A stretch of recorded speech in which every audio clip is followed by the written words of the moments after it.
Okay, I have been messing with audio settings for like an hour. And you know what? I think I'm done trying to fix things. So, you know, we're just gonna see how it goes. And if this recording is ruined because I chose to turn off noise suppression, then that's how it's gonna be. Okay, we're just gonna... I'll try to use my keyboard instead of my mouse because my mouse is audibly louder now that I've turned it off. But you know what? I think I like how my voice sounds better without the suppression stuff. Anyway. By the events of a certain bitter winter. A murder in a carriage as it sped through dense London fog in the dead of night. Though the victim and the perpetrator were the only ones inside, there were multiple witnesses to the crime itself. However, none could have imagined at the time that such a seemingly obvious case as this would end in such a horrendous manner. My friend, Mr. Herlock Sholmes, once said of the incident, "I believe that perhaps that case was indeed the prelude. The beginning of a long concerto that impressive Japanese student and I were to play together."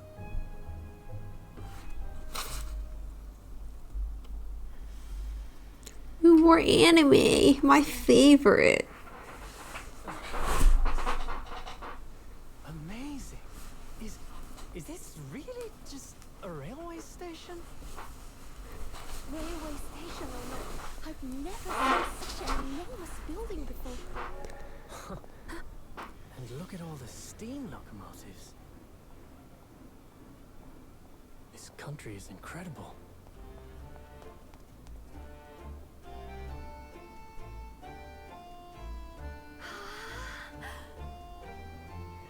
Oh, if only Kazuma was here to see it with us. Oh. I feel like I'm dreaming. So this is the capital of Great Britain. So, where to? Oh, hello. Climb aboard. I'll take you wherever you want to go. In that case, the Supreme Court in Whitehall, if you wouldn't mind. My pleasure. And gosh, and then he scalps stuff as all our money. Students from abroad, eh? Yes. Thought so. Well, Dot show. we'll stay. And welcome to the centre of the world, Great Britain's mighty capital, London.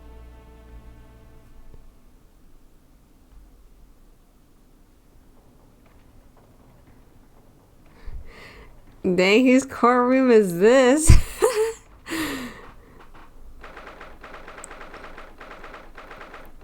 18th February, 9:12:21 a.m. British Supreme Court, Lord Chief Justice's office. That's not even the room. Oh, actually, maybe never mind. ... What an incredible place! It's so imposing. It's almost suffocating. This place is breathtaking. It looks like a fortress. There are some stone buildings like this in Japan now, of course, but they've only been built in the few short decades since we've opened our borders to the outside world. An authentic example like this has quite a different impact, wouldn't you agree? A far cry from the wood and paper most of our buildings are constructed from. It's certainly unfamiliar. But I think there's more to the differences than just construction materials. What is this place again? This is the Lord Chief Justice's office, Naruhodo-san, in the Supreme Court of Great Britain. The Lord Chief Justice. We had instructions to report here at this time if circumstances were different. We were supposed to let the Lord Chief Justice know that we had arrived from Japan. ... But Cosmo can't. No. So instead, we are here in a different capacity, as envoys to report the news of Kazuma-sama's death. Yes. And having delivered his or her message, an envoy's duty is done. So, we'd have to return to Japan. If we want to remain here in Great Britain, I have to take Kazuma's place as the law student selected for the study tour. Yes, which means you need the requisite qualifications as a lawyer, which is what I've been studying for. Here in Great Britain, it is the Lord Chief Justice who appoints lawyers. So that's the second reason why we're here, to have you officially recognized as a lawyer. It's the only way that we'll be able to remain here in London. I hope I'm up to scratch. Good morning. Sorry for keeping you.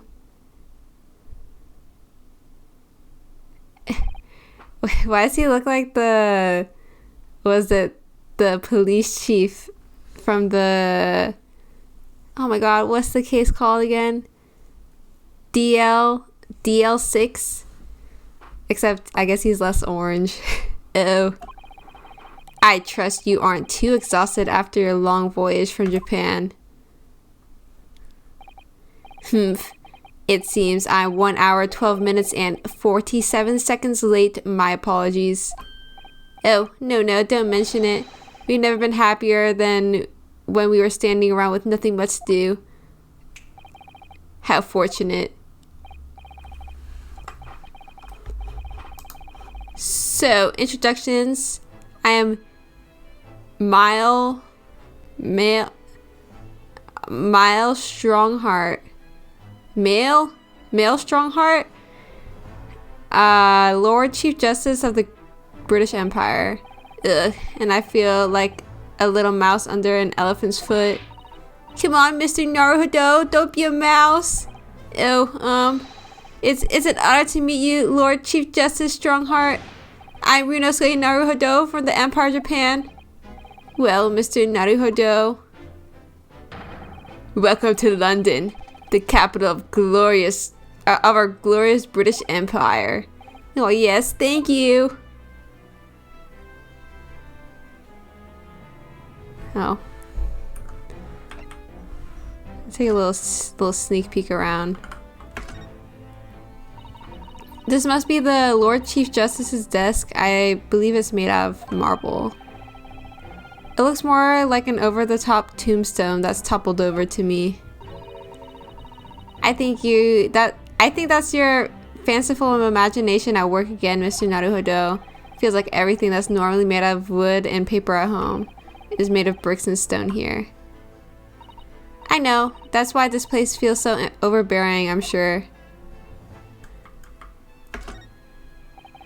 Just look at all the naughty books packed together on these shelves. They go from floor to ceiling. And they're all books that you couldn't hope to come by in Japan. It's like a dream. Yes, a very bad dream. They're not all about British law either. There are books about the judicial systems of the other Western nations. France, Germany, Spain, Holland.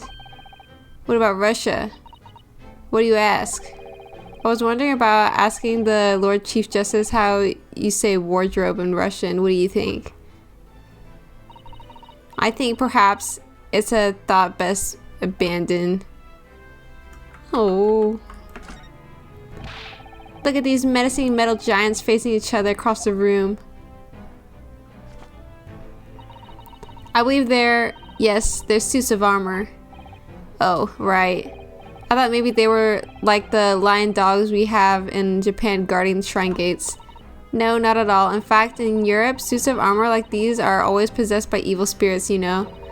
And they roam around in the middle of the night. Really? Is there nothing you don't know, Miss Susato? This book tells me everything I need to know about everything. If you're ever unsure, just ask. We should get that incredible tome.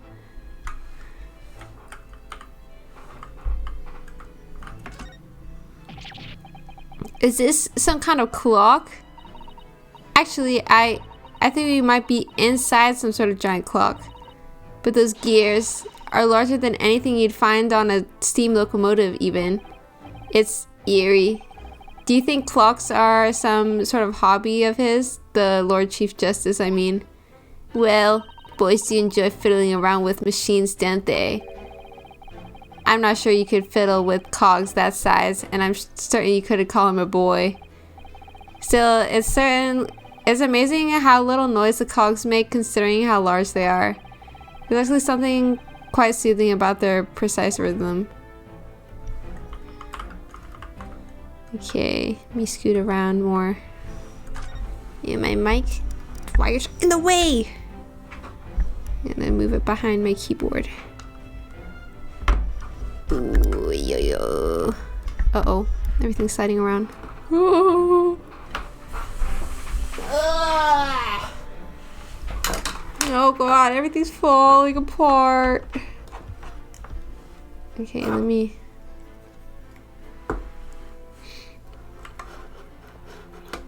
double check. Things are okay looking. Yeah. Anyways, let me move my mouse out. Gotta look at everything.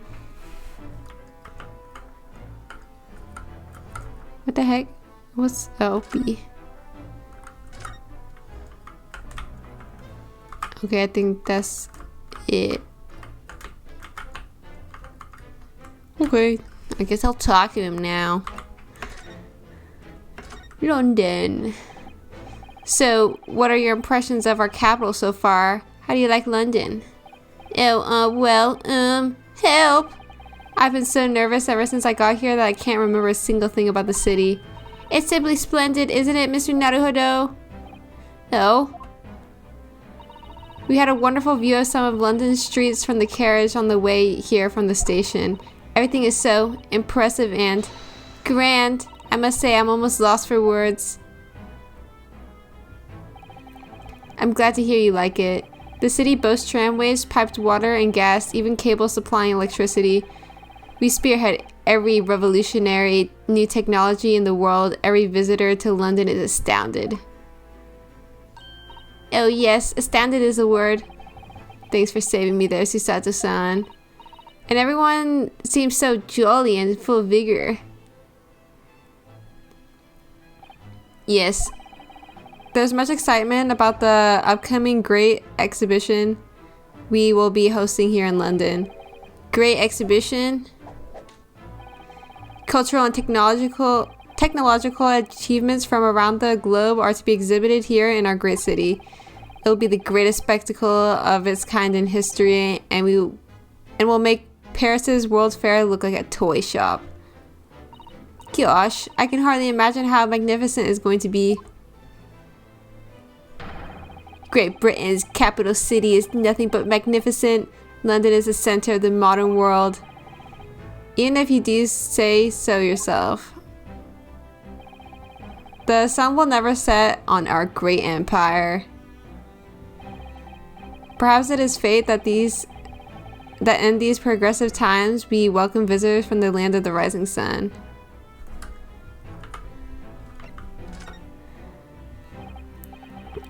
Lord Chief Justice, I think you were expecting a student of law for this study tour, weren't you? ...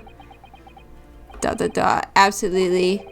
A Mr. Kazuma Asogi, if my memory serves. That's right. The British government has already been telegraphed a full report of the situation. I understand the young man lost his life aboard the steamship bound for our shores. That's amazing. The news reached him before we even arrived. My country naturally extends its deepest condolences to yours. Oh, thank you. And you honored this appointment specifically to inform me of the news? Yes. You are here in the capacity of envoys from Japan to report the sad news in person. They tell me you Japanese are people of protocol and courtesy, and I see that it's true. And it is with some regret that I must inform you that the death of the young lawyer means the study tour arrangement can no longer proceed. If you would just hear us out, Lord Strongheart. What do you have to say, madame? It's about the study tour. Mr. Naruhodo here would like to make a proposal. Would he now? Well, Mr. Naruhodo, this is it then, the moment of truth.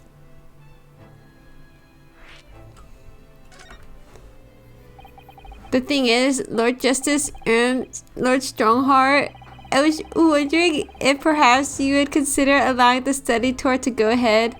Don't misunderstand me. Britain would ideally like to see the tour go ahead, but without a lawyer from your country, there's nothing to be done.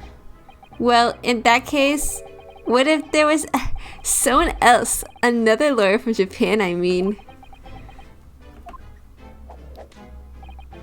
Is there something I don't know? Only a single lawyer was invited to Great Britain from your country, and that was Mr. Sogi. At least, that is what I've been led to understand. Well, the thing is, this really isn't going well at all. I just can't seem to find the right words to say to this man. Mr. Naruhodo! I could ruin things here if I'm not careful. What am I going to say? If there is someone else here from Japan who could be described as a lawyer, it's... Oh god. It's to save.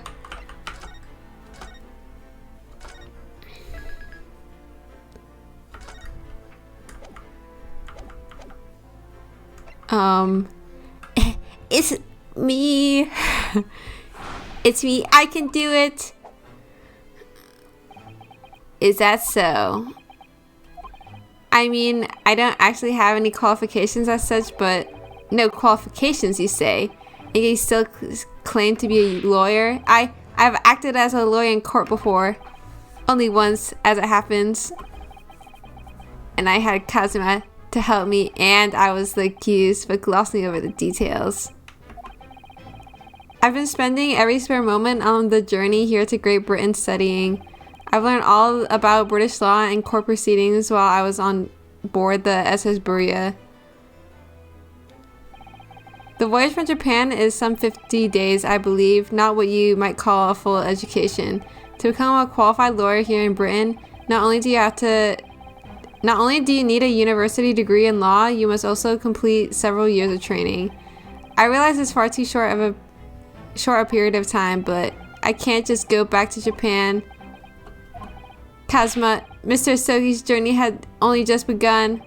Coming here on the study tour was all he thought about. I have to carry on and do everything he planned to do. I know it must sound like I have an overly inflated opinion of myself, but I would do anything to prove that I have what it takes. Any test you care to set me. Just one chance, that's all I'm asking for. Please! 31 seconds. Sorry? Your opening statement there, Mr. Naruhodo, was 31 seconds long. Not too brief, not too protracted, a perfectly judged appeal, I would say. Which is a skill that would stand you in a good stead as a lawyer. Oh, thanks. So, you're willing to put those words to trial, are you? Well, I'm all for entertainment. Huh? But let me ask you one thing first, sir. Yes? You say you intend to do everything Mr. Sogi planned to do. Are you firmly set on that path? Well, yes, that's my intention. I see. Am I imagining things? Or did his expression just alter a fraction there all of a sudden? Oh my god, did you kill Sogi? Very well. Yeah, here's the bed that Sogi fell onto. And then he snaps his neck.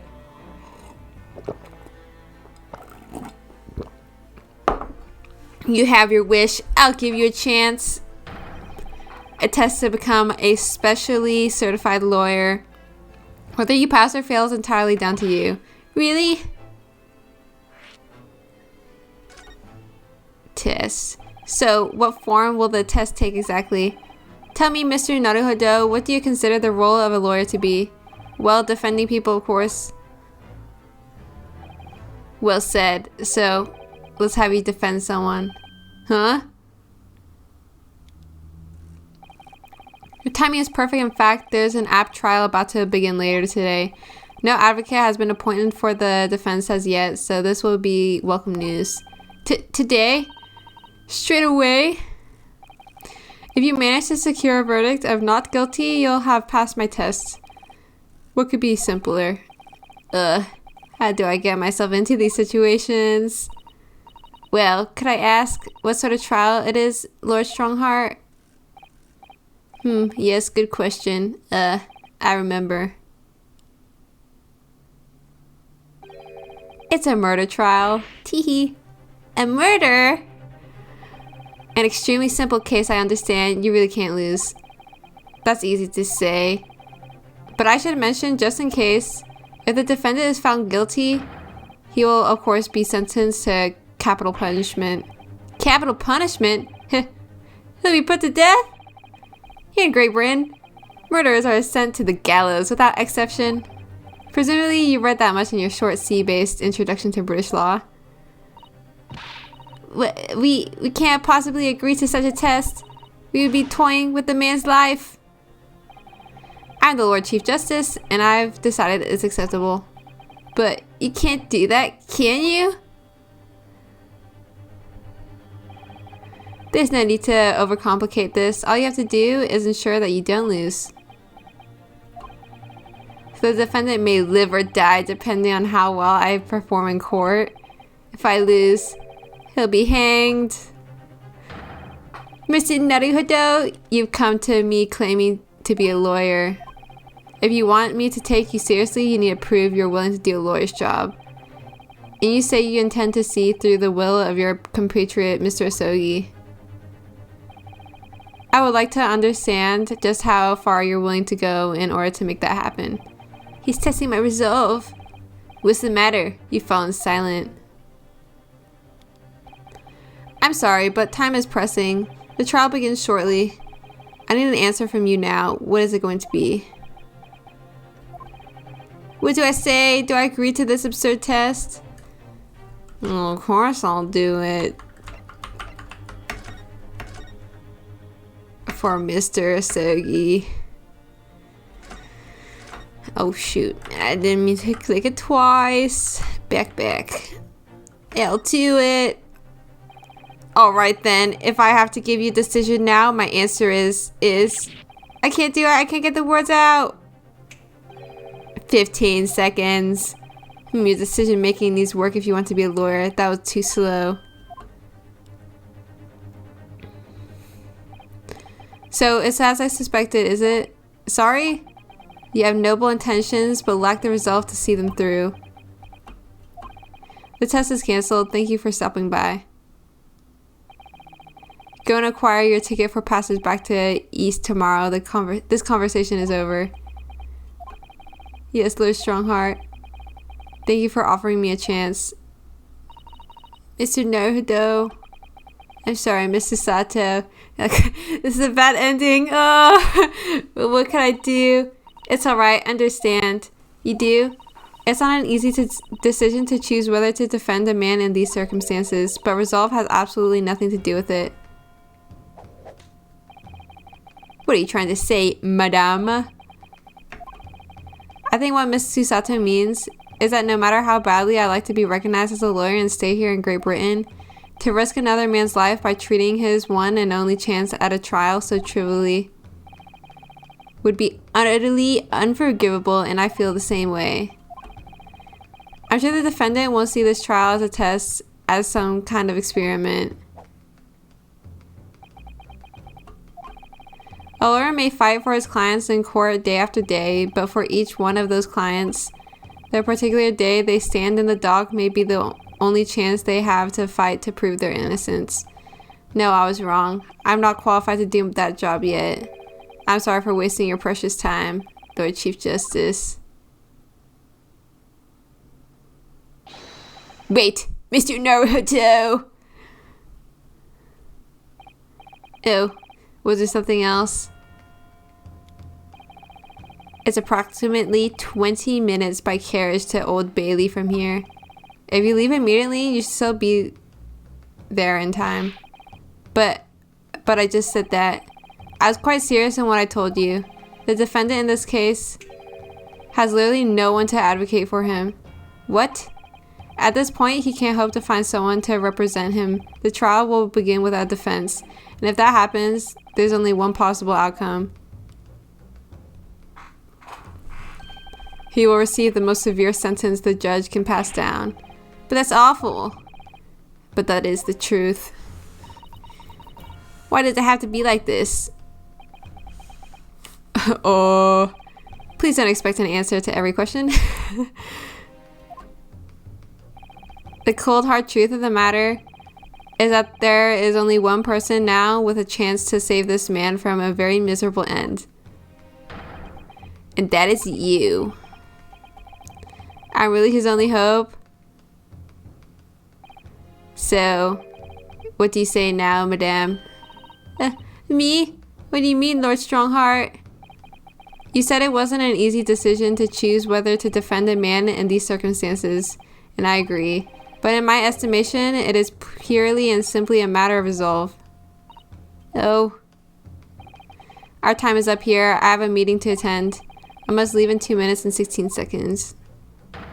So, venture into our great city and enjoy yourselves.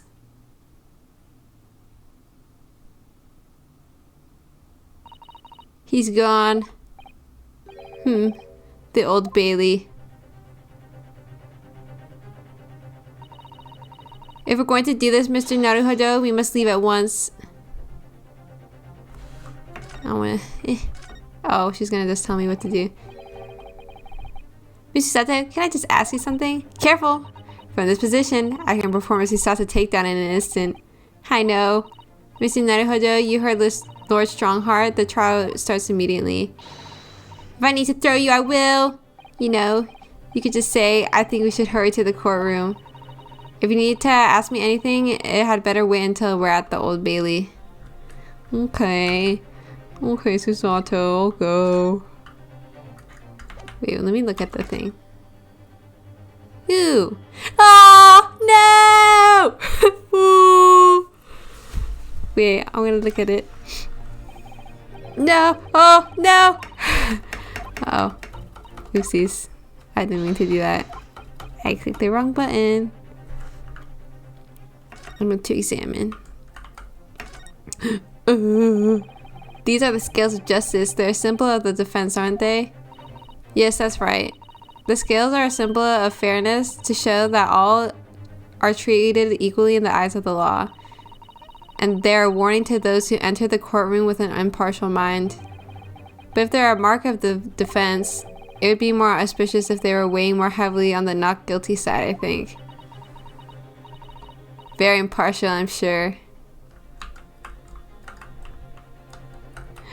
Oh! The Laura's name is embroidered on the inside here. Look, Kazuma Soki. This was his band, of course. He had his heart set on this study tour in Great Britain. I'm sure he would have found the truth he longed for here. But he lost his life before he even had the chance to see it the place. I have such a strong sense of his hopes and dreams when I look at this armband, though. Oh. Isegi, why? Okay, let's go.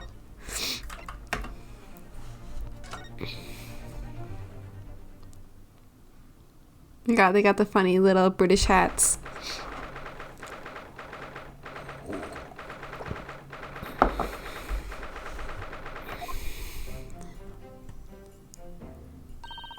Oh, thank goodness, we're in time. There's still 15 minutes until the trial begins. I never knew a horse-drawn carriage could go so fast. I thought the teeth were going to rattle loose. Did you hear what I said to the driver when we climbed aboard?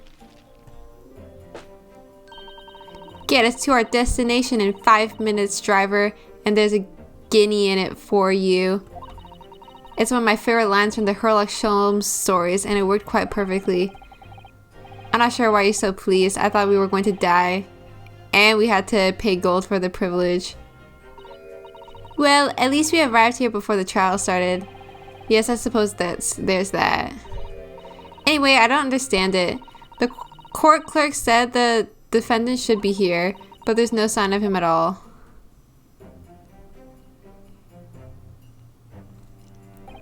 So this is the Old Bailey. Even the room for defendants to wait in is grand. Are you alright, Mr. Naruhodo? I'm feeling tense, that's all. Pee pee. This place gives me the same sense of foreboding that I remember from the Supreme Court in Japan, an oppressive air, almost as if the building itself is going to crush whoever is about to be sentenced. Feels like only yesterday that I was the one about to be crushed. Yes, whoever the man you're to defend is, I imagine he's feeling very alone at this moment. Top of the morning to you, madame, sir. Oh dear. What are you doing following me here? Things are very desperate, are they? Sorry. Would you look at those expressionless faces from the east, are yous? We're from Japan, yes. All Japan isn't right, say no more. So, how much do yous need? No, we're here No, we're just here because... No need to explain, fella. I've been there myself, so I have. No place to go, nothing to eat, barely a penny to your name, and all while in a strange faraway land. Well, actually, we haven't found a place to stay yet, no. 'Tis grand. Let me start by giving yous 1,000 guineas. Say nothing now. 1,000 guineas? Please, Miss Susato, you don't have to shout. But 1,000 guineas is enough to build an entire mansion in the most prestigious area of Tokyo. What? 'Tis nothing to me at all. I like to ensure I have sufficient funds to weather a rainy day, you see. I have enough wealth to buy the entire city of London 2 or 3 times over. Could that much rain even fall in one day? Well, even so, we couldn't possibly accept such a large sum of money. That hit me in the eye. Don't get me wrong, fella. I'm not giving it... Yeah, no strings attached. I'll be wanting you to do something for me. Oh? To be honest, 'tis a little embarrassing. The trials that's about to begin, you see, is for me good self here. I'll be in the dock. So now, what I want you to do is come along with me and stand there beside me. Officially, you'd be my lawyer, but that's just a little detail now. Oh, well, the thing is, don't worry about a thing. All you have to do is stand up there next to me, nothing more. Otherwise, you see, the trial is going to start without me having any kind of representation at all. So it was true. The Lord Chief Justice wasn't just making it up. I'm terribly sorry to have to ask, but does that mean you're the defendant in this trial? Blustering blazes, do yous not know who I am? Me, one of London's biggest names? No, sorry, we've only just arrived in the city, you see. I see. I suppose it isn't altogether impossible. Well, just next to Hyde Park, there in the center of London, is a beautiful park. Sorry, a park? What? 'Tis called McGilded Park, full of blossoming flowers in the spring and singing birds and whatnot. I donated it to the city, so I did. An entire park in central London? A city of smiles, that's my vision for London. There's nothing Magnus McGilded wouldn't do for the city and its queer old people. That's amazing, I mean, really extraordinary. But now they've the gall to say I'm a good-for-nothing criminal. Me, Magnus McGilded? What is the matter with the London police, I ask ya? Alright, don't pass out. Mr. Naruhodo. Perhaps now would be a good time to introduce ourselves while the gentleman catches his breath. Good idea.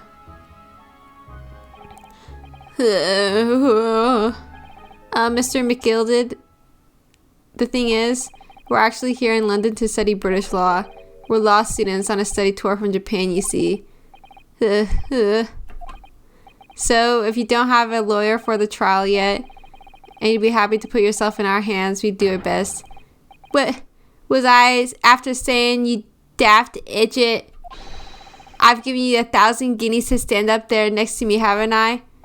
Well, yes, but I wasn't really offering to just stand up there next to you.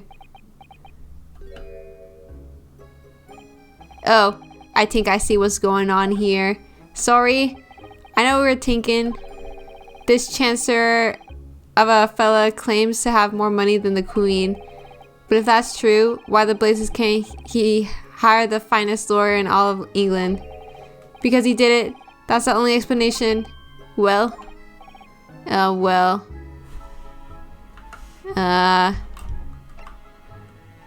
Not at all. Although, it is a little strange, to be honest. Why don't you have a lawyer, I mean? That would be the fault of the Reaper. Sorry, did you just say Reaper? I, the Grim Reaper of the Bailey, Lord Barak van ZIEKS. He's the prosecutor. The prosecutor is the Grim Reaper? The Shinigami? When Van ZIEKS... Oh, let me move my chair back down. That was a mistake. When Van ZIEKS stands for the prosecution, they call the accused his sacrificial lambs. And to this day, in every single trial in which he's been the prosecutor, the accused has been damned. What? So it's reached a desperate situation where there's no one willing to stand in defense against the fella at all. You could say he's a living legend of the Old Bailey. Goodness, Lord Barak van ZIEKS. He must be an exceptionally talented prosecutor then. ... Talented isn't the word you're looking for, madame. It's cursed. Cursed? What on earth? The defendant is summoned and his counsel. Please make your way into the courtroom. The trial's about to begin. His counsel, that would be me. Oh, 'tis time. Well then, fella, don't let me down. But I don't know anything about the case. You haven't told me what happened. Until you showed your face here, I'd made up me mind, so I had. Sorry? I've decided I'd have to defend myself in there. How would that have worked? But then you made an appearance, a student of law, wouldn't you know? 'Tis no accident, I can assure you of that. 'Tis fate. So don't get cold feet now, please. ...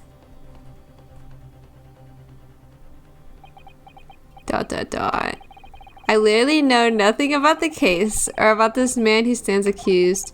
In fact, the only thing I do know is that I can't just turn my back on him.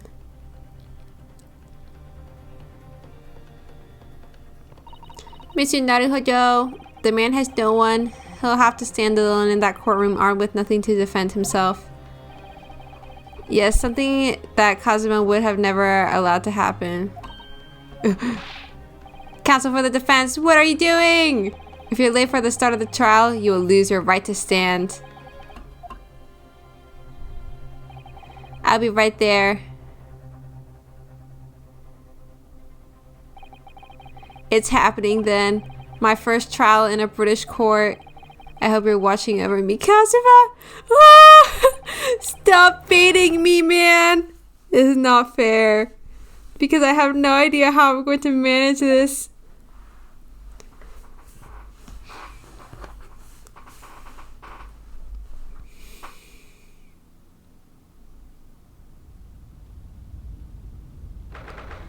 Oh boy, I love like the low quality fire because it's been upscaled.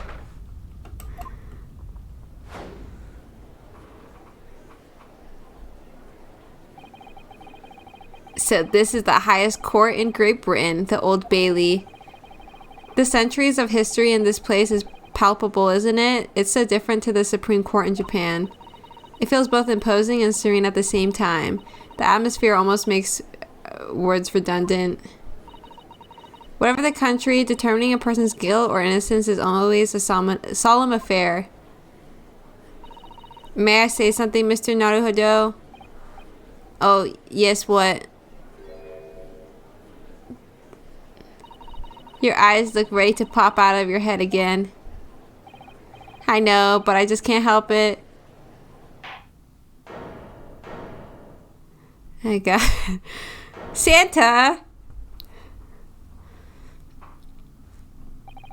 In the name of Her Majesty the Queen, I hereby declare this court to be in session.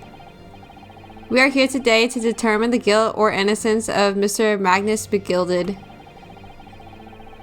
I now call upon the counsels for the prosecution and defense to declare their willingness to proceed. The prosecution is fully prepared. That must be the Reaper of the Bailey. He really does look really prepared. Fully prepared to dispatch his next poor victim to the underworld. Counsel for the defense? You appear to be Eastern. Do you speak English? Huh? Oh yes, of course, sorry. But he asked if the defense was ready, and I couldn't be further from ready if I tried. Oh my God, his sparkly ocean eyes. Those eyes please me. Nipponese! They shroud your fear, your doubt, your trepidation. They run wild, clinging to some phantom notion of courage. The quintessential look of a sacrificial lamb. Ugh, the cold shiver just ran down my spine, all the way to the tips of my toes. Now, Mr. McGilded. Yes, my lord. You stand accused of murder, a capital offense. You could be sent to the gallows if found guilty. Are you quite sure you wish to entrust your defense to this foreigner? Guys, stop being racist! I'm fully capable. As I've always said, my lord, 'tis a grand thing to give opportunities to the young. Even if the fella is a student from a little island off in the Far East. Is it not the British way to ignore the dangers to yourself and give those less fortunate a fair chance? I'd like to think that acts of chivalry do the great British Empire proud. Listen to Mr. McGilded, what a fine gentleman, London. Did you hear that he donated £5,000 to the government the other day? Mother, please, may we go play in McGilded Park? It seems as though everyone in the public gallery is firmly behind Mr. McGilded. That's definitely welcome news, as he certainly has a way with words. I'm surprised he couldn't convince anyone to defend him. Eloquently put, Mr. McGilded, the most laudable sentiments. Now, ladies and gentlemen of the jury, I'm sure I need hardly remind you that you 6 members of the public have been selected for your impartiality. Are you ready to proceed? Yes, my lord. If the task is to send rotters to the gallows where they belong, I'm more than ready. At the manor, his lordship always said we should dispose of rubbish promptly. Naturally, I agree. Heh, any criminals here will soon be wishing they never set eyes on me.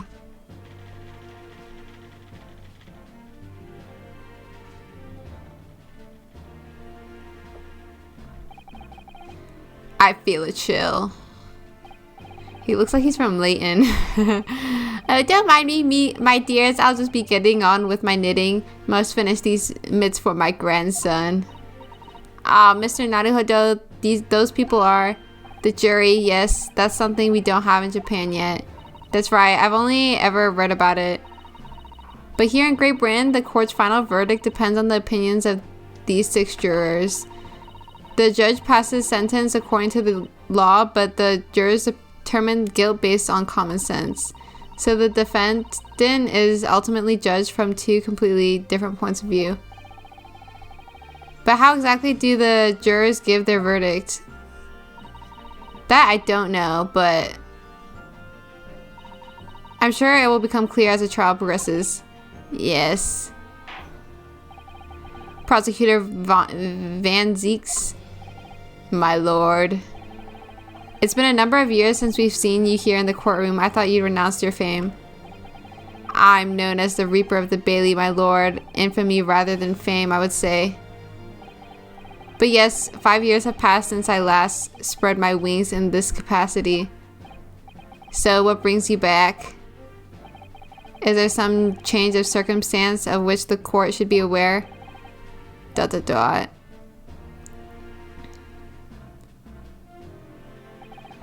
I leave that to your imagination, my lord. So the Reaper has been out of action for 5 years. Why? Did he have to choose today of all days to make a comeback? Don't lose heart, Mr. Naruhodo. As you wish, sir. The court nevertheless welcomes your return. Now then, opening statements, I think. A summary of the case, if you please. Certainly, my lord. As your lordship is aware, this is a case of overwhelming simplicity. You must be the only ones in here who aren't aware. The incident took place in the late evening, 3 days past. The hour was some minutes after 10. The victim was a maker of building bricks known in the community as Thrice Fired Mason. Sorry, thrice? He was a very accomplished craftsman. The bricks he fired were said to be almost indestructible. Oh. The victim's corpse was discovered in an omnibus in service on the streets of London at the time. A dagger that had been thrust into the victim's abdomen is believed to be the ultimate cause of death. Here is the autopsy report from the investigating medical officer at Scotland Yard. Thank you, counsel. I shall accept that and the photograph as evidence. Okay. In one further item of evidence, the prosecution wishes to submit these as well. And these are... Good lord! Is that blood, counsel? Yes, my lord. Seized by a policeman who arrived at the scene. These gore-soaked gloves were taken from the hands of the accused when he was arrested. What? Mr. McGilded gloves had blood on them? Yes, I will accept these as evidence as well. The defendant's leather gloves. How did I get into this? I backed into a corner before I've even started. Continuing. According to the driver in the omnibus, there were only 2 passengers traveling inside his vehicle at the time. Only 2? Obviously, one of those passengers was the deceased brickmaker, Mr. Mason. The other was the accused, Magnus McGilded. Well, rather damning circumstances to say the least. Defendant, what say you? Well, of course, I have no recollection of such a thing. Mr. McGilded? To be sure, I rode the omnibus that evening, but whenever I'm in a carriage, I'm taken with a fierce tiredness, and I always succumb to it. Are you claimed to have been asleep? 'Tis the motion of the carriage, my lord. Lilton, so it is lit. I don't know. And when I opened my eyes again, 'twas a desperate sight before me, the body of a man I've never laid eyes on before in me life. Now I ask yous, what good-hearted soul wouldn't rush to help a fella bleeding from his stomach? I wasn't about to start worrying about me gloves now, was I? I reached out to give the man a hand. So the blood got onto the gloves then after the man had been killed. Unfortunately, that statement of the driver is only the beginning. What? That's not all of it? There were multiple witnesses to the precise moment at which the brickmaker was fatally stabbed.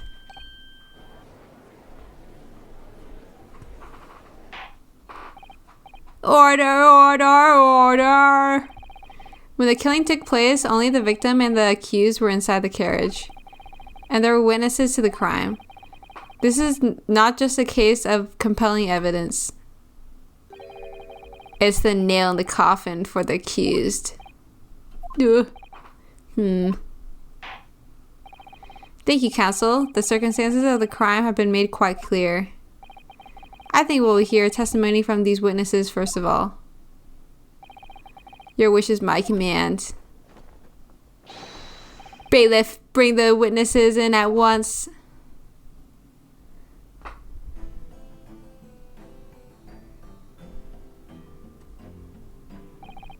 Witnesses, your names and occupations. My name is, well, everyone calls me Beppo. I drive an omnibus in the East End. Bruce Fairplay. I'm a banker in the city. My name's First Lady. First, I make hats for gents. Let's begin by confirming the facts. 3 days ago, at a short time after 10 o'clock in the evening, all of you present in the stand were in an omnibus and witness to the aforementioned incident. Is that correct? Yes, sir. Quite right. Yes, sir. That's right, sir. Very well then. Let's proceed to your formal testimonies, please. Each of you will tell the court precisely what you saw.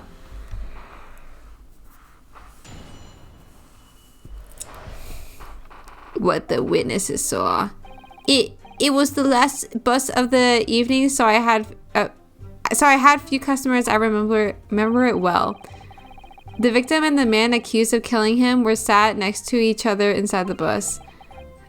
Then, out of the blue, the accused just reached over and plunged a knife into his guts.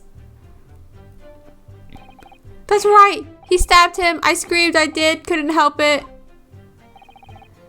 As soon as I heard the scream, I stopped my bus and I... Oh my god.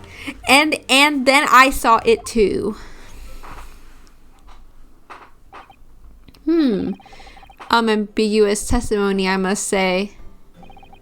Exactly, my lord. These men witnessed the incident in the omnibus with their own eyes. I'd like to ask a question, if I may. Yes, counsel. Well, this testimony makes absolutely no sense to me whatsoever. Why not? Well, the incident took place inside a moving carriage, didn't it? As has been clearly stated from the outset, yes. Well, in that case, how could those two witnesses possibly have seen what happened? There's no way they could have seen the inside of a moving carriage.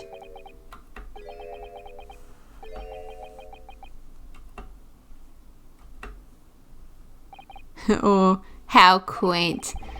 I'd read that civilization in the Eastern Island nations was a good century behind our own. But you're here in London yourself. Are you really so ignorant about our omnibuses? Huh? Tell me, my Nipponese friend, have you even traveled in an omnibus? Well, no. We only arrived in London this morning. No matter. I've arranged for us all to see for ourselves the actual scene of the crime, that is. What do you mean? The actual scene? How? A carriage is designed to be moved after all. Presumably you understand that much.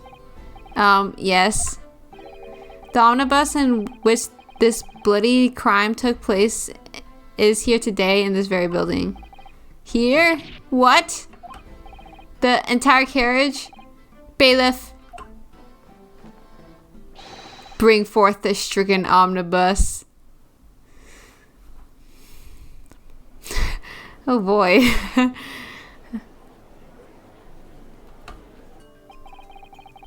So that's an omnibus, the omnibus. I can't believe they could bring something so enormous in here. Britain's courtrooms are amazing. As you can see, the omnibus is pulled by 2 horses and can carry up to 8 passengers.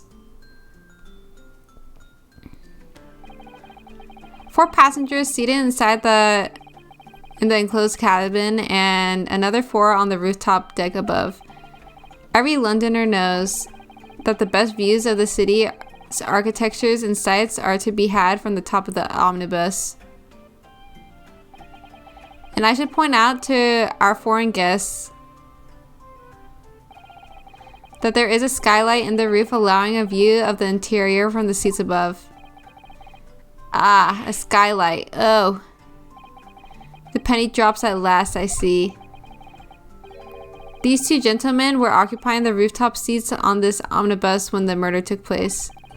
That's how they came to witness the grim incident. Through the skylight. Ugh. That makes perfect sense. Well, counsel, this is a first. In all my years behind the bench, I've never experienced the crime scene itself being brought into the courtroom. There are a number of important clues remaining inside the carriage, my lord. I would like to submit the omnibus itself as evidence. That is the prosecution's wish. Your little toupee. It's okay to be bald. All the other judges are. Very well. I see no reason why not. The omnibus is hereby formally accepted as evidence. The omnibus has... I can't believe it. The entire crime scene has entered as evidence. Yes, Great Britain is simply extraordinary. I could have helped myself a lot by giving that omnibus a thorough examination, seeing as it's here. Let us continue with proceedings then. Your cross-examination, counsel. Pray don't expect this Nipponese stray to understand the intricacies of a British court's cross-examination rights. He doesn't have an IQ high enough to understand the high level. He's just like he's a Rick and Morty fan. Alright, my first cross-examination in a British courtroom. And we got Apollo moment. Focus, Runosuke, focus. Cross-examination. What the witnesses saw. Okay, 1 second. I'm gonna get a snack. I'll be back. Hehe. Okay, I'm back from my snack break. I had a lovely and scrumptious stroop waffle. Anyways, press everything. Hold it. Yes, I think it was some time after 10, wasn't it? Oh yes, sir. That's right. Yes. Oh my God. Oh yes, sir. That's right, sir. Yes, ever so cold it was, sir. Freezing, in fact. And you had 4 passengers on board at the time. Is that correct? Yes, that's right, sir. Not all traveling in the same parts of the bus, of course, though. No. And there were no other passengers when the incident took place. No one alighted, for example. You're quite right with that, sir. No other passengers like that. No, none. So nobody fled the scene of the crime then. I have to say, the boss insists on it running. He does every evening, the last bus of the day. But I do wonder sometimes if it's altogether worthwhile. Yes, so sorry to say. What do you mean by that? Well, with it being so cold and everything, and only making 20 pence on the run, you see. Yes, I spend that much at the pub on the way home, just trying to warm up again.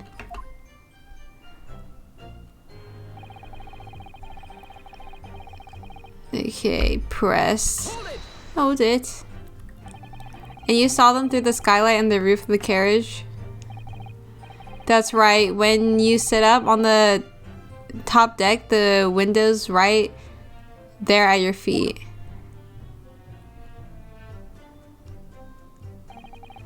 There was a lamp on inside, so I had a pretty good view.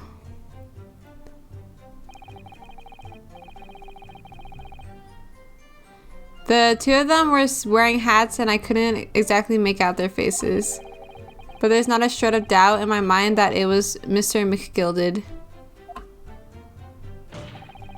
How can you be so sure? Well, how can I put it politely? Mr. McGilded? Oh, McGilded is a gentleman of rather small stature. I could have mistaken him for anyone else. Let's not forget that when the vehicle came to a halt, the only people inside the enclosed cabin were the deceased Mr. Mason and Mr. McGilded. There's no room for doubt here. Ugh, I really wish there was. Then out of the blue, the accused just okay. Hold it. You actually saw the exact moment it happened. Didn't I already testify to that? Or our fair income, hard-working city banker is not considered trustworthy these days? Oh, no, I didn't mean that. This is no good. I really got his back up. Perhaps you could just tell us what you saw in a little more detail if that's... My lord! Juror number 3, what is the meaning of this? My mind is made up, my lord. Completely and utterly made up. Made up about what? I don't like this stinking rich and never have. They're always up to something or other that they shouldn't be, every one of them. And that little leprechaun of a man is no exception. Well, he can't fool me.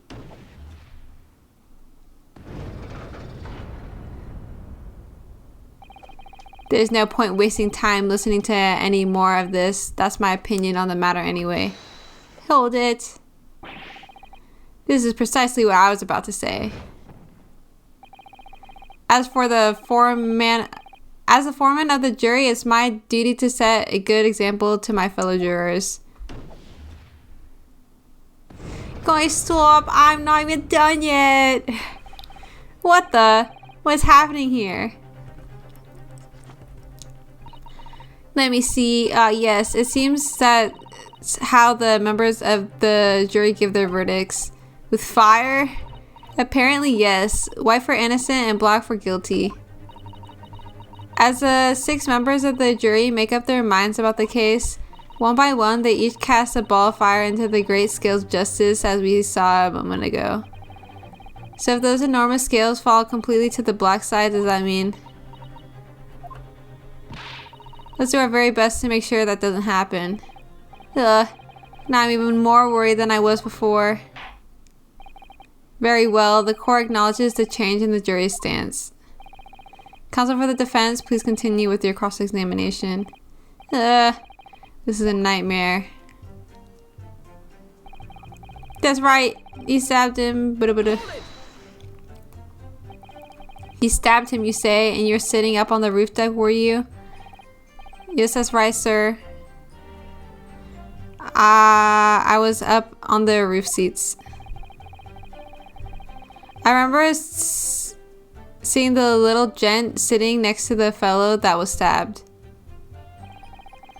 I've been thinking about a new hat design, you see, so I was just gazing absent-mindedly around. But then I happened to look down through the skylight. It was sticking right out from his belly, that huge great knife. Humph, a grim sight indeed. Yeah, that didn't help me at all. The jury looked like they were even more convinced my client did it than they were before. That appears to have made everyone even more dubious that Mr. McGilded is telling the truth. If only we had some evidence to counter their suspicions. Mr. First. Oh, yes, yes, sir. Is this the knife you saw? Oh, good grief. Yes, that's it. That's the very one, sir. Is that... Yes, counsel. This is the blade that was driven into the victim's belly like a stake through the heart. That is a blade of considerable size, counsel. It is. And furthermore, the scabbard is emblazoned prominently with the certain initial, the letter M, which seems oddly familiar. Ugh, please no. M for Magnus, perhaps, or McGilded, possibly. Take your pick. It seems this particular big name in London made a magnificent mistake. But there are M's everywhere. Yes, like in Mason. This blade is far too extravagant for a poor bricker to have owned. No, this weapon of murder almost certainly belongs to the accused. Ugh. Not conclusive, but certainly compelling, counsel. My lord, if you'll forgive the interruption.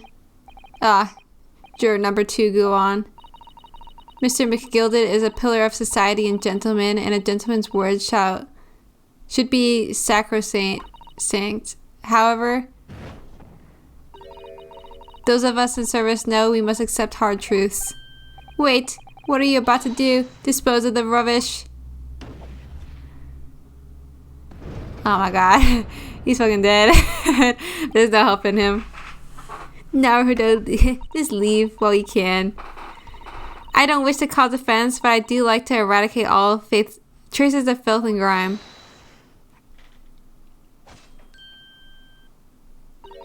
I have painstakingly typed every word uttered here today and cross-referenced all the facts. As such, I am now in a position to draw the only logical conclusion.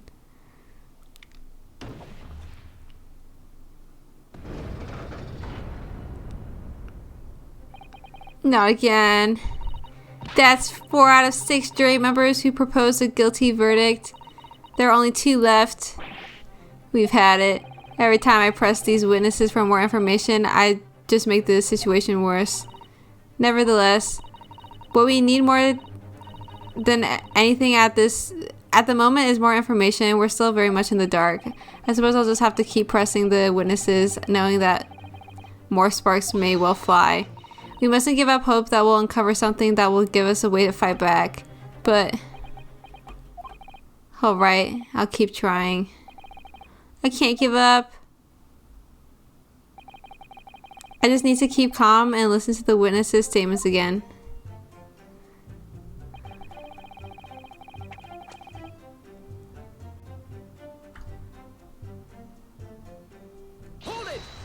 Hold it.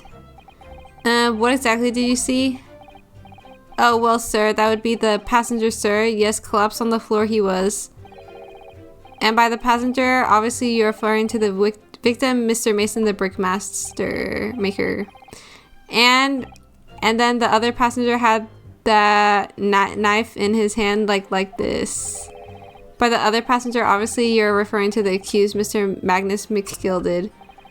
And then he plunged down like this, stabbing the other passenger in the belly.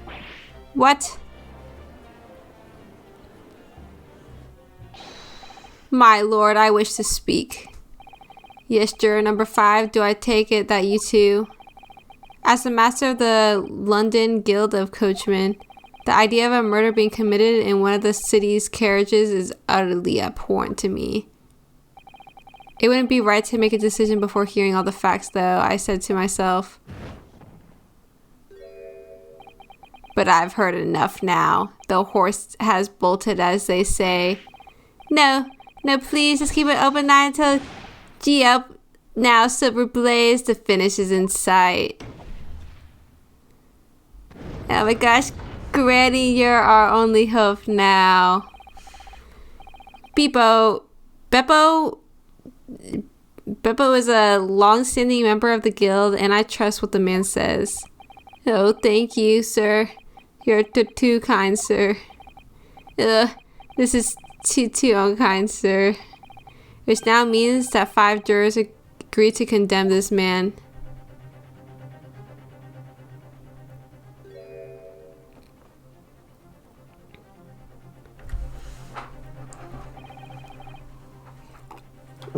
Madame Juror number 6.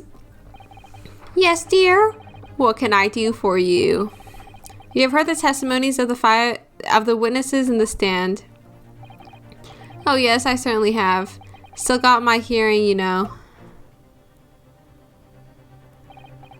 Then pray tell, why are you yet to pronounce your leaning? Well, dear, the thing is, I'm a creature of habit, me. I always go to the park at around this time of day and sit on a nice bench and get on with my knitting. There's a lovely little park just near where I live. McGilded Park it's called. The gentleman donated it to the city, you know, to put a smile on Londoners' faces, he said. I can't imagine such a fine young gentleman would have it in him to take another man's life. He's always doing wonderful things for the city. That's right, a man like that wouldn't stab someone, surely. Mother, may we go to McGilded Park Public Library later and borrow some more books? How many Londoners live with their heads in the clouds do you people not know? What kind of a man Magnus McGilded really is? What kind of man is he? The philanthropist Magnus McGilded has enough wealth to purchase the entire city he claims to value so highly. But where did all that wealth come from? Your client is a Shylock, sir, and one with the very darkest of souls. What? Stone the crows! McGilded lends money at extortionate rates of interest so his victims have no hope of repaying him. When they default, he takes possession of everything they own. He is a vulture that preys on the weak. I've never heard any mention of that before. Your faculties haven't deserted you, I'm sure, madame. So has this thought not crossed your mind? Would a man wealthy enough to buy London in its entirety not have a carriage of his own? What possible reason could this man have had to make use of public omnibus service? You're not saying that. The victim, a poor brickmaster, had next to nothing to his name save considerable financial liability. It will come as no surprise that his creditor was the accused, Magnus McGilded. But let it also be known that the very day Mr. Mason was killed, the final repayment date for his debt.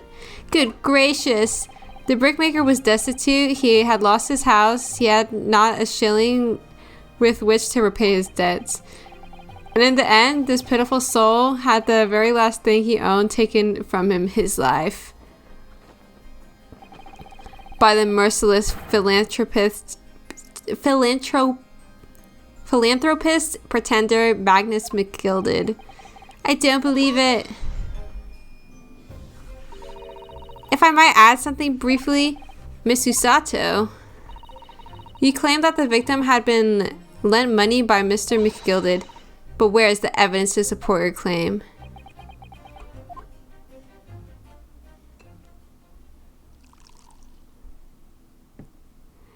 Hey, he said he could drink in the court. Pray forgive the discourtesy of filling my hollowed chalice in a court of law. Aha, there it is. Lord Van ZIEKS' hollowed chalice. How can this be considered acceptable? But I found myself in unexpectedly good humor. I had heard ladies from the Far East could show great courage, but I didn't expect to experience it myself. As judicial assistant to the defense, I am simply doing my job. What a pity that your display of courage is in vain. This is a debtor's ledger which details all monies loaned by the accused. You'll find the victim's name clearly recorded inside. Oh. Allow me to present this ledger as evidence. And pray forgive the discourtesy of raising my chalice in a toast to the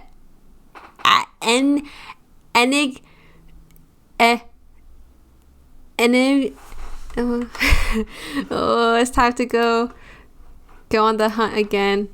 Enigmatic.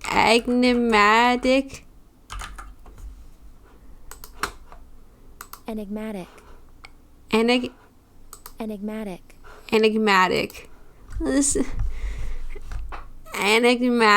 is at the same time. A marvelous toast, counsel. I will gladly accept this new evidence.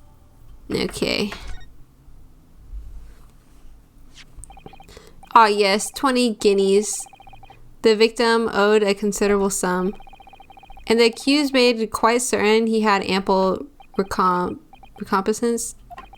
Well, it would seem I've had the wool pulled over my eyes. Regrettably, madame, that is the modus operandi of the accused. And it's such a pretty little park too. What a scoundrel. Still, maybe it's all for the best. Wait a minute. Let's think about this a little more before. I don't stand for nonsense.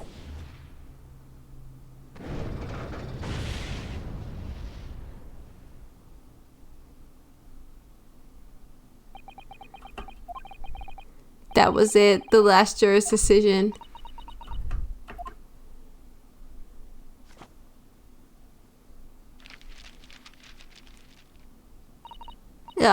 According to this encyclopedia of British law, when all members of the jury have concluded that the defendant is guilty, court proceedings are suspended and the presiding judge will deliver the final verdict and sentence. That's what it says here. The final verdict? It's over then. Oh. There's a footnote though.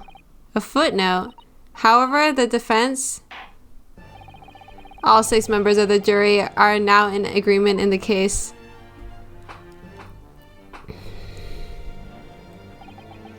Allow me to convey my respect for your swift and righteous decision. According to the laws of this country, I will now conclude the trial by delivering my final verdict. I trust there are no objections. Miss Usato, just tell me one thing. Oh, yes? You were in the middle of saying something before. The footnote in your encyclopedia of British law, however, the defense. What did it say next? Oh, yes, of course. One moment. When all members of the jury have concluded that the defendant is guilty, court proceedings are suspended. Footnote says, however, the defense has the right to demand a examination of the jurors at this point.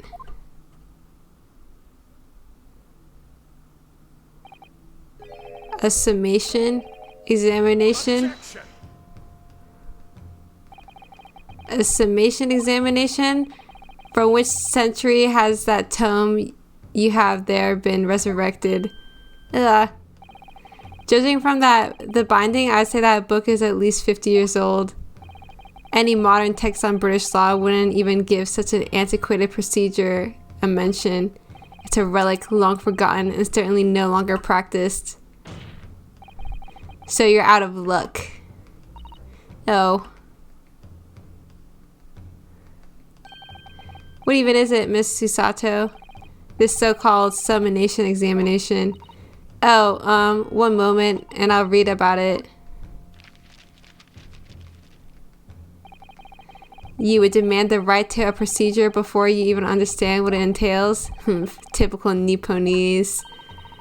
Alright, Mr. Naruhodo, I think I understand. It seems that under this procedure, we would be able to appeal to the members of the jury.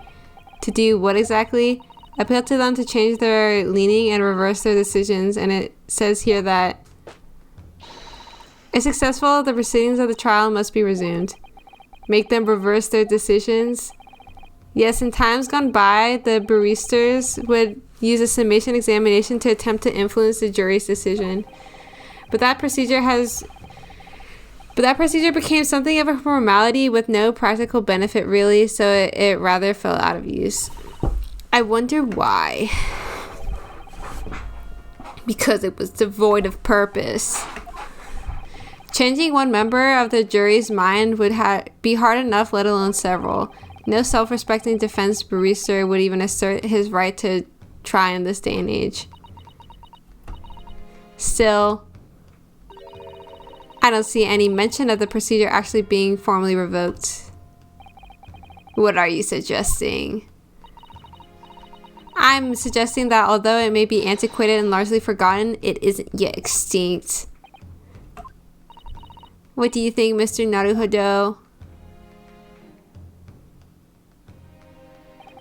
A summation examination, our last possible option. Do we assert our right to carry it out or admit defeat? Obviously, we assert our right. The defense wishes to assert its right to an summation examination, my lord. Objection. London is the capital city of the most powerful nation on earth. We have a duty to the world to exemplify the very highest standards of judicial procedure. Summation examinations are an embarrassment that should remain buried. But it's our right. It's our right. I believe it could prove vital in this trial. The defense's position is perfectly valid. The court will proceed with a summation examination. This is madness. Foreman, are you and the remainder of the jury ready? Well, I'm not, There's no mention of this in the letter received, you see, so. All members of the jury will be asked to explain on what grounds they have reached their decision. On what grounds? You must all justify your decisions and explain why you believe the defendant to be guilty. Well, my lord, you're rather putting us on the spot. This is most irregular. No mention was made of this before. I don't really hold with all this justifying lark. That seems to have thrown the jurors off. It seems none of them have experienced this before. Alright then, the summation examination. Defense procedure no practicing lawyer has attempted for years, is it? Well, just maybe. It might be the opportunity we've been looking for to turn this trial around. So be it then, ladies and gentlemen of the jury, the court hereby calls upon you to state the grounds on which you find the defendant, Magnus McGilded, guilty of the most serious crime.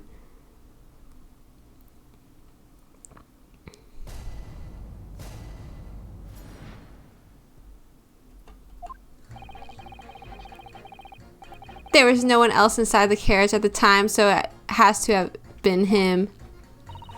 I trust the driver. He has an excellent memory, it seems. 4 passengers with fares totaling 20 pence. He stuck the chap next to him just like this. Brazen, I must say, absolutely brazen. I've simply typed and collated all the statements made thus far and drawn the logical conclusion. You can trust the guild. Fares is our motto. We haven't raised prices above 4 pence for years. The scoundrel stabbing that poor man on the floor, it beggars belief. I'm starting to wish I hadn't pushed for this now. Some of the jurors don't seem to have a wonderfully formed arguments though, do they? Well, let's see what we can do. We need to get these 6 people to change their minds. I have to throw everything I can at them and use some very persuasive language. Just a moment, Mr. Naruhodo. According to my book, that's not quite how it works. Oh? I thought I was going to have to thaw their icy minds with some heartwarming rhetoric about the defendant. Unfortunately, once the jurors have decided the defendant is guilty, they're unlikely to heed anything the defense says.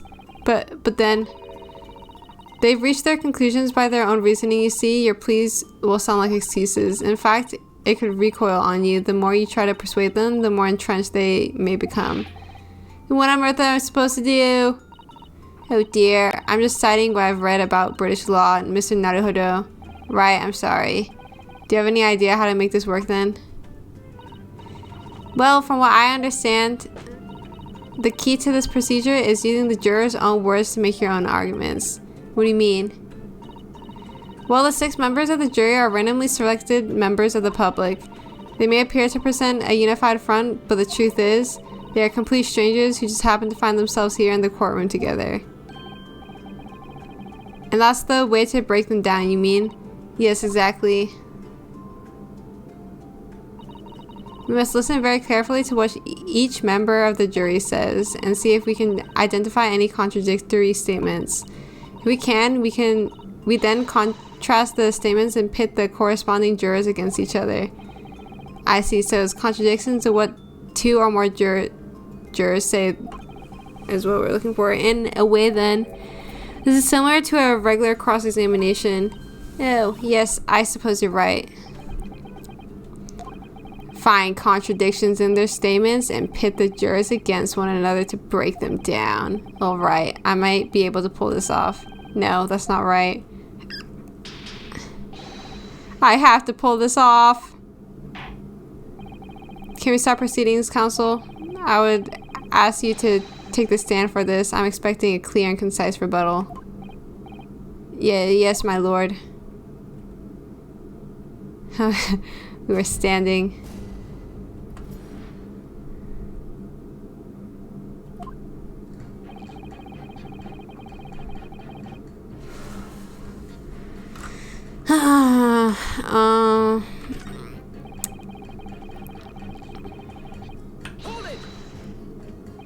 Certainly, the testimonies we've heard suggest the victim and Mr. McGilded were alone inside the carriage. Precisely my point. But could there be some other explanation, something we haven't considered yet, such as? Well, perhaps that's something we could all work out together now.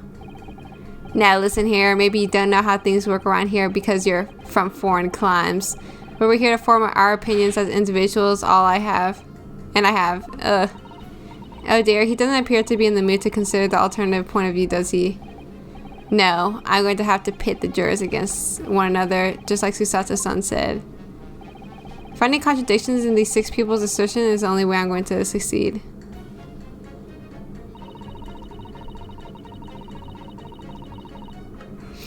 I'm guessing it has to do with the pence thing.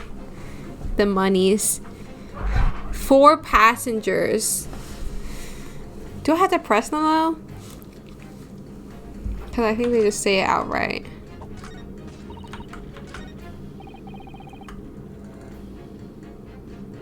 Four. Whatever, yellow.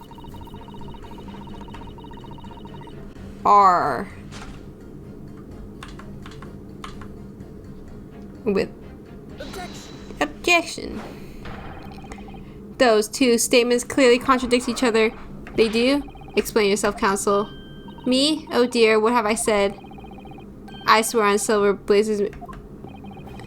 Okay, I thought I was about to say something wrong because they were. I haven't the first idea what you're talking about. Okay. According to the group testimony we've heard so far, there were 4 passengers on the omnibus on the night in question. And according to the coachman, Mr. Beepo, he took 20 pence in fares. Quite right, I have those precise details typed neatly in front of me. The juror number 5 also told us the following: the fare for the omnibus is always 4 pence. That it is a fair and convenient single price, just the way London's carriages should be operated.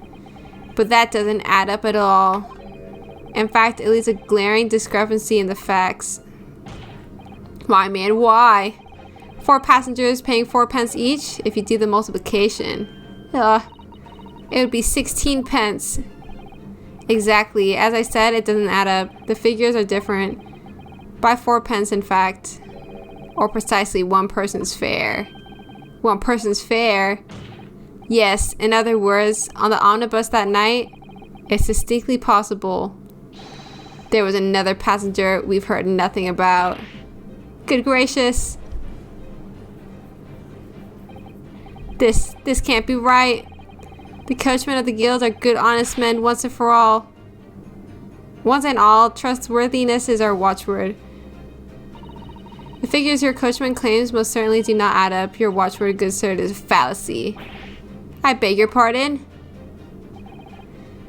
Mr. Guildmaster, I think you ought to consider that if this trial were to end now, the news will surely spread all over London. The news that one of your coachmen tried to hide the fact that he lets nefarious characters ride his omnibus. Alright then, how do I make it so this miserable trial doesn't end? Well, according to my book here, you simply launch a ball of fire into the innocent side of the set of scales. Now hold your horses there, coachman. We were all in agreement. Why do you have to go in? Well, till I get my hands on you, Beepo.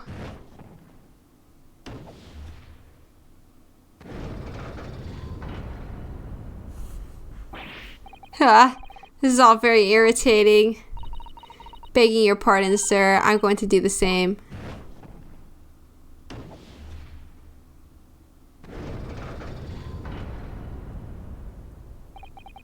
For the love of Mike, not you as well. A penny can be the difference between a smile and a tear after all. I certainly can't put my trust in someone who doesn't follow my exacting standards in financial matters.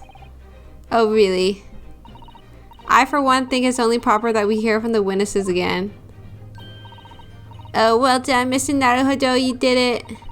If we can manage to change 2 more jurors' minds, we can force the trial to continue. 2 more. Actually, there is something else that's been bothering me about a couple of their assertions. I think that's where you must strike next. So I need to put 2 more jurors against each other and show there's a contradiction in their assertions. Exactly. You could do it. Well, the scales of justice have shifted, but they still weigh heavy on the side of guilt. Counsel, you have the floor again. Continue with your summation examination.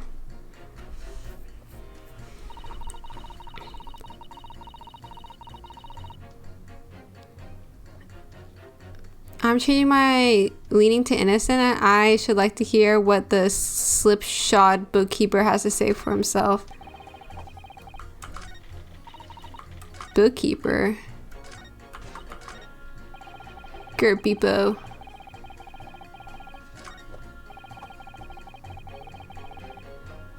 Stabbing the poor man on the floor, it beggars belief.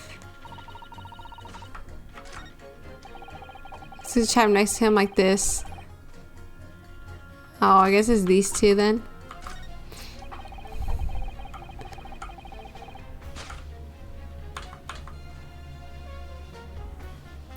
Objection.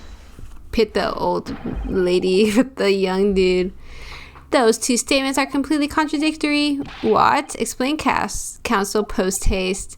Oh dear me, I was only knitting a jumper for my other half. What is all this claptrap? What does contradictory even mean, I ask you?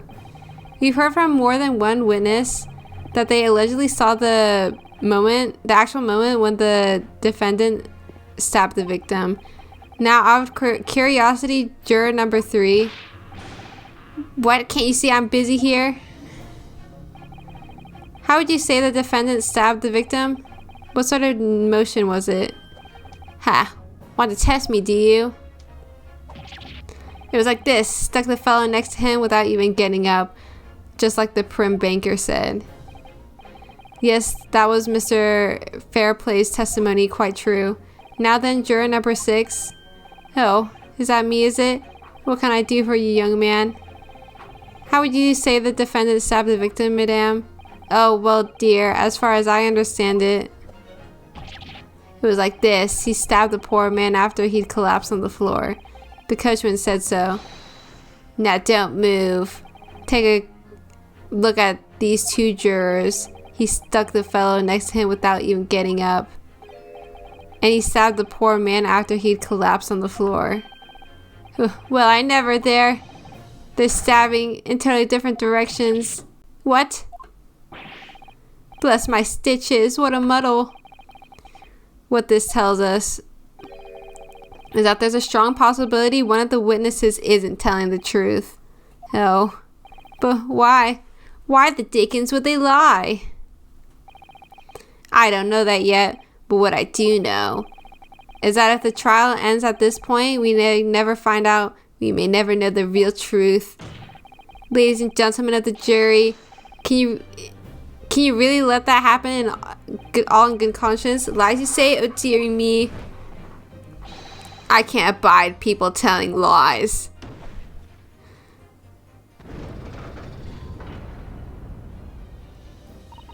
The scales. I don't believe it.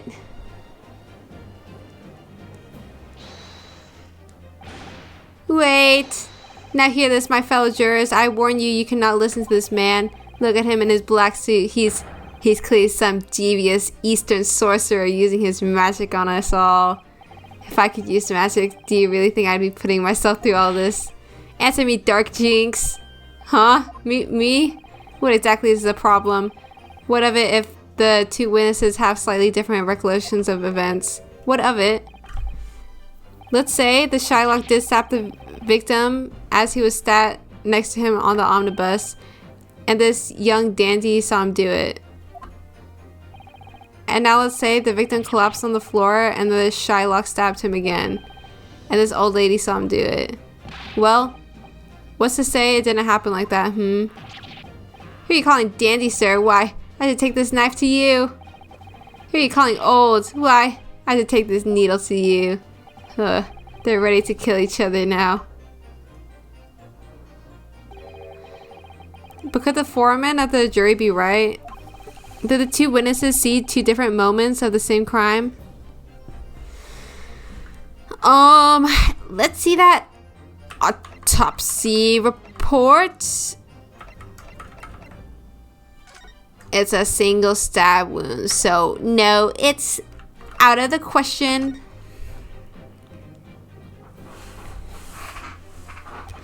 Unfortunately, Mr. Foreman.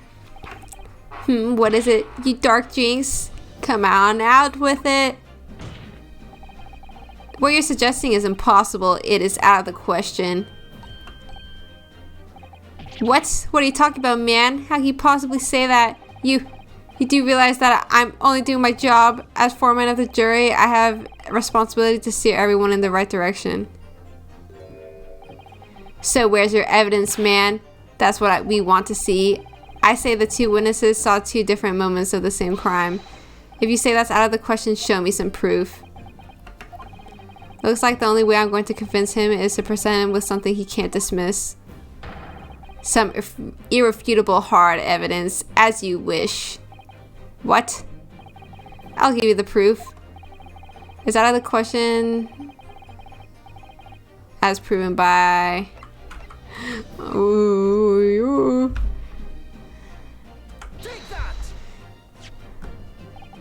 This is the victim's autopsy report. According to what's written here, Mr. Mason was stabbed in the abdomen only once. Yeah, only once? It's quite simple. The victim was stabbed precisely one time. Which means these witnesses can't possibly have seen it happen two different times. Alright, I concede defeat.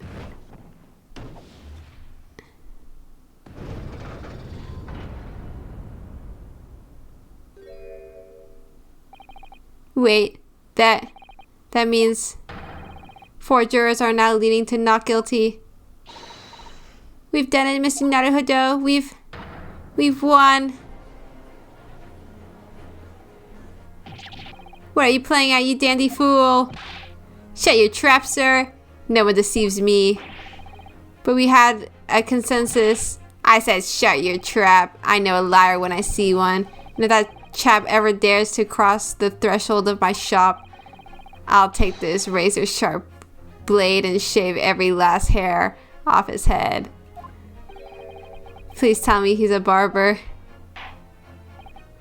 Well, in a quite remarkable turn of events, the defense's summation examination has flipped the balance of the scales of justice. The jurors now stand at 2 for guilty and 4 not guilty.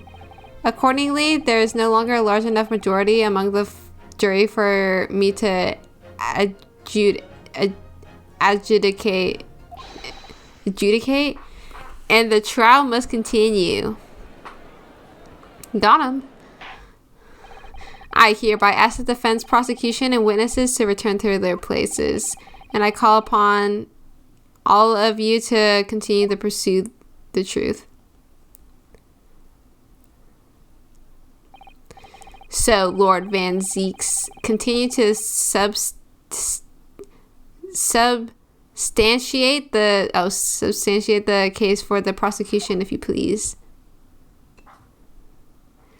Glug glug glug.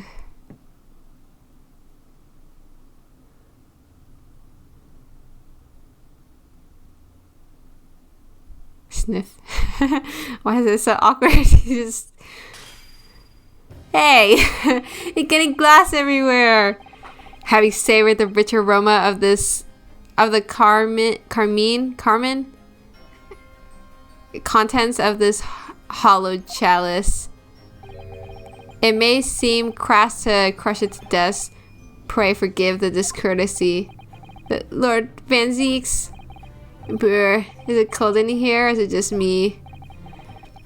As our antiquated tome no doubt says, the prosecution may not speak during a summation examination, so I honored a deathly silence and listened to the charade.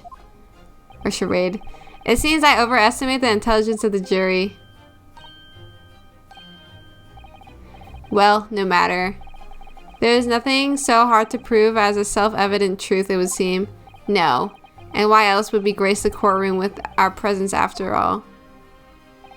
So, let us proceed to the next round of battle. Hello! Bring forth the witnesses once more. Doing. Eyes pop out of head. Witnesses!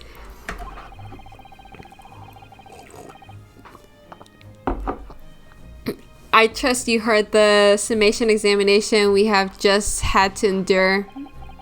Oh yes, sir. That I did, sir. Of course, I heard it.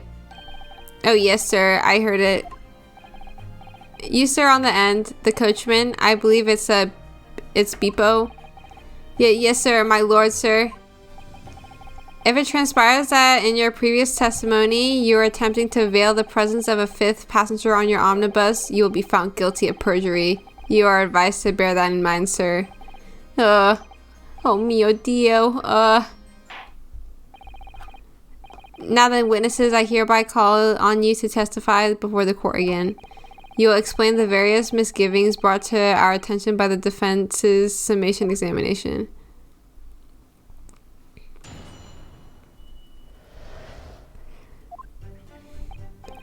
I only carried 4 passengers that night, I swear, but well, I for one was told I had to pay 5 pence for the bus. He fiddled us on the fare, he did, and then I saw that blood-curdling sight as well. It's all too much. I tell you, I saw McGilded stabbing that man. Everything I said before stands. Oh yes, he stabbed him. Yes, he did. I think so, yes. Counsel, make sense of this for me, please. The phantom 5th passenger conjured into existence by my learned Eastern friend never existed. The confusion has arisen from the coachman's sly little cousinage.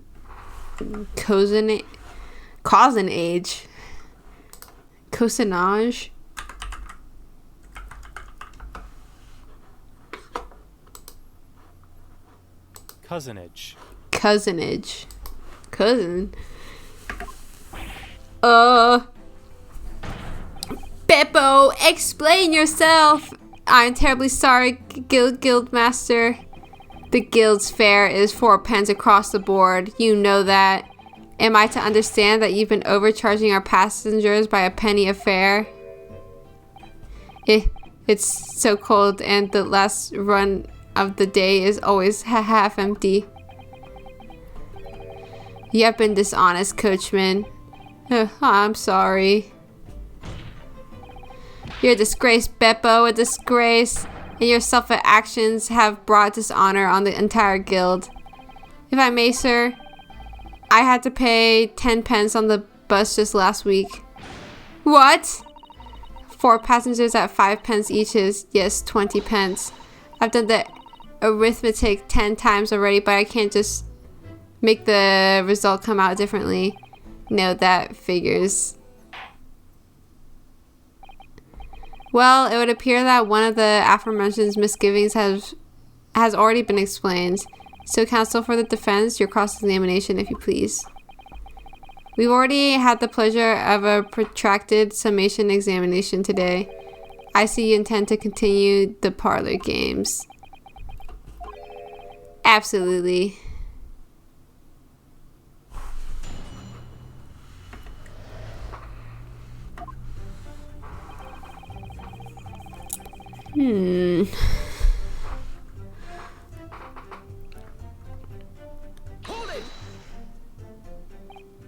So, there were only 4 passengers on your carriage, but you didn't charge them the standard 4 pence fare.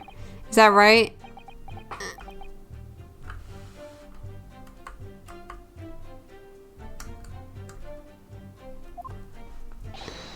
It's impossible to make the last run of the day pay. I was so cold, it was all I could do to stop myself passing out. I'm getting chilblains just listening to you.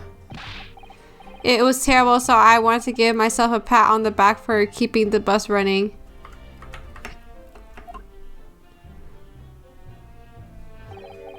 Doesn't a dedicated coachman deserve an extra puppety per passengers?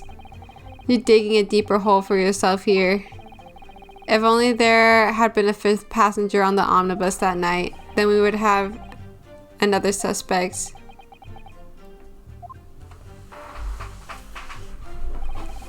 Well, I for one was told I had to pay 5 pence for the bus. Oops, I didn't mean to do that. Q. Does that mean everyone on board that night paid 5 pence instead of 4? Well, I paid 5 pence too, sir. And I just told you that I did. A flat fare of 5 pence across the board.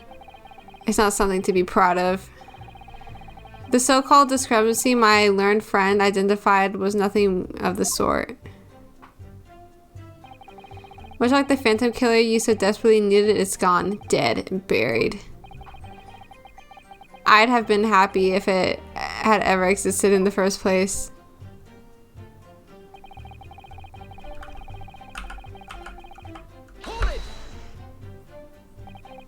This blood-curdling sight, you mean the murder, I presume? Yes, sir. A loathsome sight. No one should have to witness the horror in the eyes of a man the moment his life is taken. Oh, well, not exactly, sir. I mean, I didn't actually see the exact moment the gent was stabbed. Good gracious, really? We have another witness who did, however. The banker has already testified to it. But Mr. First didn't actually see the point at which the victim was killed. That may turn out to be very significant. I heard the banker gent next to me take a sharp intake of breath. See, that's when I looked through the glass. That's when I saw the horrible blade poking out from his belly, all covered in blood. Every time I see a knife now, I can't help screaming even when I'm eating.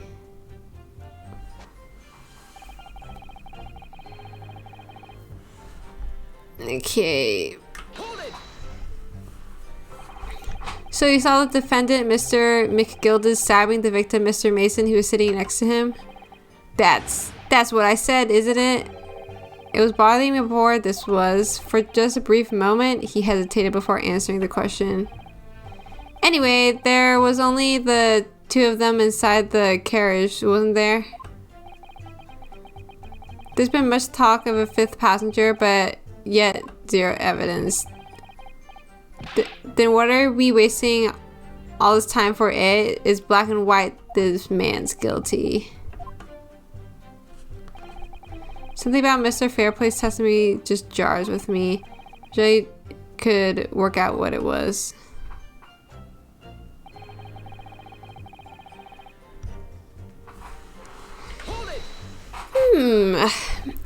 Earlier you testified that you saw the moment when the defendant allegedly stabbed the victim, didn't you? Oh yes, that's right. You said that the victim was on the floor and described the assailant holding the knife in an ice pick grip. I suppose I might have, you know, yes, put the cart before the horse, maybe. What's this? Well, I'm quite sure about most of it. I was driving the horses when I heard a scream from the seats on the roof deck. Oh, I expect that was me, sir. That's when I turned around. Yes, I saw it through the skylight. The gentleman was on the floor and the knife was sticking up out of his midriff. That's right, yes. And the fellow holding the handle was the famous man, yes. So in short, you didn't see the moment when the victim was actually stabbed at all? I really thought I did, but when I go over it again in my head, no, I suppose I didn't actually see the precise moment of the stabbing, did I?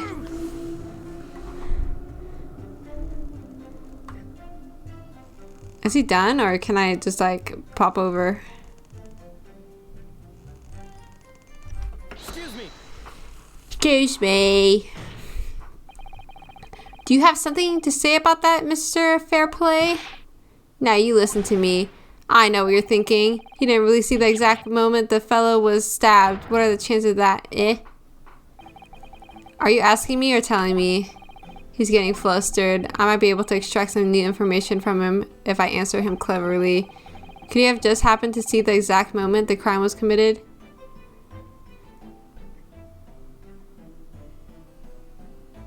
No chance. Well, it is a little hard to believe, certainly. Unless you spend your time peeping through a skylight on the top of the omnibus, that is. Peeping? I'm a reasonable city banker, I'll have you know. And I know what I saw. I remember it as clear as Ballarat Day. Ballarat? Oh, what? Oops. Oopsies. It was a grim scene, I don't mind telling you. Thank you, Mr. Fairplay. Oh, excuse me if I was getting a little hot under the collar there, my lord. I would ask you to supplement your testimony with a clear statement about what exactly you saw. Oh, I can do that, alright. I'll tell you just how grim it was. Do you think I'd forget the sight of those blood-soaked hands after that butcher stabbed the man? Oops.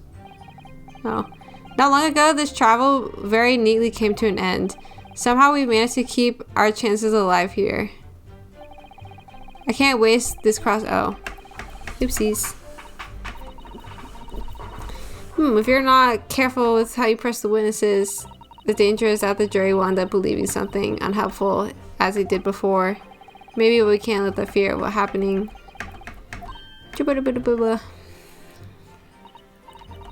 Yes, you're so right. Okay. I got it.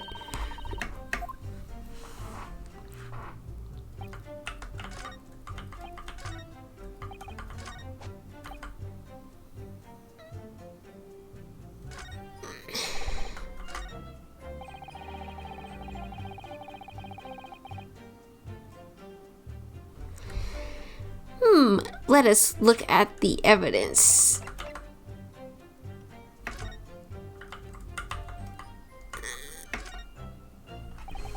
This is definitely blood, isn't it?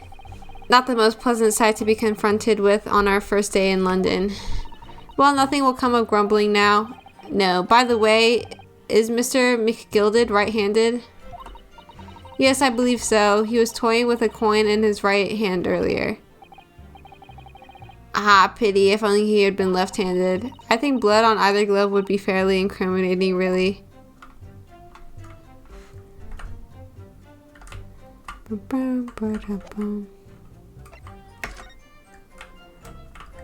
Oh boy, it's the whole thing.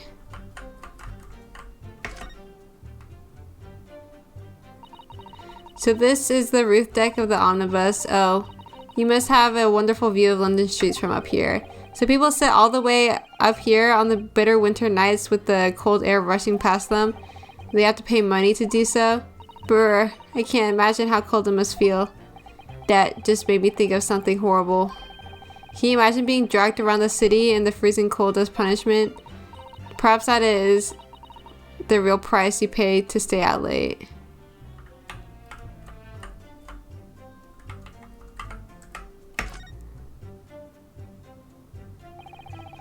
You certainly see the inside of the carriage through this opening, that's for sure. Yes, and there's a lamp in the enclosed cabin, so I'm sure the witnesses would have been able to see quite clearly. That's not good for us. Oh, Phoenix, right? Omnibus.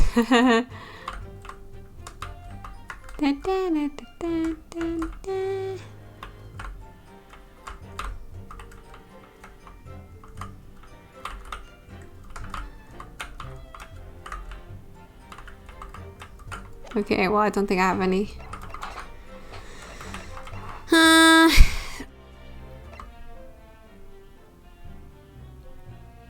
Blood-soaked hands. I mean, I could be really nitpicky and say it's not that blood-soaked.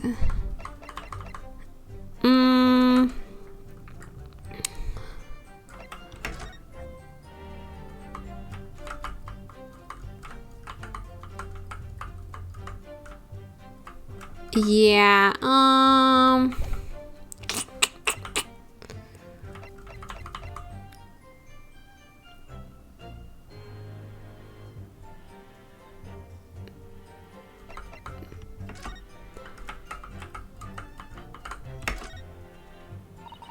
that part is the sheath, isn't it? Are you alright, Mr. Naruhojo? Oh, sorry, yes, I just don't really like blades. Oh. Those don't seem like the words of a man with a large katana slung from his waist. That's not a blade. That's Kazuma's soul. Anyway, there's no sense in delaying it. Let's see what the blade looks like. Ugh. That looks like a lot of blood. It surely is blood, the victim's. Ugh. An Englishman's blood looks a lot like a Japanese man's blood. Do you think it wouldn't? Sorry, it's just that we've only arrived here in Great Britain. I find it a little hard to adjust. Yes, I do understand. Yeah, I thought they were like unicorn silver blood. There's the M. An ornate letter M, undeniably Mr. Magnus McGilded's initial, and it's beautifully gilded too. It must be very valuable, I should think. Ah, what is it? Look at this M. If you turn it upside down, it becomes a W. This could change everything. W? Yes, it could be one of those, you know, turnabout cases. I'm sure of it. I'm afraid I don't know at all. But what I'm sure of is that this is an M. Oh. Well, the idea was quickly squashed.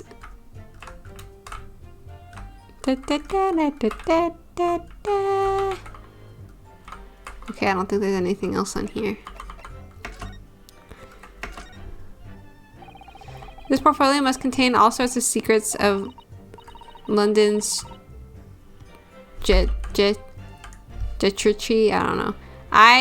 Oh dear, do you really think we ought to look inside? Well, it's not as though we know any of London's gentry personally, is it? Apart from our great detective friend, perhaps. Actually, I wonder. I assure you we will not find Mr. Sholm's name inside. Oh my god, why'd Siri turn on? I hope everything's okay. Okay. Well, let's see what we can find.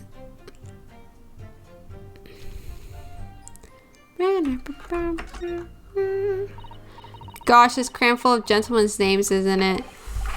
Well, I suppose they're probably not all gentlemen at all, are they? After all, not everyone in this country is well off. Ah, goodness. What is it? Look at this. Do you see the name here? Bruce Fairplay. Should that mean something to me? It does sound strangely familiar, actually. Bruce Fairplay, the witness testifying at this very moment. Oh yes, of course, the banker. Why's his name in here? Ah, he borrowed 20 guineas, did he? And look, the repayment date is fast approaching. It's possible that this is just a coincidence, of course, but this could be very useful information.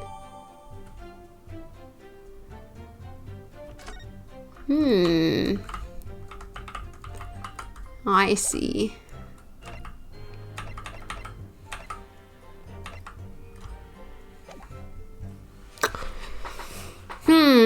Well, obviously I gotta do unless I gotta press this.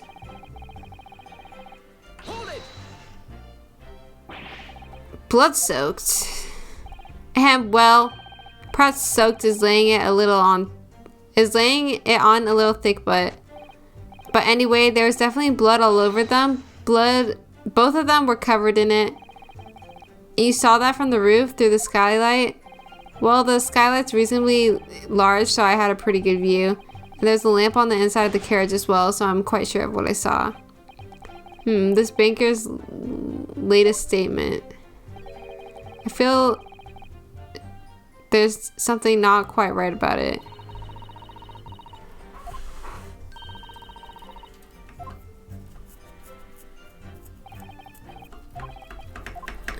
Don't make me go through this again. I'm sorry that I'm slow. This is my punishment for not doing things first try.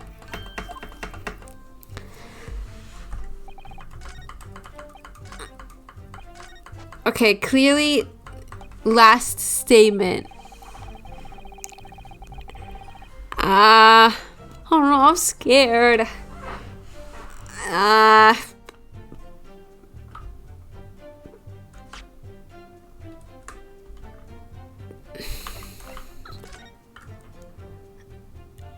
I could show this picture.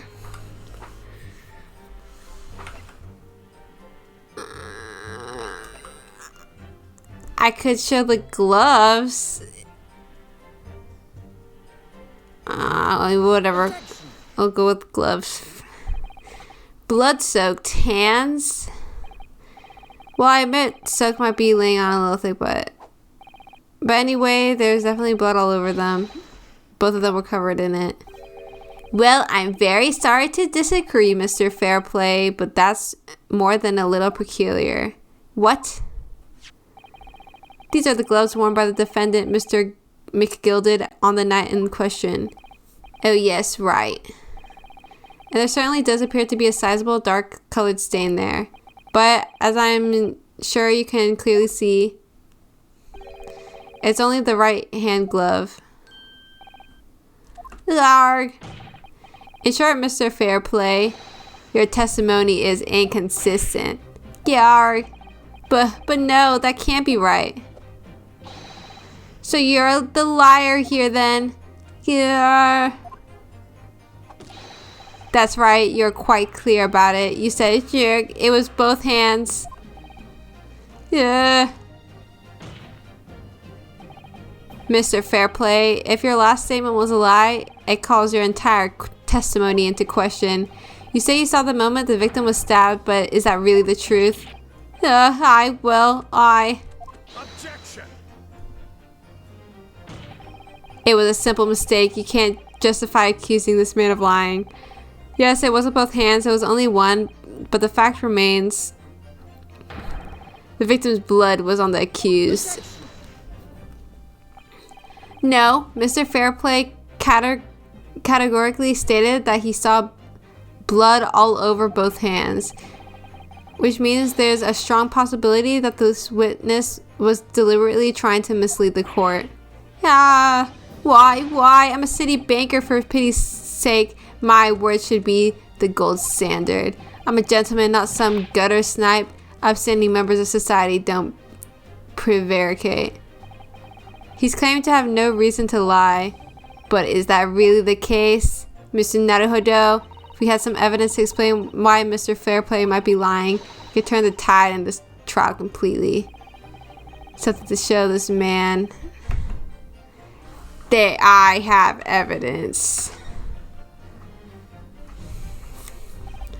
My lord. Yes, counsel? The defense is ready to present evidence. By Jove, are you sure? Yes, evidence will clearly demonstrate why Mr. Fairplay had a reason to lie in his testimony. Yarg! Very well. I hereby call on the defense to present its evidence. This book. This is a list of all the debtors who owe money to Mr. McGilded.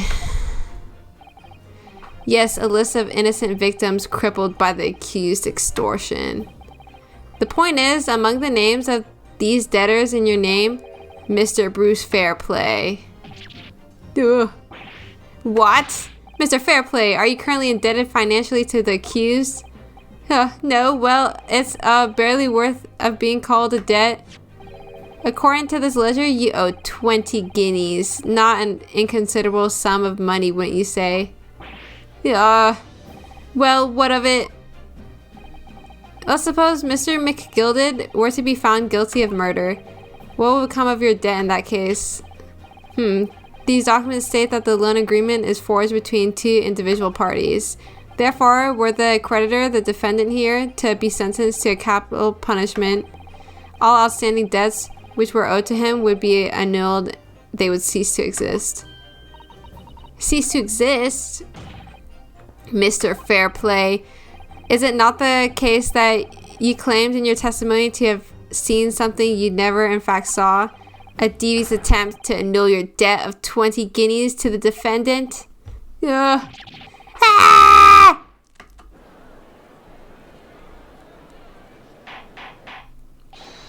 Order, order, order!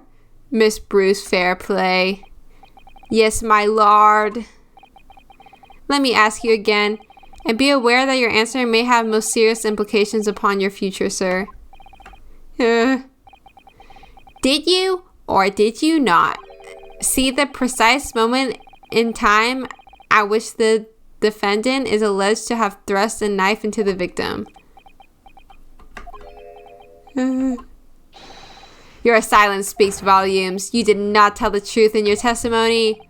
All right, now let's not make a melodrama out of this. Perhaps I did overstate the truth a pinch. A pinch? But it makes no difference. I definitely remember seeing blood on McGilded's hands, both of them. And yet, only one of the defendant's gloves, which we have here as evidence, is stained. Yeah, so you keep saying... I wonder if I might be allowed to speak, sir. Go ahead, Mr. First.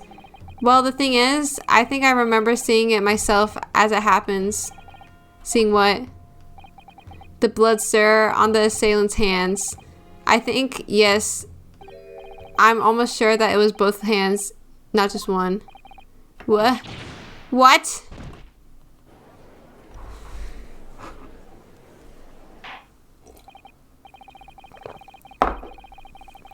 It would appear that we're going to need further testimony from all you witnesses. This time, I would like to know precisely what you did and did not see. Do I make myself perfectly clear? Yargs. Mr. Naruhodo, this is good news. The course of trial seems to have shifted slightly at last. Yes. I might finally have a chance to turn things around here.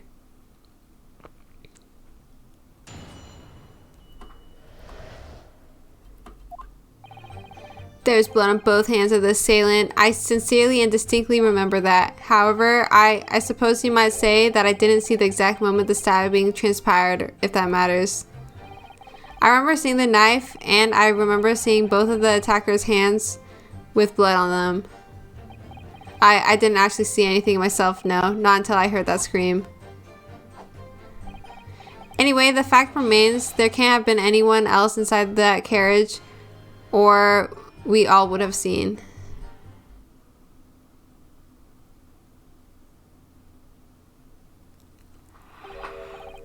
Well, lo and behold, in truth of fact, not one of you was witness to the crucial moment the crime was perpetrated. I apologize, my lord, but honestly, dog, there was no one else inside that carriage, and the man's hands were covered in blood. Grr, that much incriminating evidence is tantamount to saying we saw the man do it. That's really not what a testimony is about.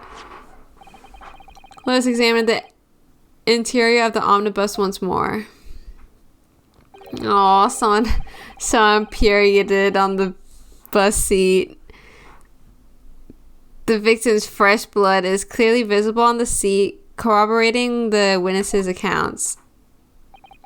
In other words, there is no substantial nor significant change in the facts of the case. Very well, your cross-examination, please, counsel. Yes, my lord.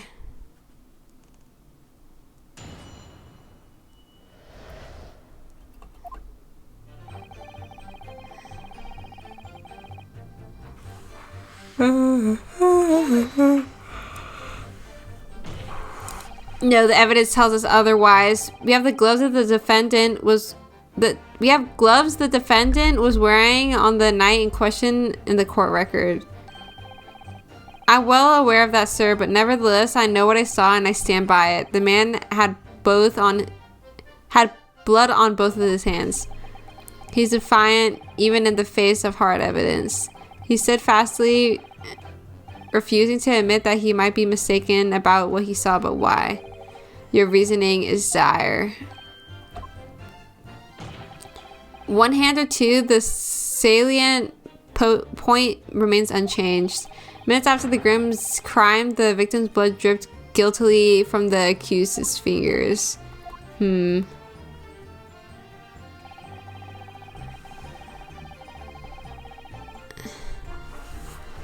I'll just press the ones I feel like pressing.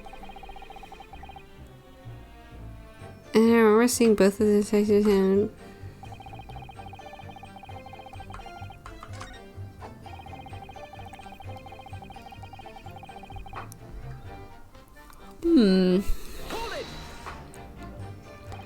And everything you saw of the incident was through the skylight on the roof of the omnibus? Yes, that's right. It was fiercely cold that night, but the glass wasn't frosted over. Oh yes, I remember I was shivering. It was so bitter.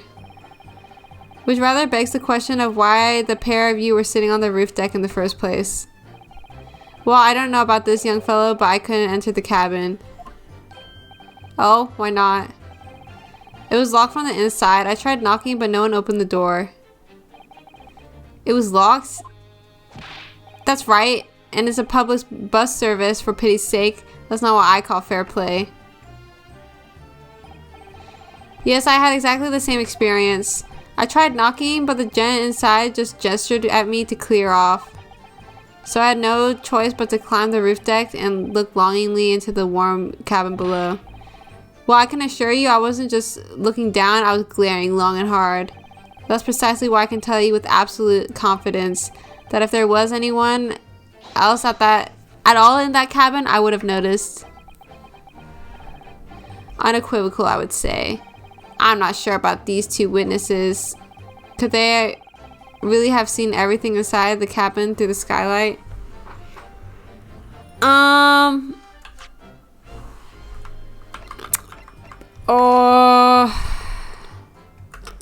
I mean, you can't see the other seat. I'm gonna say they might have not been able to. Allow me to confirm one thing, Mr. Fairplay. You're riding this omnibus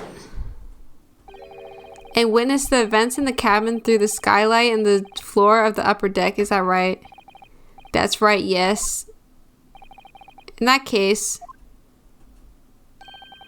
there is a portion of the cabin interior that would have been out of sight from you. What?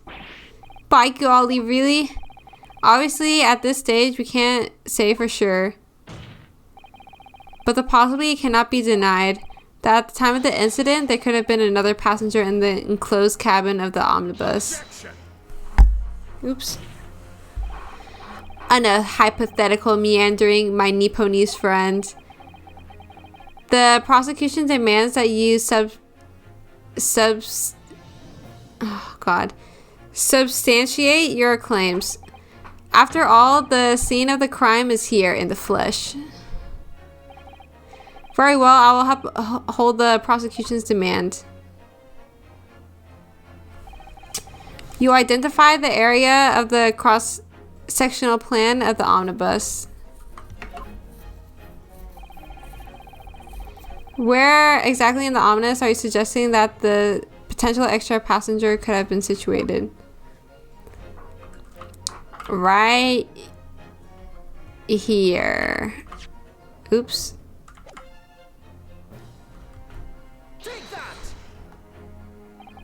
Both rows of seats on the roof face in the direction of travel, whereas the seats in the enclosed cabin face each other, which means the visible part of the cabin which passengers on the roof deck can see through the skylight is as I've drawn here. Ugh. That's right, my lord. As you can see, the seat opposite the one on which the victim and his attacker were sitting is obscured from view. In other words, if someone had been sitting on that seat, it's quite possible that these witnesses would have been completely unaware of it. Yarr! Objection. It's quite possible some phantom was sitting there. You Nipponese have a forbidding habit of obscuring the truth with ambiguity. I concur with the prosecution's rejoinder.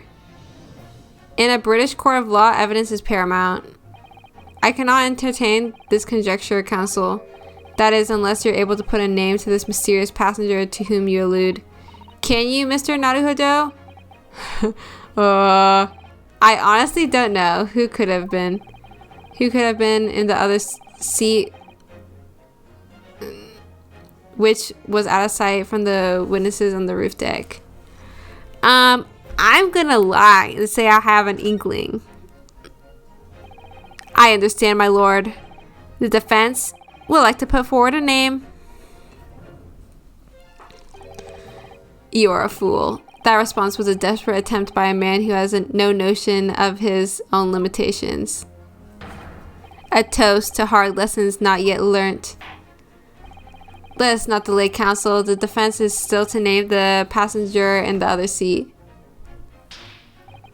This could be it. This could be the chance I've been waiting for to turn the trial in my favor. On the night of the murder, the person occupying the seat in the omnibus cabin that was obscured from view was... Oh my god, he's 52? Sheesh.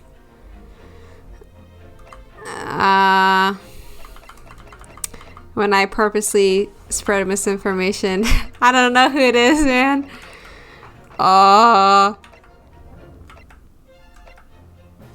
That's a little awkward.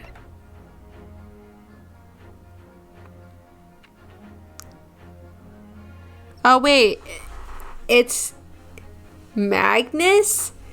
Because what people saw, I don't know. I'm just gonna say it's him. Because it's definitely not anyone else. Take that.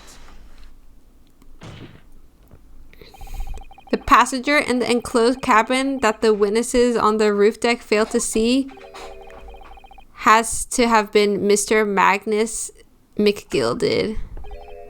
Mr. McGilded? What are you talking about, counsel?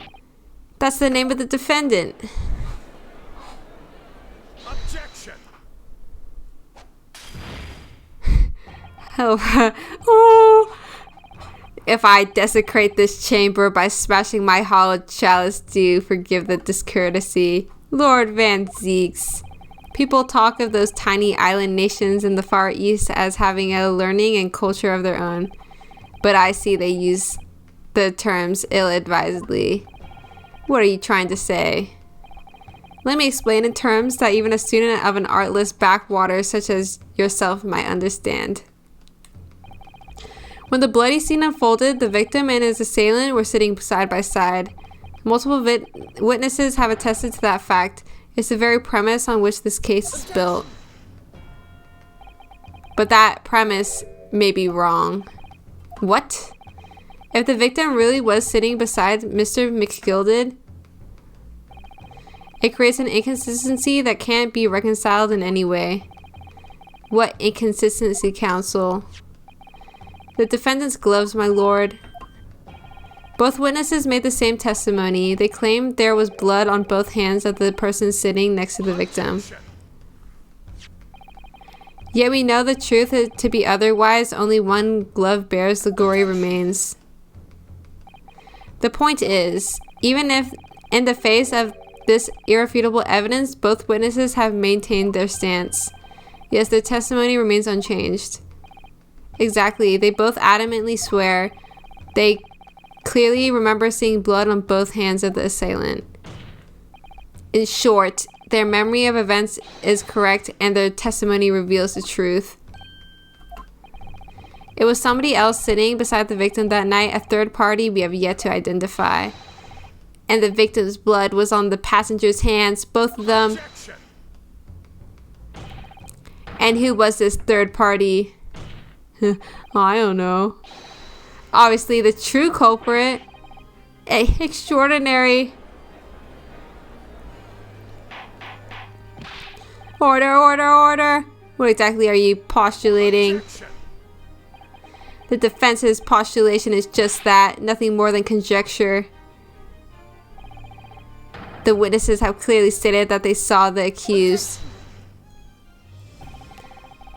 But when elaborating on his testimony, Mr. Fairplay said the two of them were wearing hats and I couldn't exactly make out their faces. Yes. The tops of their heads were obscured by the roof. I could see the rest of them though. Yes, that's right. Both gents were most certainly hatted. Hatters do tend to notice such things, sir. And what particular styles of hat did the two gentlemen sport, Mr. First? I'm afraid I don't remember. And you call yourself a hatter. The style of hat makes no difference. There was no third passenger in that cabin. How can you be sure? Because if there had been, the accused Mr. McGilded would undoubtedly have offered to dispose the fact. Unless that is, you are proposing an even more preposterous explanation that the accused failed even to notice the presence of the true culprit in the very cabin in which he traveled.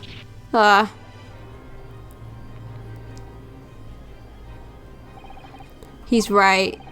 If there was another person traveling in the enclosed cabin of the omnibus, it's inconceivable that Mr. McGilded would have been unaware of it. Order! There's clearly a simple solution to this problem. Bring the accused, Mr. McGilded, to the stand. Well, what say you, counsel? The prosecution objects, my lord. On what grounds? As a suspect, he will have already made a full statement to the police. But what if there's some reason why he's unable to speak freely?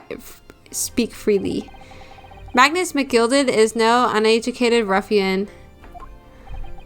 If it indeed turns out the man has been withholding information, you can be sure it will have been a most deliberate act. Counsel for the defense, what is your opinion? My lord. No. Demand his testimony. Yes, we need to hear what he has to say in order to find out the truth.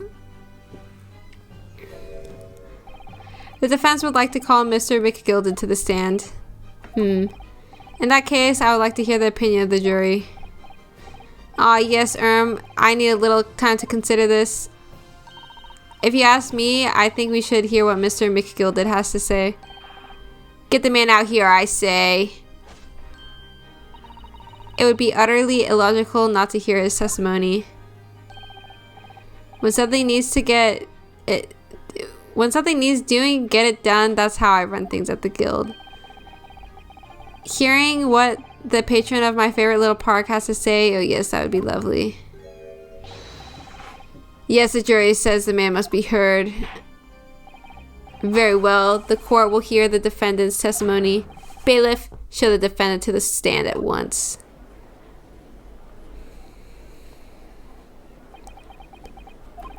Now, maybe what actually happened that night will finally become clear.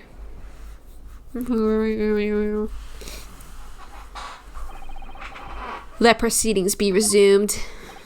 Mr. McGilded, have you been listening to the discourse of the day? To be sure, I have, my lord. There are now two matters on which the court desires to hear from you.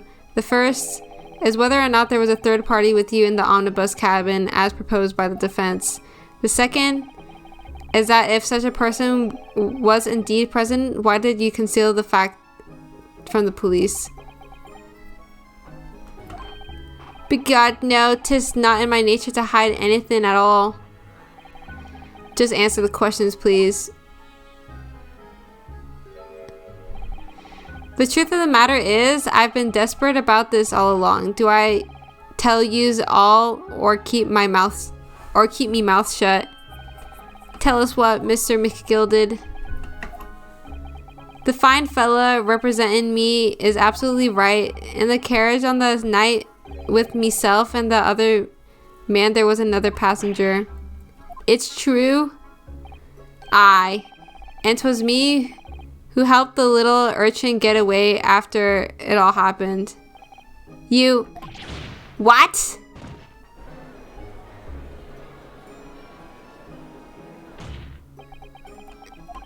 No, Magnus McGilded, that convenient excuse can't save you now. I'm truly sorry, so I am, Lord Van ZIEKS. I'm sure you'll be wanting to know why I said nothing when I was taken in by the police. I do be having a very good reason, I assure you. Which was, well, the little child was just in the wrong place at the wrong time, and not in any way involved, you see. What? If the police had known the wee one was there, they'd have assumed she'd done it. They'd have hauled her into this here courtroom just like myself. I was only trying to spare her that. Young hearts and young minds are easily damaged, my lord. And who is this young child of whom you speak? That I don't know. You don't know? Aye, well, the wee teen just happened to be in the carriage that night. I never saw her before or since. We have absolutely no reason to believe this man. The prosecution calls for the witness's statements to be disregarded by the court. You know, I wouldn't be surprised if the urchin isn't here in this courtroom as we speak, listening to the proceedings. What? Bang. Ah, smoke! Ah, fire! There's a fire! Looks like I'm trying to get away. After them, it's no use. Cough, cough. I can't see anything all through all the smoke. What is going on? Be careful, Mr. Naruto. Don't cover your face. Bailiff, don't let the accused escape. Secure the omnibus. I hereby call an emergency recess. Bailiff, ensure the defendant is in custody and clear the courtroom.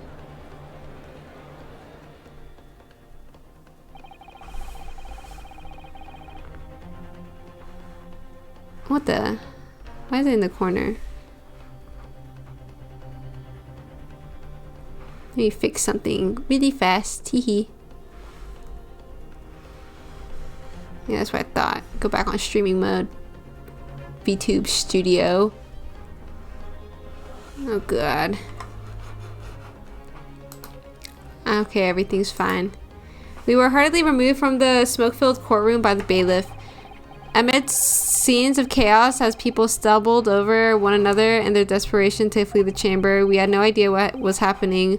All we knew was that for the time being, at least, the trial was suspended. Oh geez, to be continued.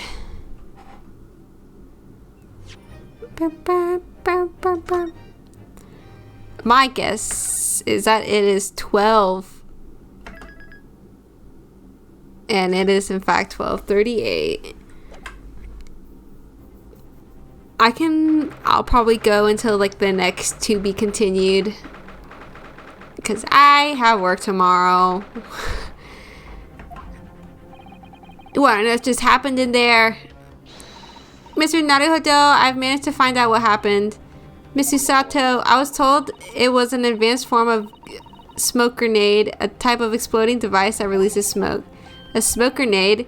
It sounds like the sort of thing ninjas use. They're just making sure everything is safe now. I think the trial will start again before long. But who would have done something like that? The police managed to catch someone who's trying to flee the courtroom, apparently. Flee the courtroom? Why? Well, it's a young girl of around 15, I hear. A young girl? Then who could it could it be the other passenger that Mr. McGilded was just talking about? My thoughts exactly. So he wasn't lying. Oh, what's become of Mr. McGilded, actually? There are so many things I need to ask him about, but he's not here.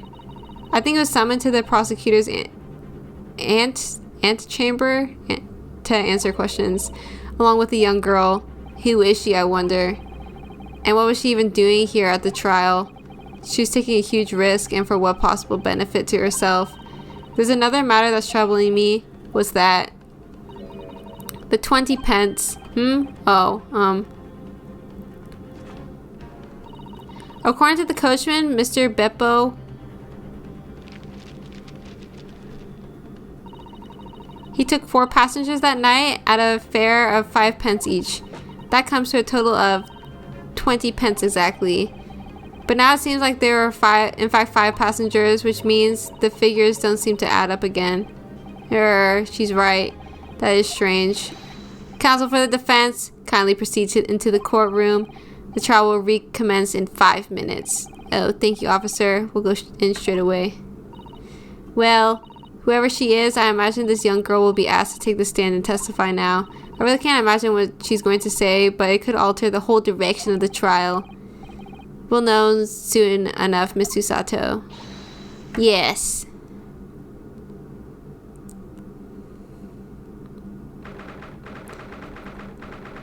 February 1 p.m. Oh my gosh, it's her? I've like seen her on the, the cover.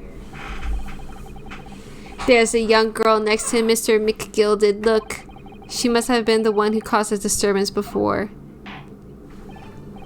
Well, after that rather eventful recess, the court will now resume the trial of Mr. Magnus McGilded.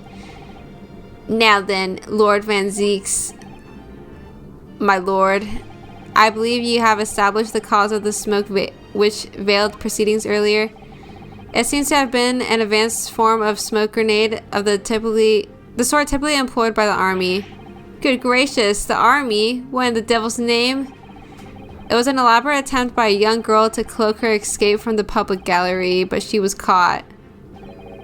And now occupies the stand. Your name, girl? Are you responsible for the smoke grenade which induced such pandemonium here in my courtroom? What is the meaning of this deplorable behavior? Ahem, if I may, my lord. Yes, Mr. McGilded. I think perhaps I ought to explain here.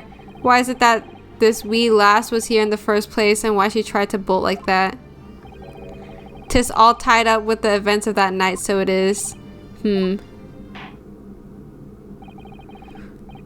Very well, Mr. McGilded, give your testimony. You will explain to the court exactly how this young woman is involved in this case. Just what did happen that night. It's not like a defense lawyer needs that information or anything.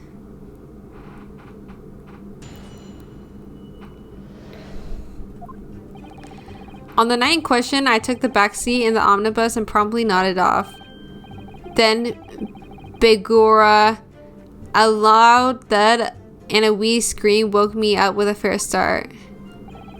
There's a fella collapsed on the floor at me feet, so I sat up on the seat across from me. Then I turned to find out where that scream had come from, and bless my soul, what did I find? There was a child in there, all curled up in a ball, hiding her wee self away.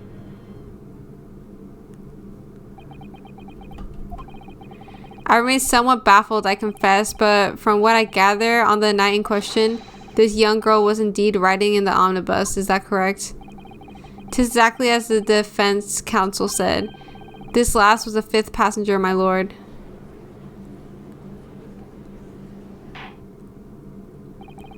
Very well. The defense may now cross-examine the witness. Are you ready, counsel? Yes, my lord. Or rather, no. I have no idea where to start.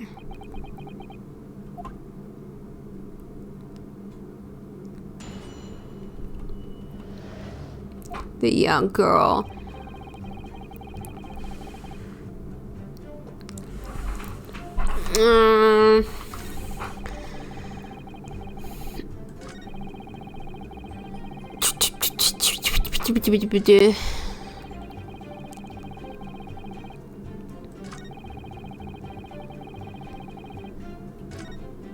Oops, I didn't mean to do that. Being the defendant's lawyer and yet finding myself as stunned as everyone else is in the testimony, let's just say it's trying. We certainly had precious little time to talk to Mr. McGilded before this trial, but we mustn't be dispirited. We must try to learn all the facts we can. When we arrived in London this morning, I didn't see the day panning out like this. Mr. Naruhodo, no grumbling even in your head. How'd you know?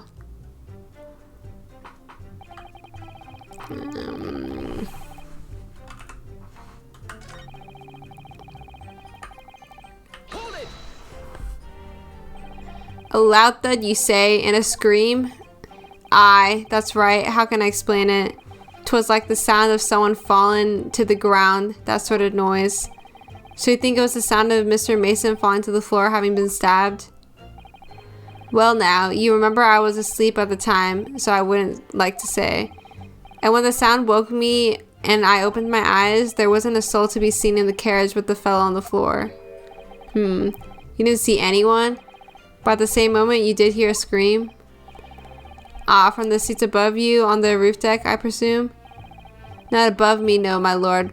'Twas from inside the cabin. But I wasn't altogether thinking about the scream. No, I was too stunned by the desperate sight before me eyes.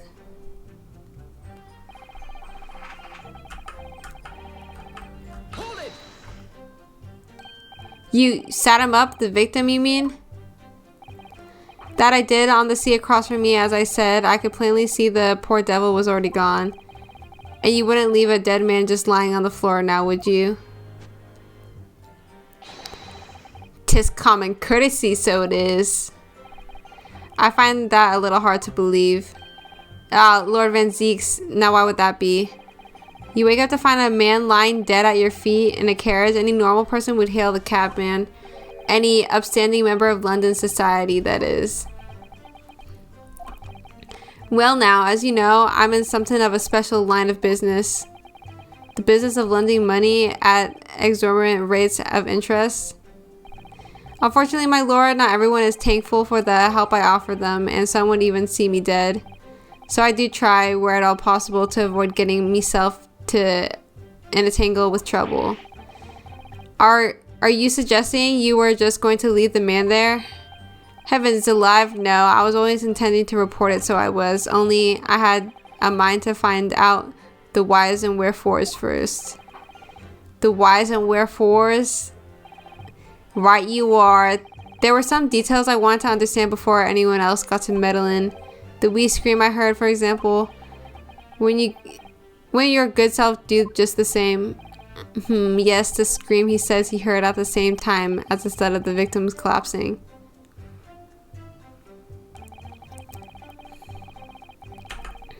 Hold it! I'm afraid I don't understand.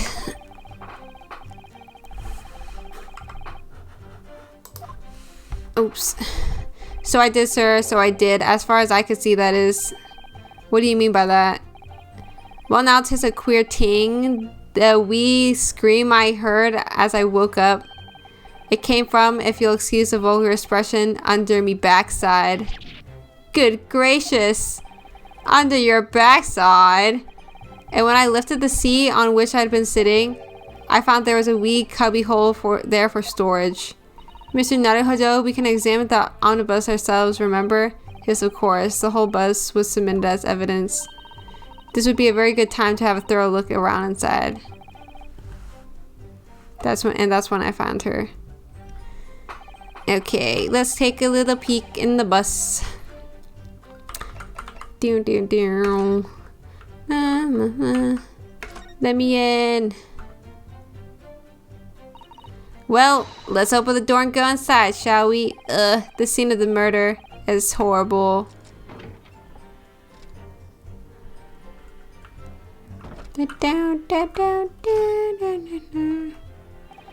That's blood, isn't it? Is something wrong? Oh, it's just, well, this blood stain is so obvious, that's all. And yet, Van ZIEKS had made no mention of it. I suppose that does seem a little strange. Why do I have such a bad feeling about this? Alright, gotta crank it open. This seat looks reasonably soft, but it's actually rather hard when you sit on it. And only just wide enough for two gentlemen to sit side by side, really. Of course, an English gentlewoman would be dressed in such finery. It would be quite impossible for her to climb up to the roof deck, so she would have to be seated in here. A woman in a kimono would have the same problem. Women's clothes are very impractical, aren't they? Oh, I have to touch the crank. This seat has a handle, it seems.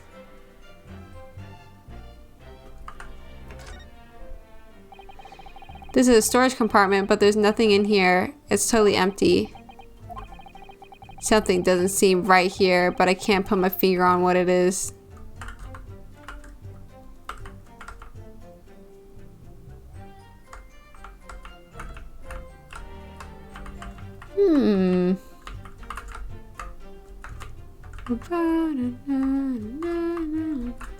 Ooh.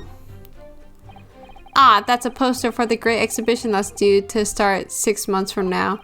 There's a lot of focus being drawn to the Crystal Tower, the centerpiece of the whole exposition. Ooh, the Crystal Tower. It's under construction already, I believe. People all over London must be fizzling with excitement at the prospect of such a grand event.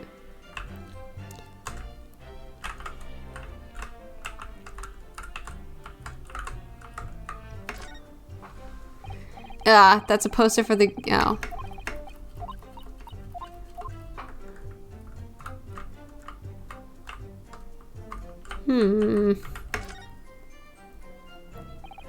That's blood that soaks into the seat. The victims obviously...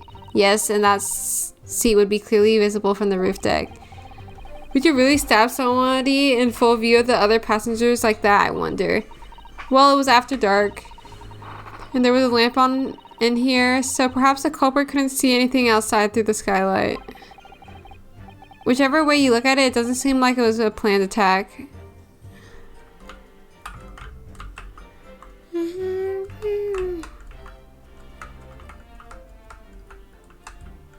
You can't just say things look suspicious and then not tell me why.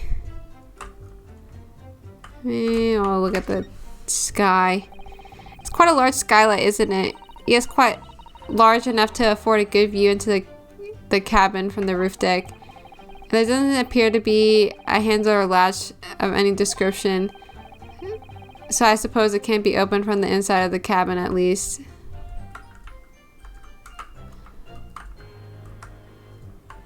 Okay. Have you seen enough? Let's step back outside then.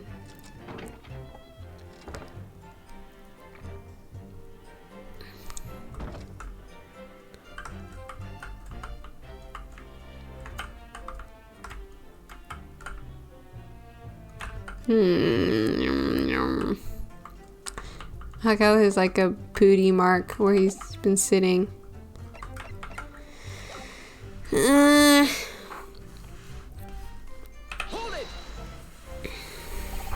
You say she was hiding herself? Aye, that's right.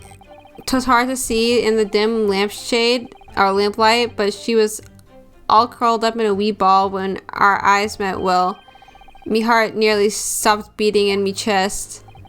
Ugh, you're really overacting this. Still and all, I pulled her out from under there and sat her on the seat opposite so I can have a wee chin wag with her. The seat opposite? That's right, just next to the dead gentleman there. You sat this young girl next to a corpse, sir?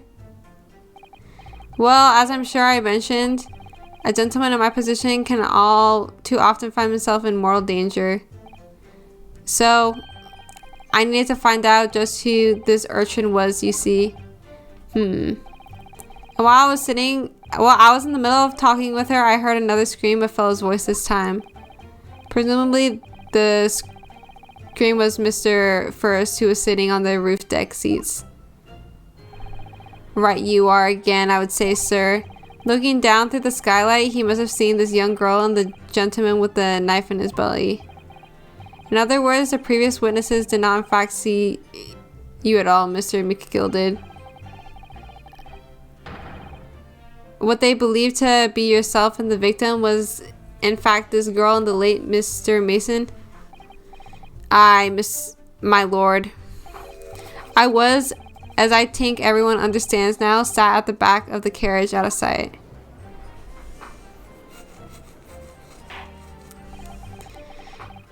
It is certainly plausible. The defendant is somewhat diminutive in stature and readily confused perhaps with this young girl. After that, of course, with the screams from the gentleman over us, the driver realized something was wrong and pulled up the horses. Oh no.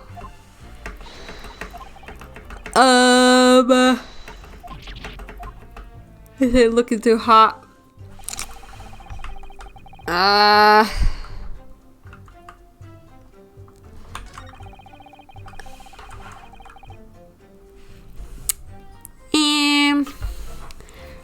Let's take a look at the evidence again. Maybe there is something more inside, and I'm just blind.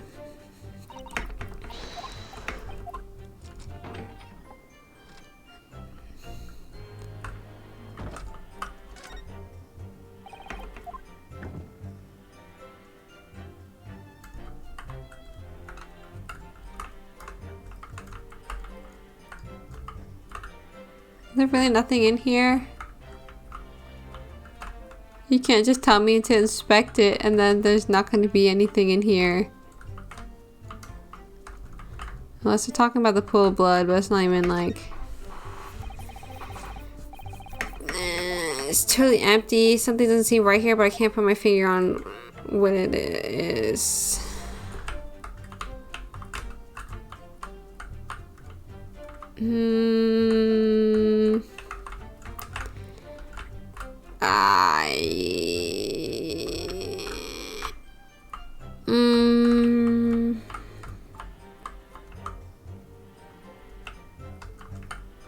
Okay. Let's take a little go backsies.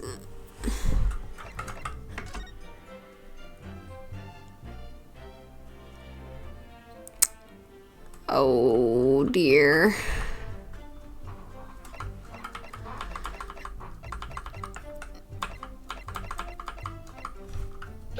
Oh god, no. Oh no. I clicked the wrong button.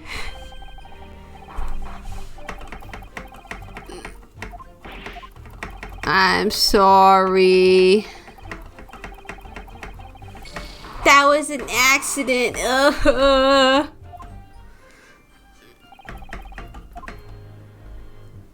Okay, let's not be so hasty. Okay.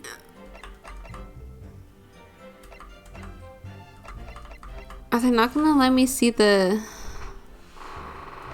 person's one. Oh, geez, I don't remember.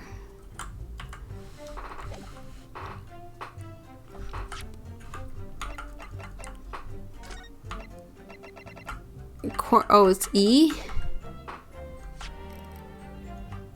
Oh, but they don't let me pick it. Okay.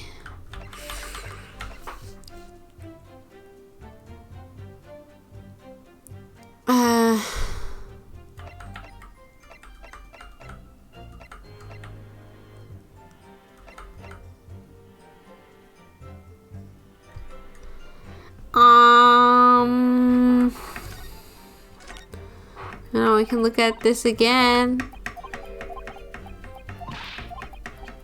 Oh, I don't think so. Actually, I have second thoughts. Oh god, I clicked it again. No.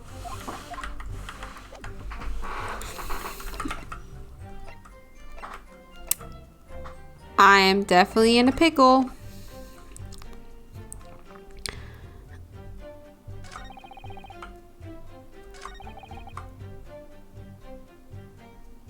And I turned to find out where the screen print was. What did I find?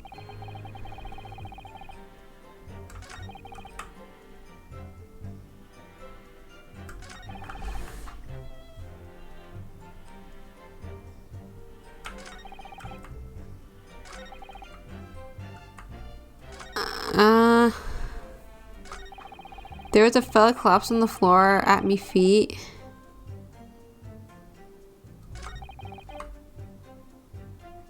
Then I turned to...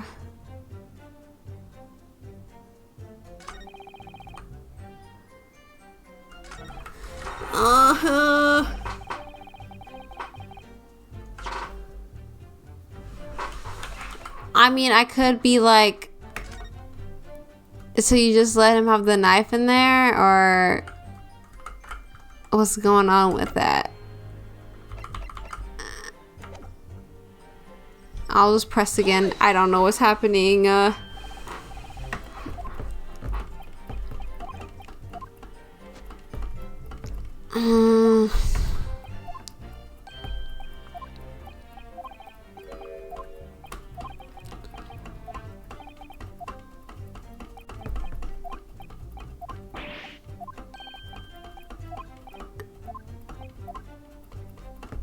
Come on, Naruhodo, give me a hint, please.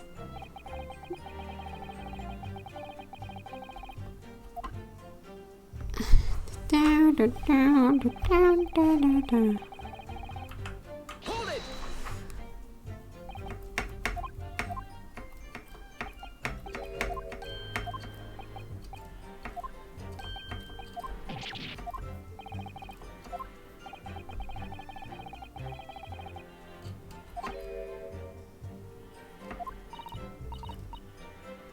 We can examine the... Yes, of course. This would be a very good time to have a thorough look inside.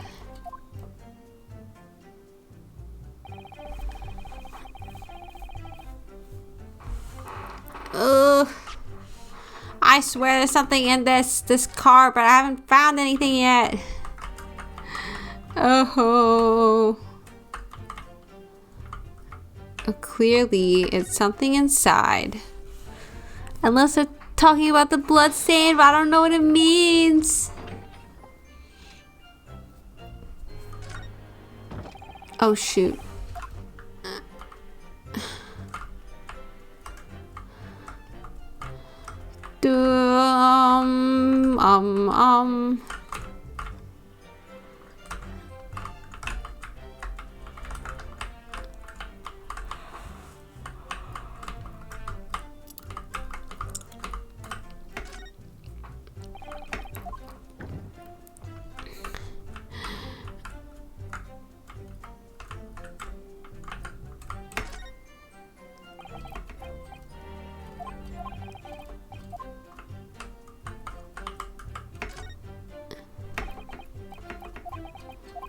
Something doesn't seem right here, but I can't put my finger on what exactly it is.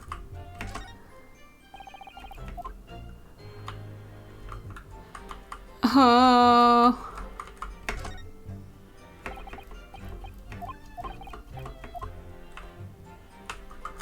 Come on, help me out, man.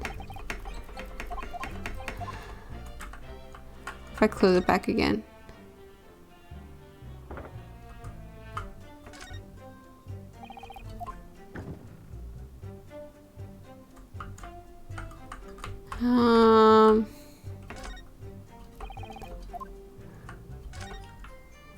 I don't get it, man. I don't get it. This is where my career is over.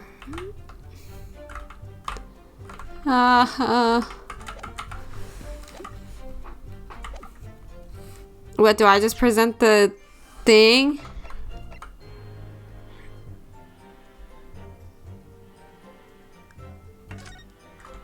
Oh, this is gonna be bad. Oh, jeez. No. Is it save scum time? I ruin immersion by taking advantage of the game's mechanics.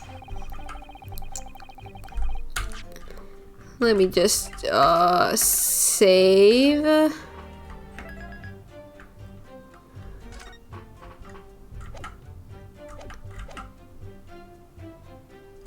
Maybe I'll press this again. You say she was hiding herself? Aye, that's right. It was hard to see in the dim daylight.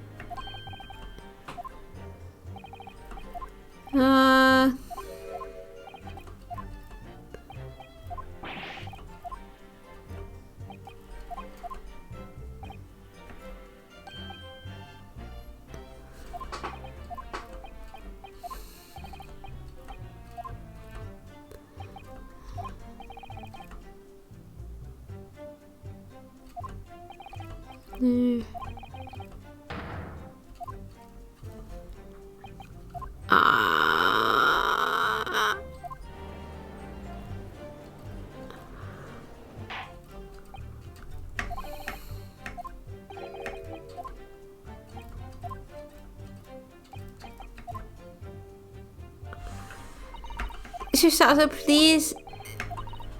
I need help. Am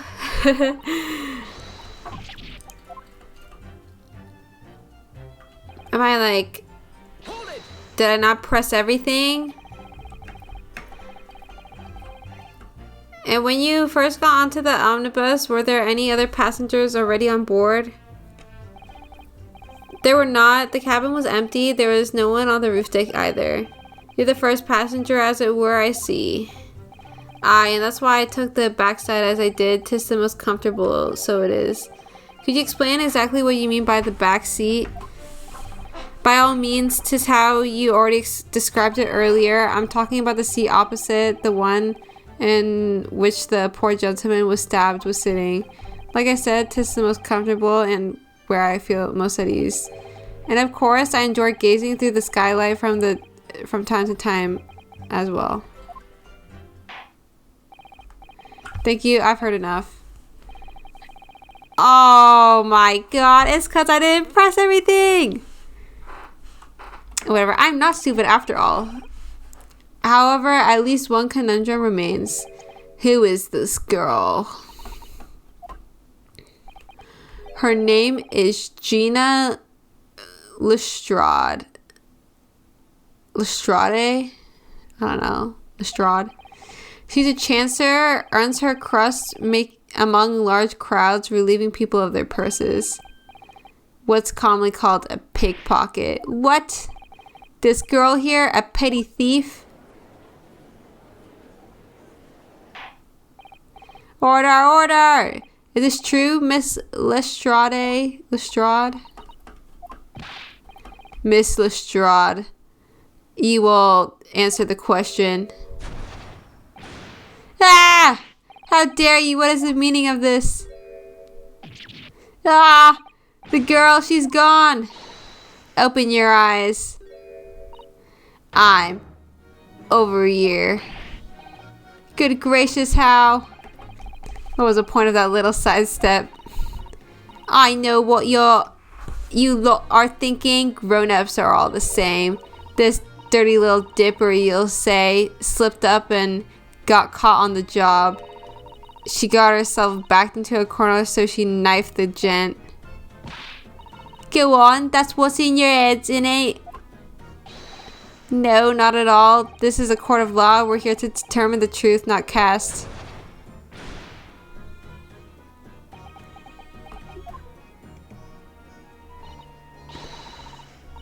Look, knives are for cowards. Only thugs use weapons like that. All I need for what I do is these fingers. I'm a professional, alright? Maybe not in your eyes, but I got pride in what I do. Let me guess, you don't count smoke guns among weapons for thugs. Oh, this? Yeah, this was in a bag I lifted the other day. Down where they keep the four-wheel drags. It's nice in it. I like the pink best. How is it's Mr. Herlock. Hello? What? What do you want? Are you the person who ate my Pringles? Well, I ate some of them. Yeah, but they're meant for me. Yeah, but you weren't even like sentient. I'm gonna eat it. Also, What snacks do you have? I don't have any snacks. Why do you think I ate your Pringle? Can you close both doors, please?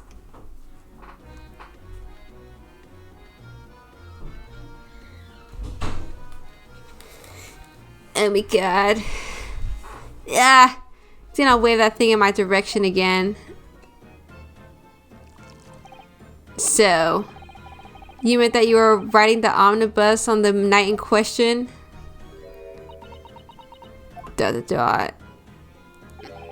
Tis alright, lass. You can tell them the truth now. Alright, yeah, it's just like the Irishman said.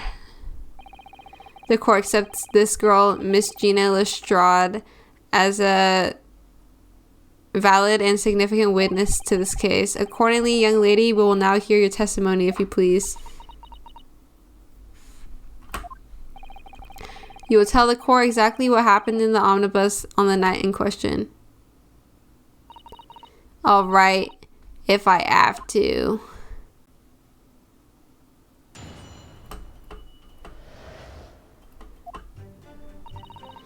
So I snuck inside the carriage before they hooked up the horses, just like always.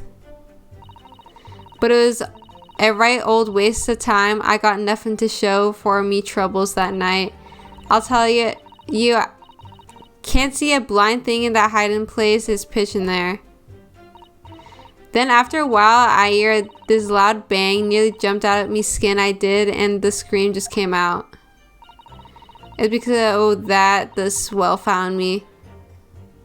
It did help me get away, mind. Oh god. Yes, he let you go. I fail to understand why you let the street urchin go, Mr. McGilded. Oh, 'tis simplicity itself, my lord. You see, she couldn't possibly have killed the other passenger. I knew that for a fact. How? As I'm sure I said before, sir.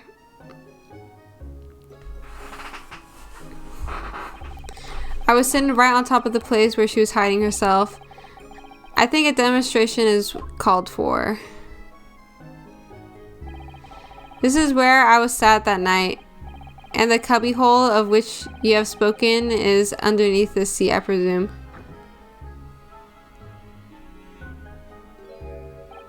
Yes, it does appear just large enough to accommodate someone of this girl's stature.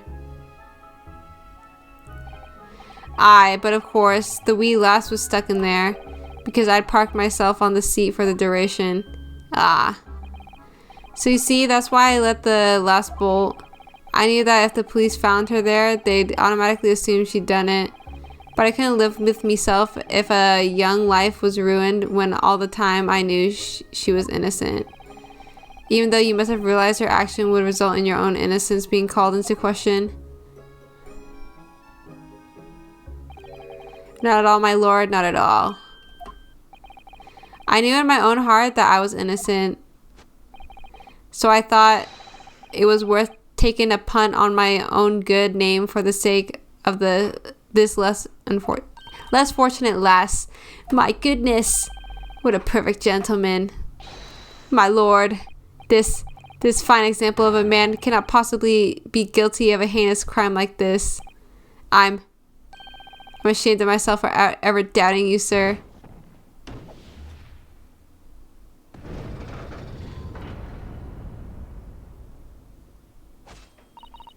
With calm, calculated reasoning, one arrives clearly at the truth every time.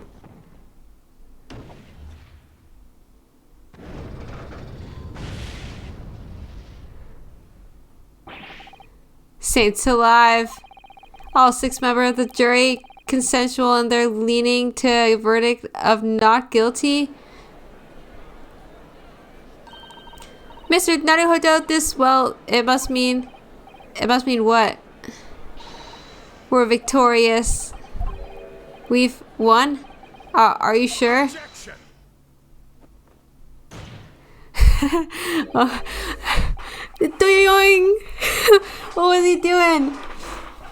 He has his boots in my face. If the sight of my iron-heeled Wellington offends, pray do forgive the discourtesy.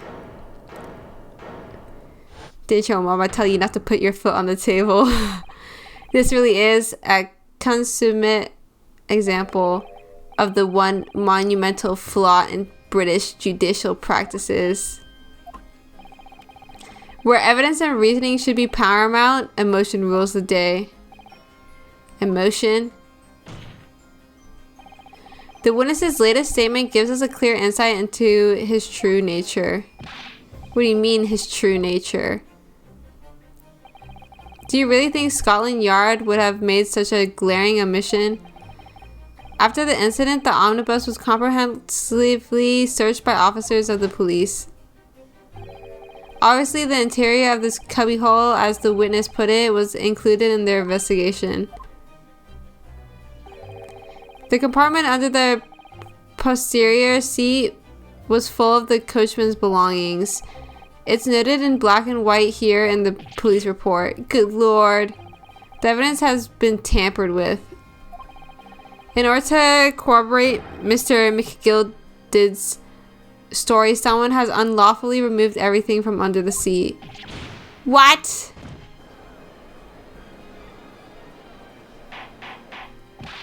Order, order! How could such a devious contrivance possibly have been affected, counsel?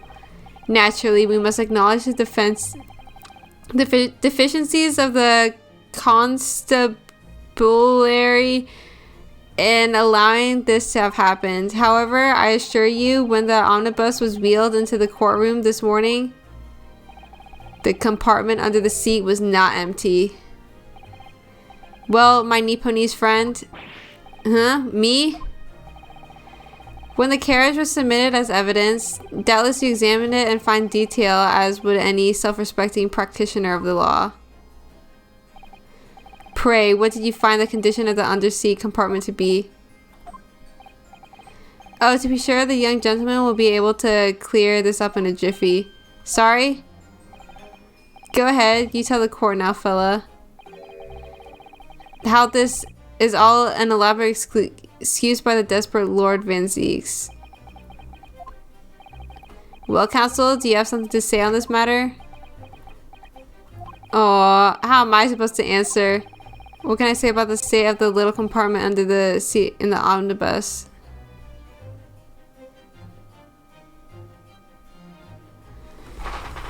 Oh, am I gonna get penalized? I didn't look. Yeah, I didn't look, so, I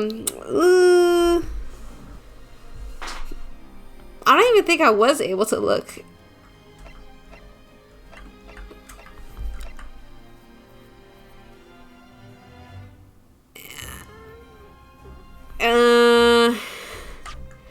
Let's do a little save just for cushion. I'm gonna say I didn't look. Sorry, I'm a failure. I didn't look. Why didn't I examine that omnibus more thoroughly? Perhaps I credit you with too much intelligence. It seems, my lord, that this Eastern initiate is as unreliable as wine from the barrel. Mr. Naruhodo. Well, now it seems the argument is moot, and the truth of the matter is there for you all to see after all. That their cubbyhole under the sea is as empty as the devil's heart, so it is.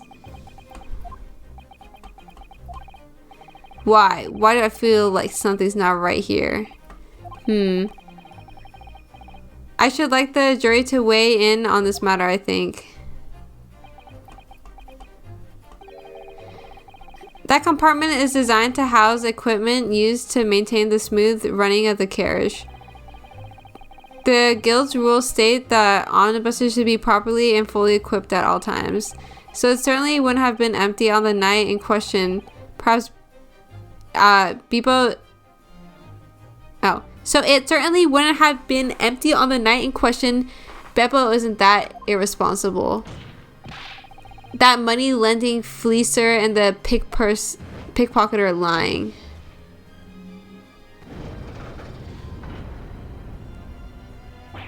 Yeah. I can't believe I was nearly taken in. The stinking rich are always stinkers. Nothing but cowards, a lot of them. What? Oh no. It's a trick, of course it's a trick.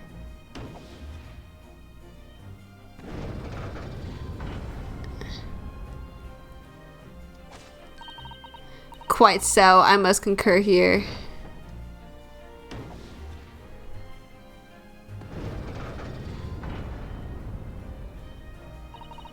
With calm, calculated reasoning, one arrives clear at the truth every time. Yes, but every time a different truth, it seems.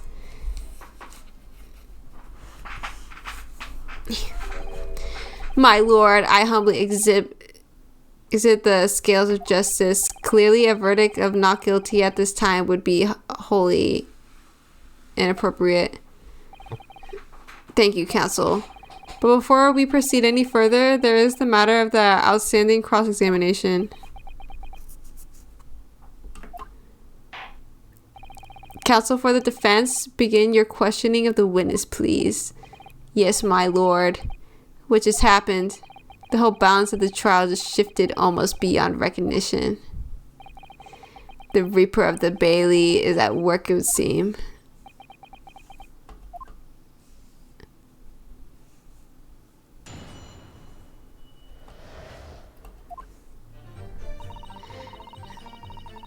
I guess I'll press everything and not do what I did last time.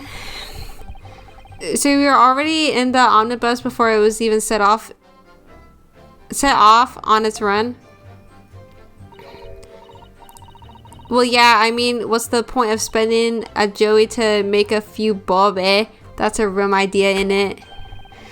I suppose she means there's no point in spending money to make money.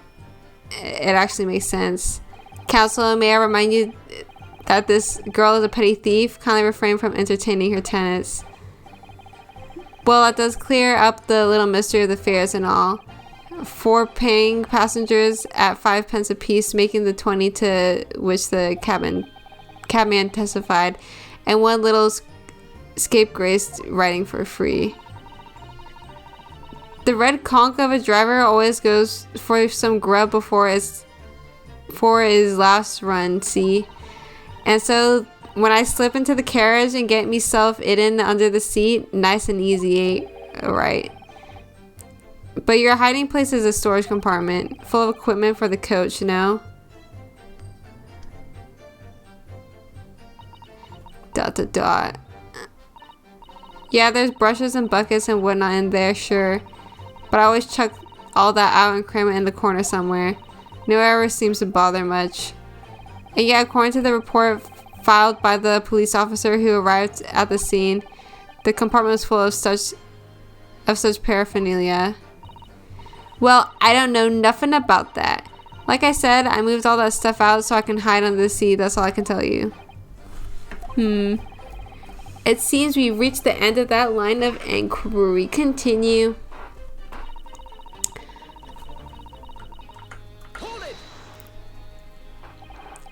A waste of time? Why is that? Well, most nights I'm on my own in the God permit, at least some of the time. I beg your pardon, did you say God permit? Oh yeah, well that's what my kind call it. You say the omnibus, I suppose. The point is, any normal run, the carriage ain't got no one in it for a while. And that's when you come out of your hiding place and get away. That's it, only that night. This cove was sat on me seat from the start. And he didn't budge the whole way, did he? Not 1 inch, I was totally stuck. Do you mean to tell us that you were present in the carriage for the duration? You were under the seat the entire time while the events unfolded in the enclosed cabin? Yeah. Right, mister? To be sure, I was shocked as anyone. You don't expect to lift the cushion you've been sat on and find a child now, do you? So this Miss Lestrade couldn't possibly be the culprit then.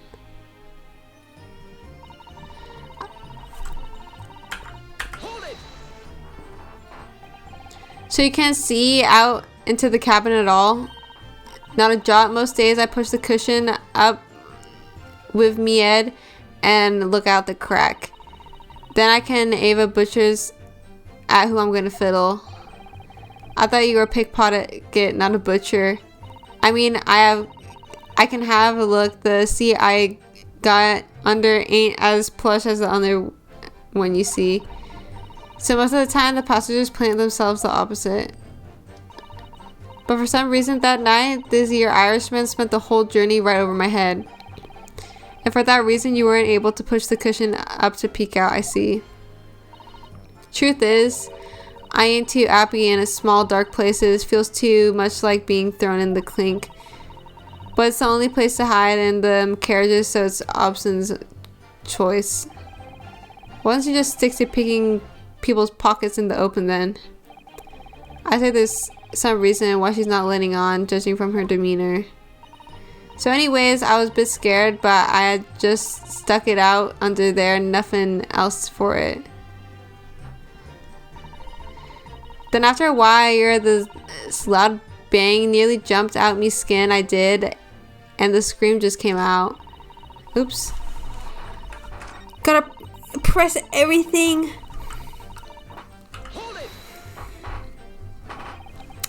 When you say a loud bang, do you mean the noise of someone falling to the floor? Could have been, I suppose. I don't remember so well. Point is, it made me jump. And you let out a scream involuntarily? That's right. And I felt the cushion over me head and get lighter all of a sudden. Presumably when the defendant got up in order to help the victim, yes. Or not. It could equally have been the moment the accused stood in order to stab his victim, could it not? Well, girl, do you see what happened at that crucial moment? Yeah, I saw it. I pushed up the cushion and at a quick butcher's while I had the chance, didn't I? The Irishman was sitting up. The bloke had fallen on the floor on the seat opposite.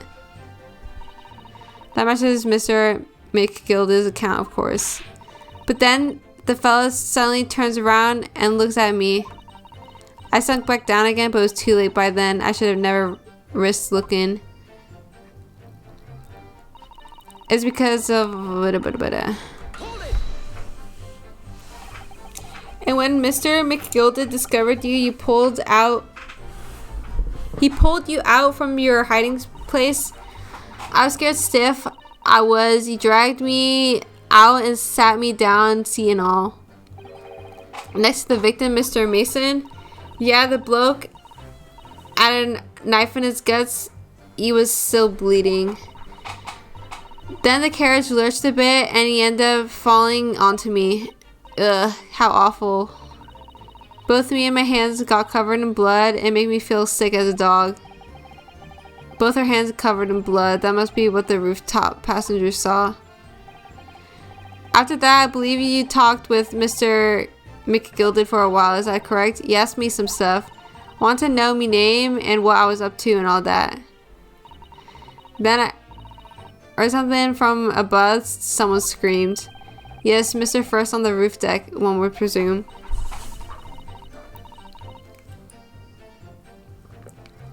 Well, I didn't want no one seeing my face, so I didn't look up.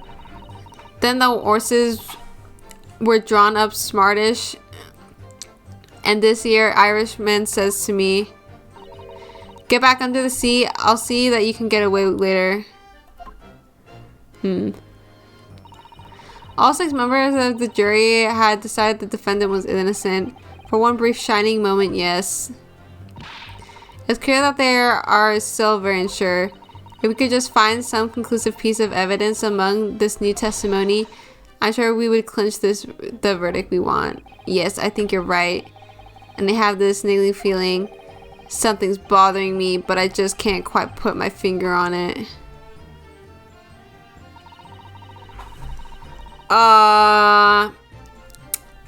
So Naruhodo, you want to share what you've got this feeling about? Because, I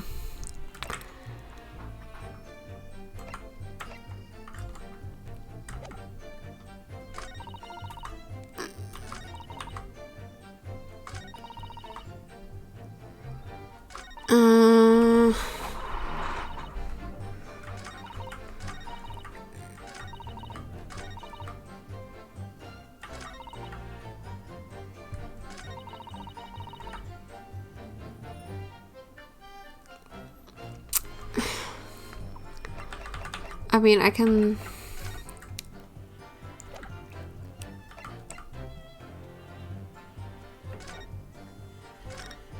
look inside again.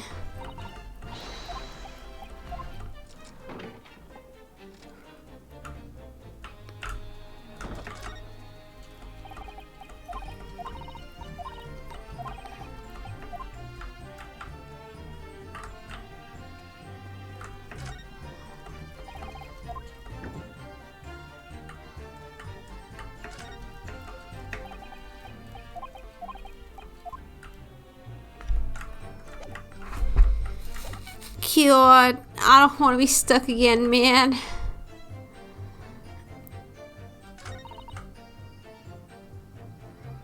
I got nothing to show for the show that night. Can't see anything. Loud bang.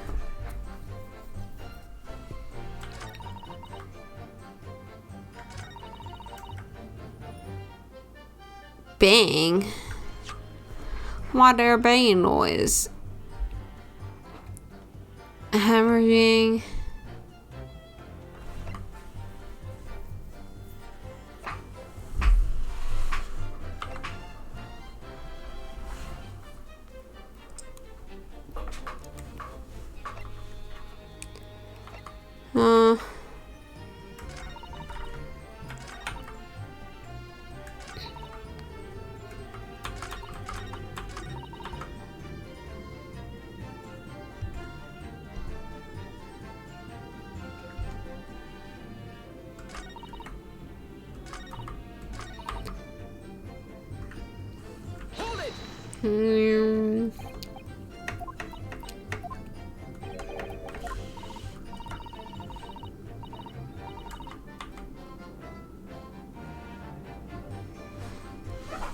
What do I have to? Oh, jeez. I didn't mean to do that.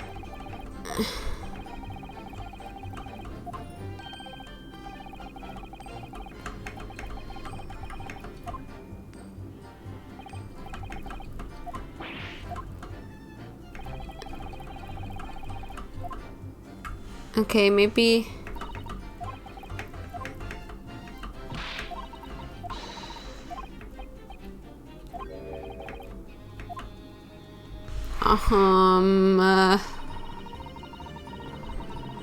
I guess I'll just press everything and I'll just stare at him.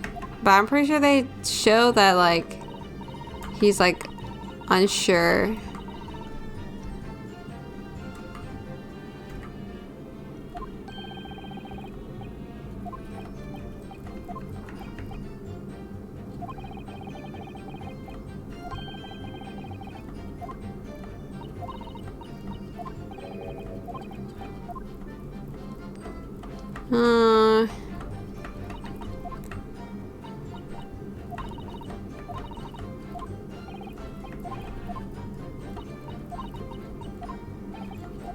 He's like, I don't think I've seen him change his like expression for this whole thing.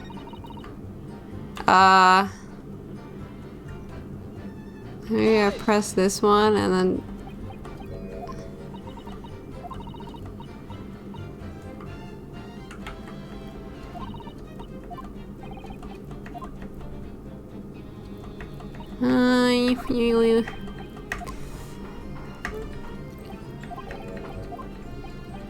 Jeez Louise, man.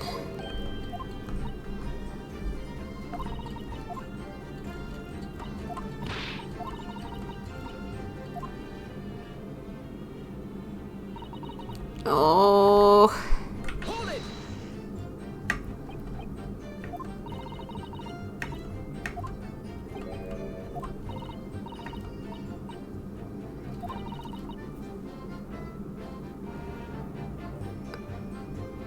Fallen up onto me.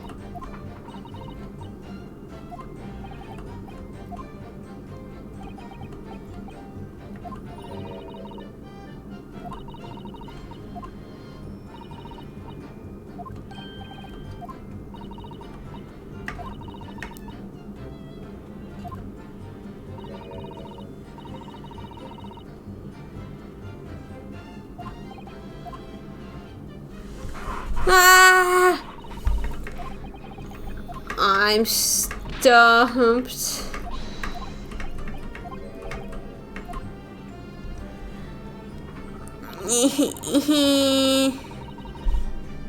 it!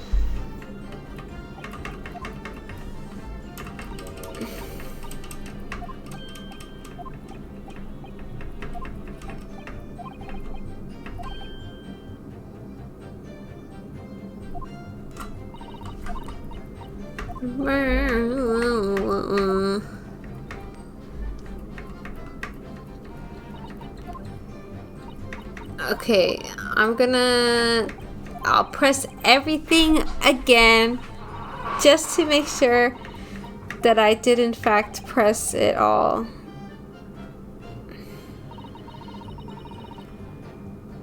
Hold it!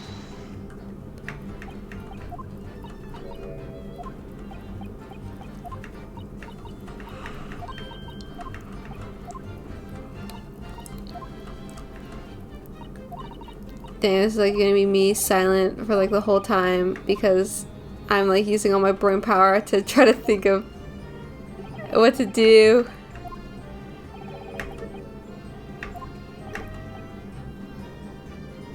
Can it possibly be the culprit then? Why is it in orange text? Is that important or something? Hold it!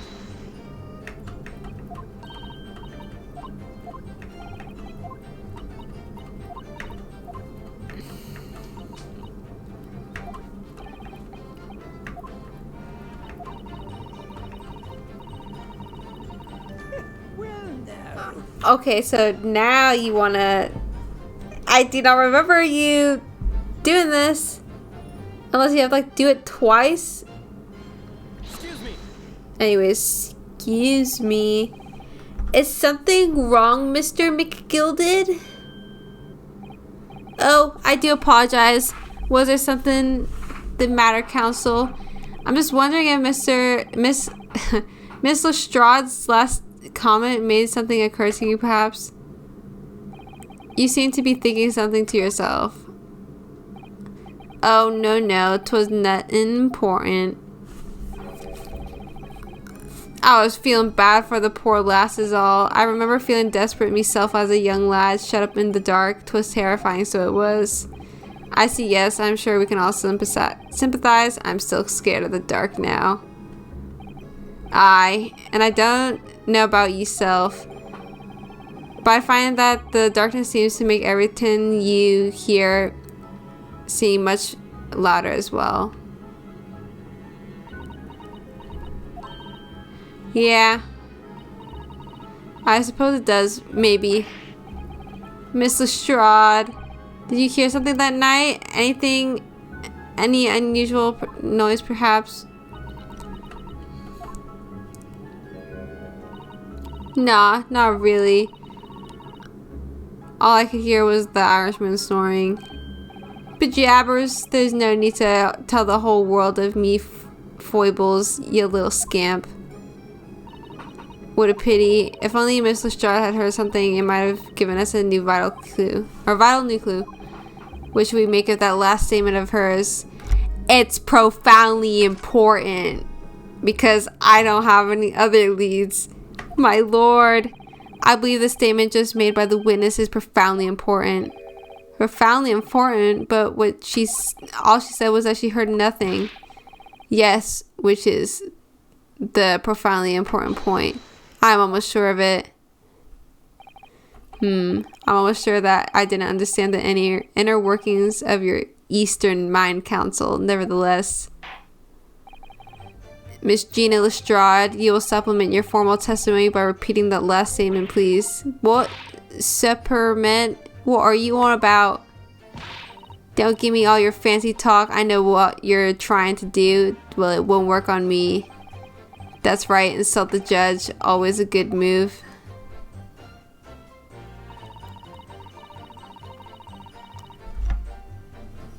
Hold it!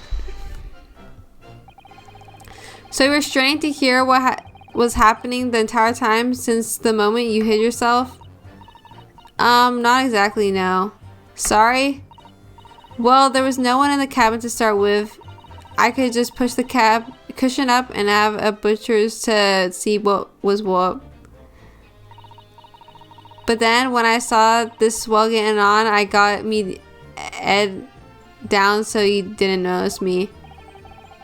And Mr. McGilded sat on the seat under which you were hiding, correct? Yeah. Would you Adam and Eve it? Yeah, what a mug. So then all I could do was listen. I was waiting to jump out of there as soon as I heard him leave. Oh. Heard him leave, see. But would he? Not likely. Even though we stopped here and there, I never heard the door open. So I just had to say and listen to I'm driving its pigs to market, snoring like an old dog he was. Are there any conclusions we can draw from that, I wonder? It don't add up. Why exactly? I'm not sure. Oh, I mean, I guess she'd probably hear someone scream if they got stabbed. Miss Lestrade, what you have just told the court is clearly at odds with the facts. Yeah, at odds. Are you sure, man? Absolutely. It seems my learned Nipponese friend is not as dull-witted as I feared. So Van ZIEKS realized it too. Counsel, I must insist that you bolster your claim with evidence, or some complicit party's name at the very least. Yes, my lord. I expect you to demonstrate this alleged contradiction to the court. According to Miss Lestrade, while she was hiding in the omnibus that night, she heard nothing but the sound of Mr. McGilded snoring. But think, Ryunosuke, think. There's something else she should have heard. Show up a person? Whatever, no saving.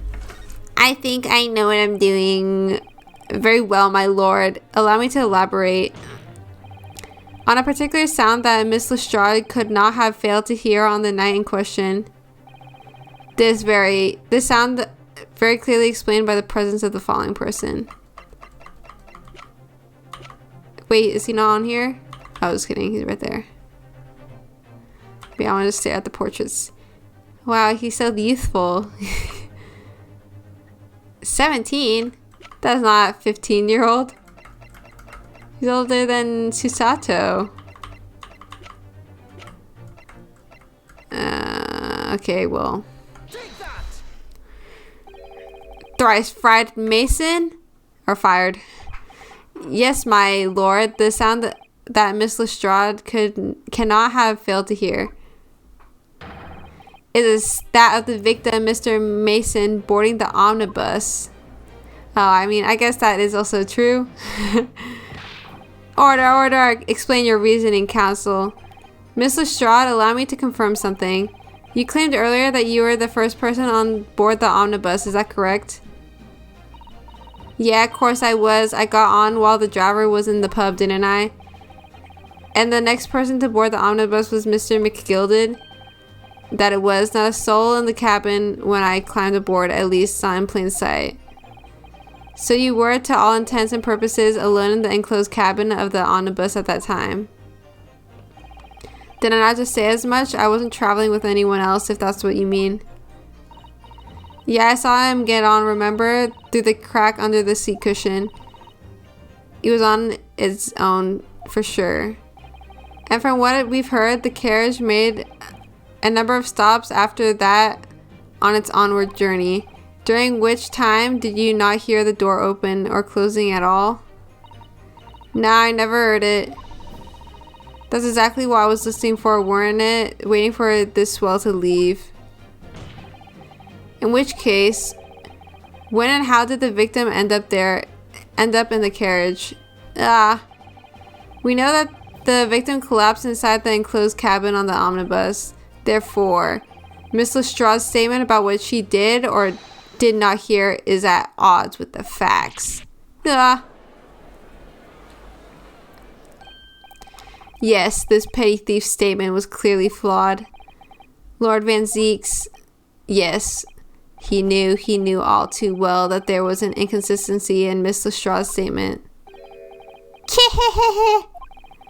It would seem words of thanks are in order for my learned friend.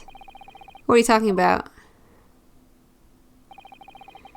You have demonstrated matters impeccably. This witness and her colorful statements are entirely unreliable. Her words are convenient untruths, nothing more. He's dead right. How could the victim possibly not have boarded the omnibus? That makes no sense whatsoever. This girl is a pickpocket. Let's not forget that.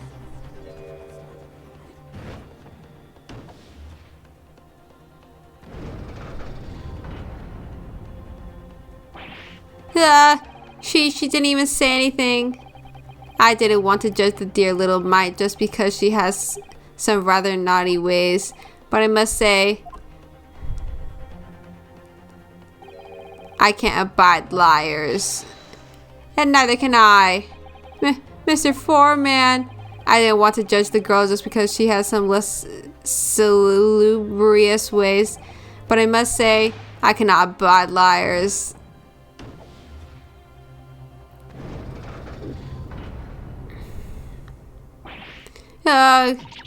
Mr. Naruhodo, that's 5 jury members leaning towards guilty.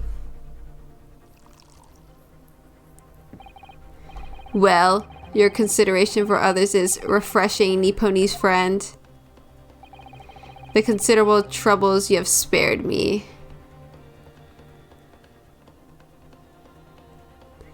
Hey, he said you could drink in court. Yes, very refreshing. Yeah, what are you playing at? Have you forgotten who you're working for, you useless Eastern Amadon? This is carnage. It's perfect. Juror number 2 is the only one left.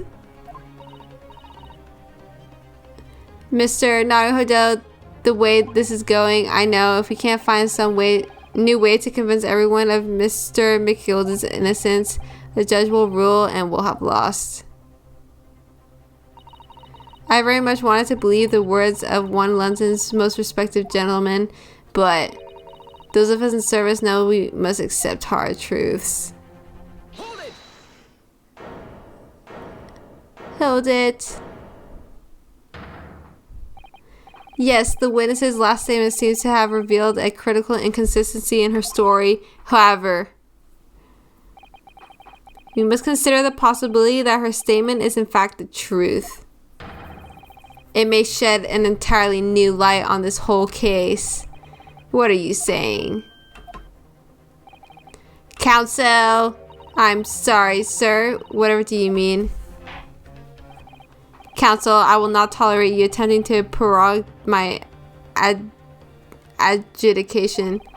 Explain yourself at once.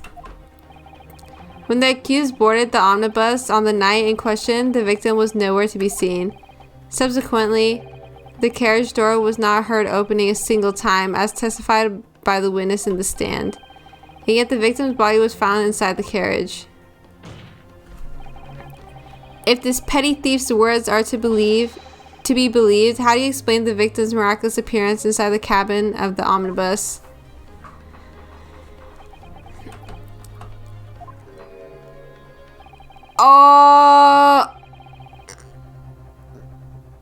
There's only one way to explain how the victim came to be inside the carriage.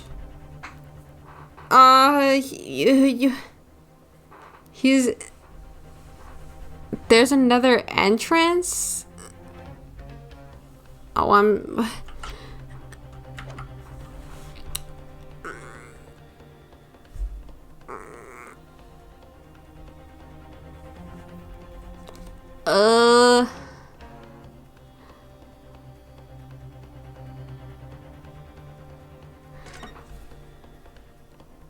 Yeah, I don't know. If the door wasn't opened even once, the only explanation is that the victim entered the enclosed cabin in some other way.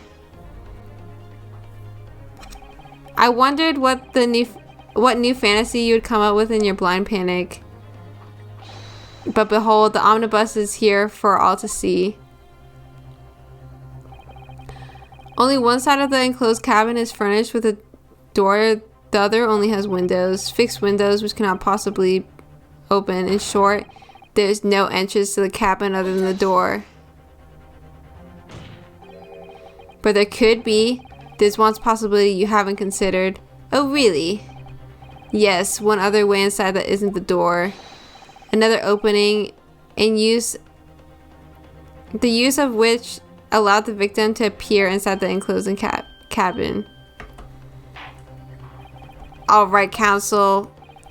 The defense will identify the location for the court. Here is the omnibus on which the incident occurred.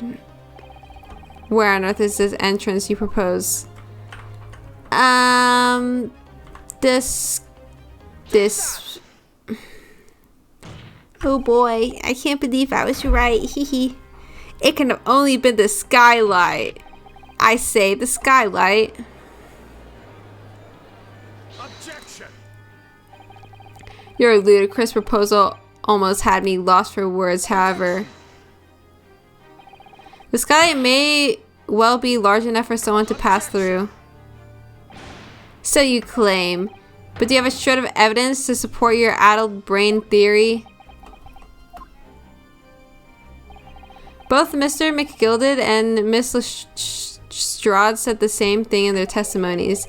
They each claimed to have heard a loud thud, such as the noise made by someone falling to the floor. Yes, which had already been explained as the sound of the victim falling from his seat having been assaulted with the dagger.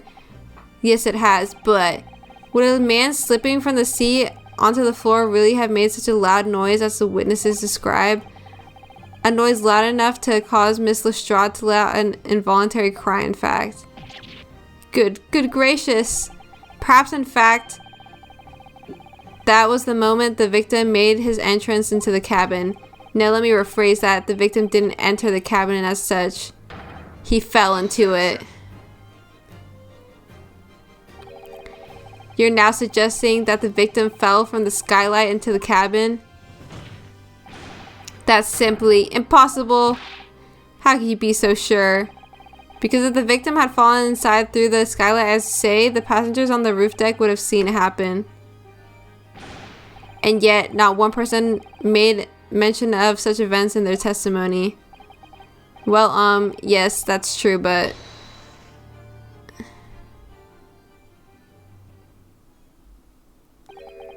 Might a humble fella make a wee comment here. Mr. McGilded. To be sure now, the two fellows who were sat on the roof that testified afore said nothing of the victim falling through the skylight. But it seems to me, my lord, that 'tis not so much a case of them not saying, but... Aye. 'Tis a case of them being unable to say. What? I think perhaps the two fellas do be having something of a compelling reason not to mention what happened. Wouldn't yous agree, fine ladies and gentlemen of the jury? Humph. Oh my goodness, surely not. Those two chaps on the roof? You mean the ones who stuck the knife in the man were...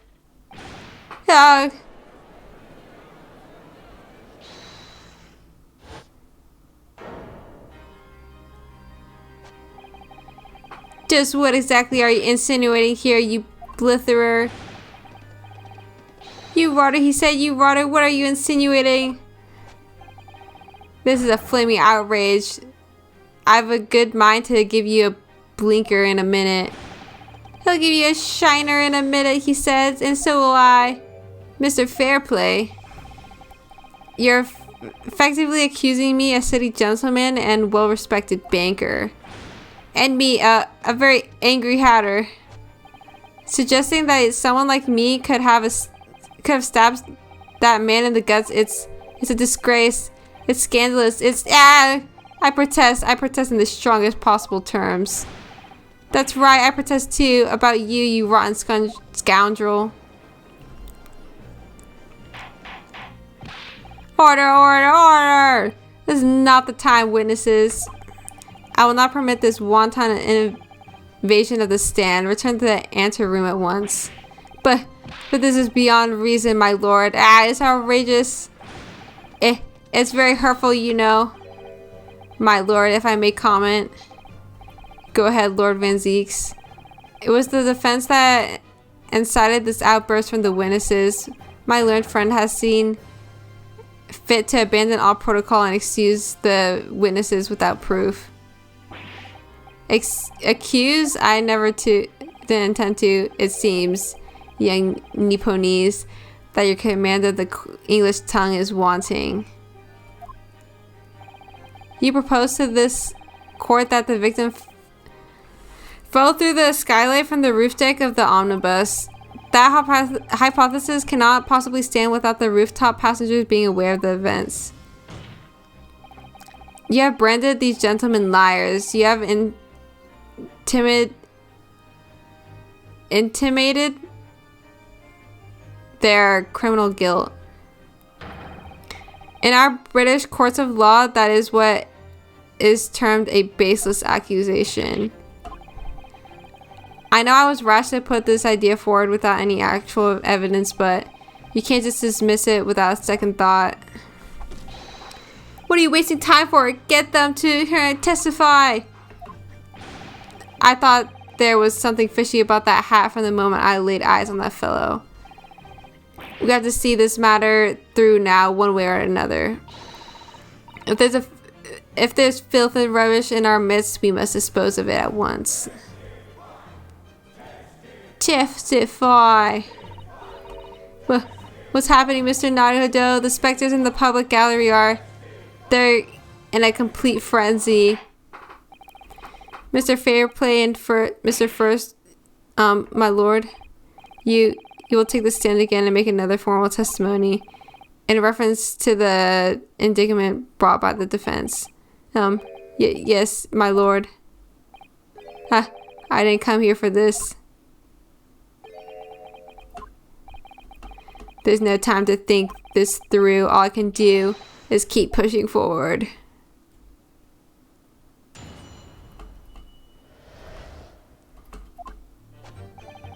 We were the only two people on that roof deck, dead or alive. I can swear to that.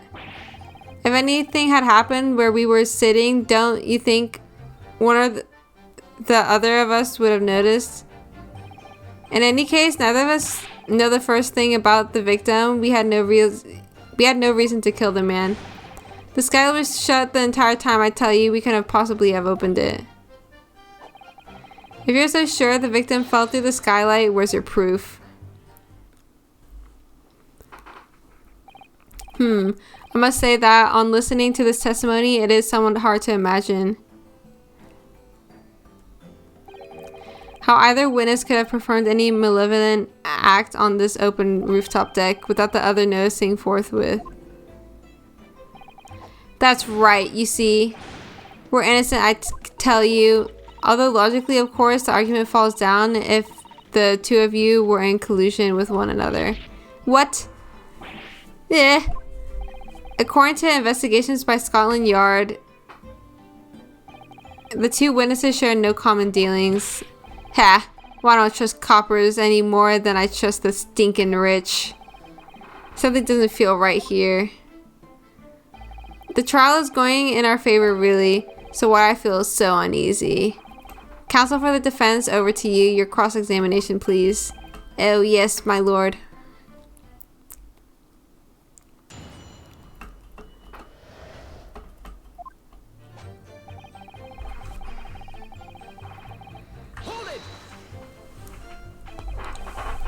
So at no time did the victim, Mr. Mason, climb up to join you on the roof deck? Absolutely not, Dickin. No question about it, he said, none at all. Oh, but yes, of course, I remember seeing them both. I saw the victim inside the enclosed cabin talking with this man here. Is this true, Mr. McGilded? Dear me, my lord, at the risk of repeating myself, I boarded the omnibus alone and nodded off inside almost immediately. That's an outright lie. Without doubt, you were engaged in.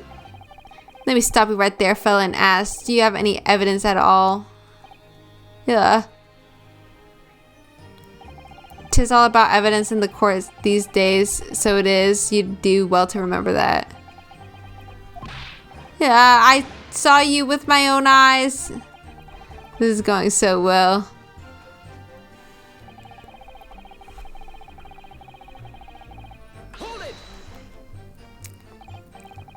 Well, it was on the final run of the omnibus at past 10 o'clock in the evening. It would certainly have been quite dark, perhaps too dark to see clearly. Is this some kind of lark? Is this some kind of joke you said? Is this what it is? Or perhaps one or the other of you fell asleep briefly?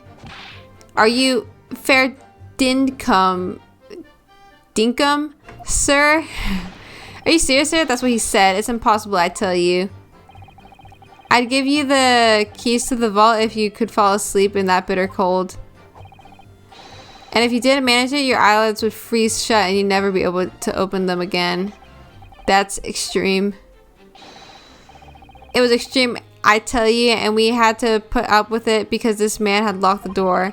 Any true gent would have unlocked it and let me in when I knocked.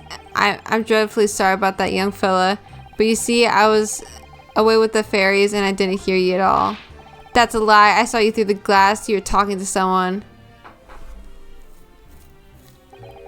Now, 'twas a cold night, so it was. Perhaps people do be seeing things that aren't real in the cold. 'Tis hardly surprising. Seeing things.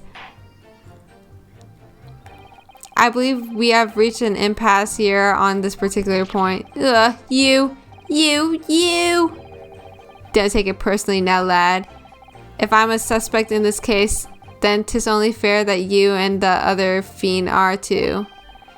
Open and free competition is what a capitalist society is all about. This isn't a competition I should like to be involved in, really. Okay. So, you have never met Mr. Thrice Fired Mason before? Oh, Loom, no, not once, never.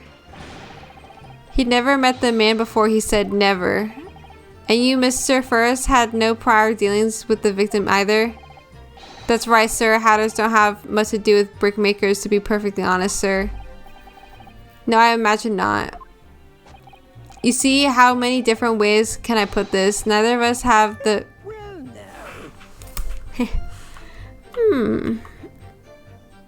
Excuse me. Excuse me, Mr. McGilded. Yes, counsel. What can I be doing for you for? Did the witness's last statement give you pause for thought somehow? Not the remotest connection? Is that right now? I wonder. What are you insinuating now? Ah, Mr. Fairplay, 'twas been too long, so it has. Eh? If I'm not very much mistaken, I believe 'tis fast approaching, is it not, your repayment date? I beg your pardon? Hehe, you borrowed 20 guineas from me, sir. At an unconscionable rate of interest, you tricked me. It's extortion.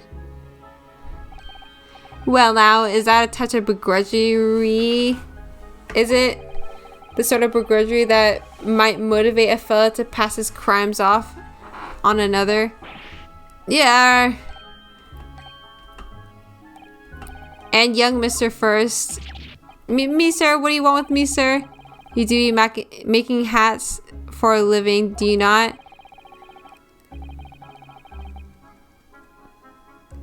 Oh, yeah. That there top hat sliding off your head, is that one of your own creations, is it? Well, I'm still just an apprentice, you understand. I want to find the perfect fit for whatever fine gent walks through the door. Hehe, the perfect fit, is it? Well, 'tis a very distinctive design, so it is. Many customers like it, I tell you. They like a distinctive touch. Customers such as a thrice fired mason. Yeah. There was a photographic print of the victim submitted as evidence for my lord. Oh. This you mean? I can't help thinking that the poor fellow's hat looks distinctly familiar, wouldn't you say? Oh. That's one of my hats. Hehe. Aye, that it is. So it seemed the brick maker was a customer of yours. The sort of customer I'd wager you could have had a weak quarrel with over the distinctiveness of the goods. Oh no, sir. Absolutely not, sir. Well, there's really nothing more to add. It wouldn't be right to say that the two fellows here haven't the remotest connection to the victim, you see. I rest my case. You little weasel. Ah! He's better at this than I am. Gosh, Mr. McGill has certainly been thorough in his research, hasn't he? Please don't let me little interruption to hold up the proceedings.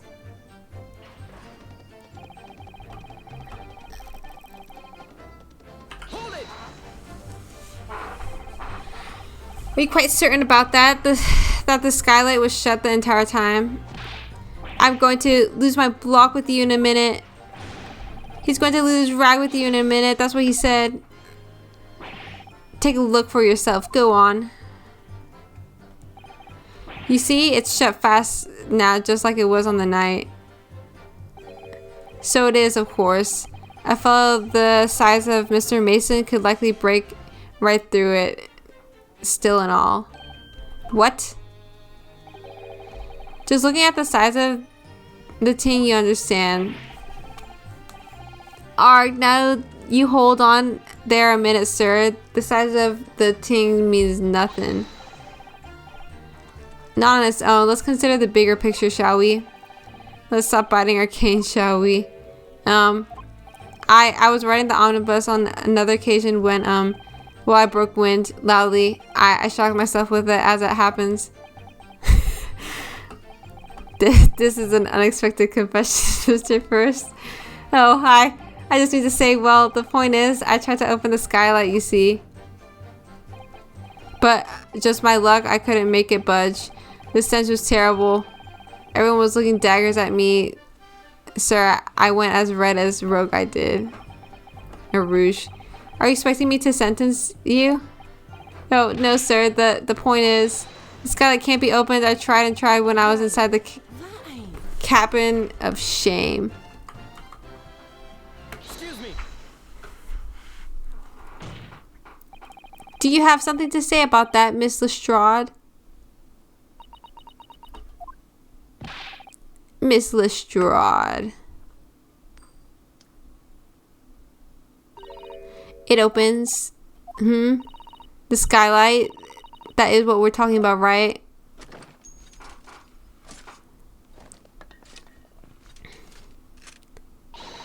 All them skylights open dead easy.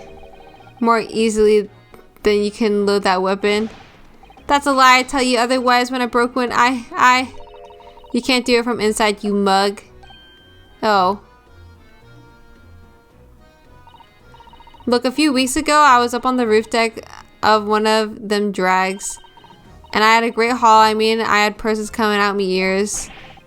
Miss Lestrade, this is not the forum to be eulogizing on the subject of your criminal activities. Well, anyway, I had a bit of a scare. When I lifted the last bloke's purse, he got wise to me. All four of them surrounded me, so I couldn't op off the bus and leg it. So what I did was I used a skylight, opened the hatch, and jumped right through. What? Yeah, the catch for them skylights is on the top side. That's why you can't open them from the cabin. The skylight opens from the roof deck.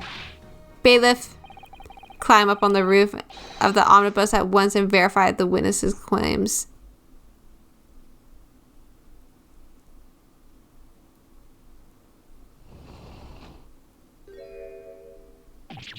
Yeah. Oh, my hat. See.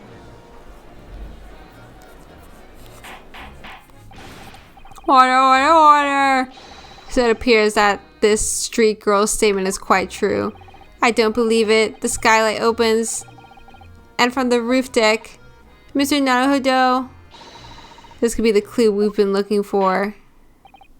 Well, counsel for the defense, please continue with your cross-examination. Yes, my lord. So the skylight opens. Perhaps I should investigate for myself. You know what that means.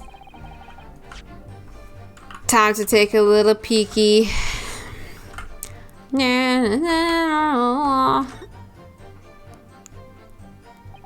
So the skylight was fastened shut before, but now that catch has been undone, we should be able to open it. Okay. You can certainly see the inside of the carriage through this opening, that's for sure. Yes, and there's a lamp. Okay, what was the point of opening it?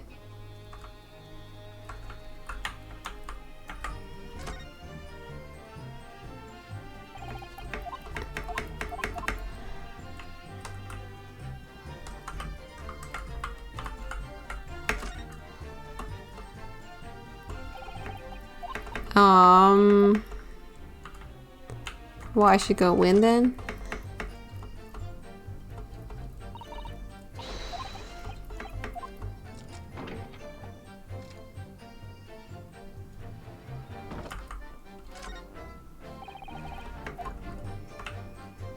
Oh my god, there's ketchup on the side. Yes, it does open very wide, doesn't it? Wide enough to kick someone like you through, certainly, Mr. Naruhodo. Why someone like me? Ah! But what is it? Look, just there, look at it. That's without question. It's blood. Or there be blood stain up there, surely. It can't be unrelated to the case, can it?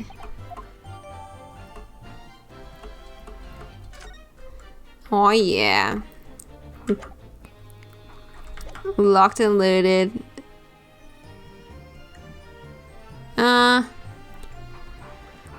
I'll press just in case. Proof. That's right, I demand to hear it. We came here to say what we saw. I tell you not for this, but you can call us both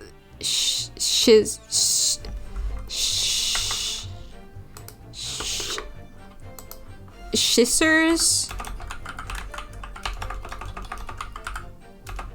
Scissors.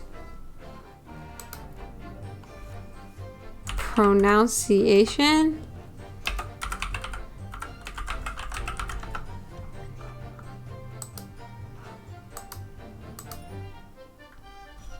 Chis.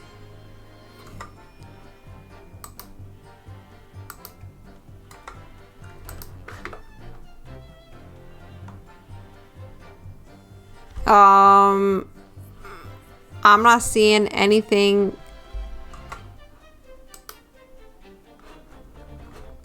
Maybe Shyster? What the? It's not even... I can't even find it online.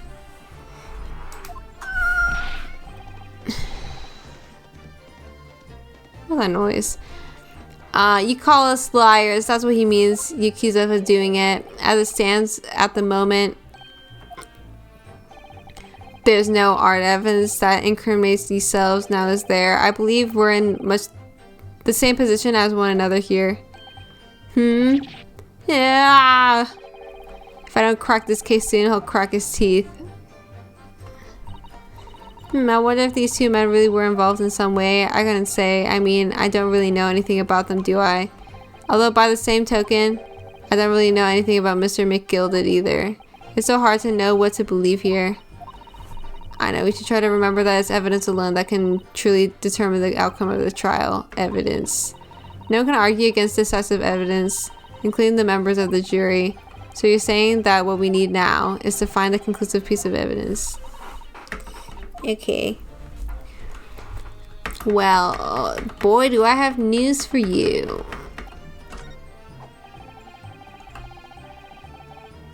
Where's my proof?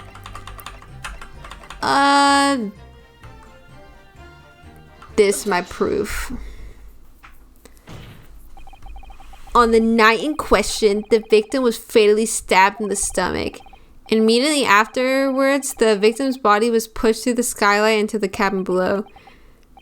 Those are the facts. And the irrefutable proof remains clearly visible in the omnibus that stands before us today in this very courtroom. What?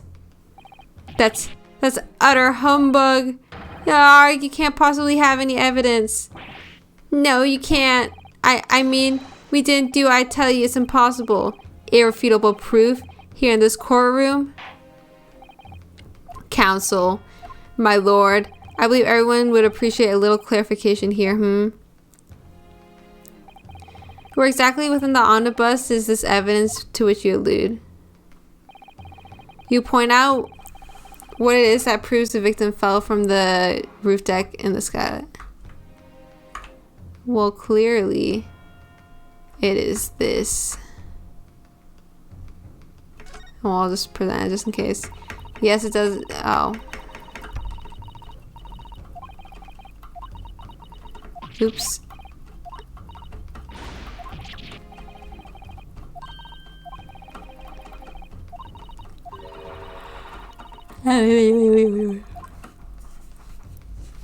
Present. Got it. Boy, Jupiter, is that blood? This bloodstain proves two things. Firstly, when the incident occurred, the skylight of the omnibus was open. What? And secondly, the victim was already bleeding when he fell through the opening. Oh my. And so it follows that Mr. McGilded, who was inside the enclosed cabin himself at the time, cannot possibly be guilty of this crime. No!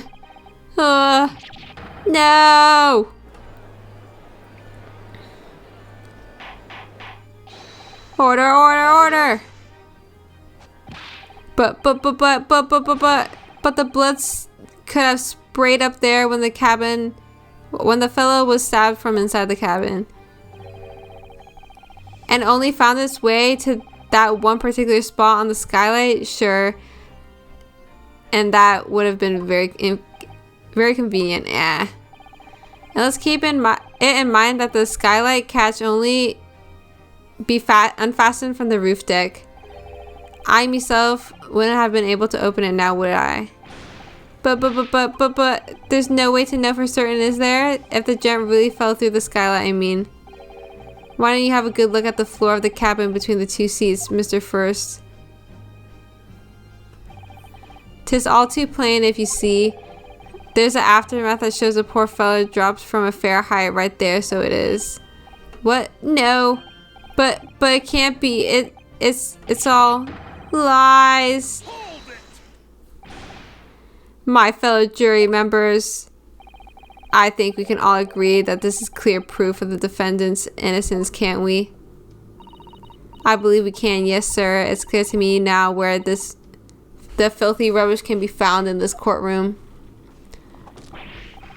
So, they thought they could pull the wool over my eyes, did they? I won't tolerate any of the guild's carriages being sullied with blood. I won't tolerate it. Hell, I always knew that nice gentleman who gave us that delightful part couldn't have done such a thing. On three then, everyone. 1, 2, 3. Objection!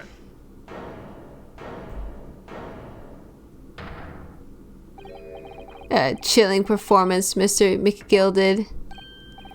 Oh, and what you be referring to there now, Lord Van ZIEKS? A bloodstain on the frame of the skylight? Such evidence is null and void. What? Why? For one extremely simple reason. That smear of blood never existed. What? What are you talking about? It's there for all to see, and it's clearly blood. I personally attended Scotland Yard investigation of the omnibus. The officers involved went over the carriage with a fine-tooth comb. Oops. So I can say with absolute certainty, no such smear of blood existed in the carriage, at least not until this trial began. But are you suggesting, Lord Van ZIEKS, that this stain of blood was fabricated, my lord? Yes. And while this court has been in session. What?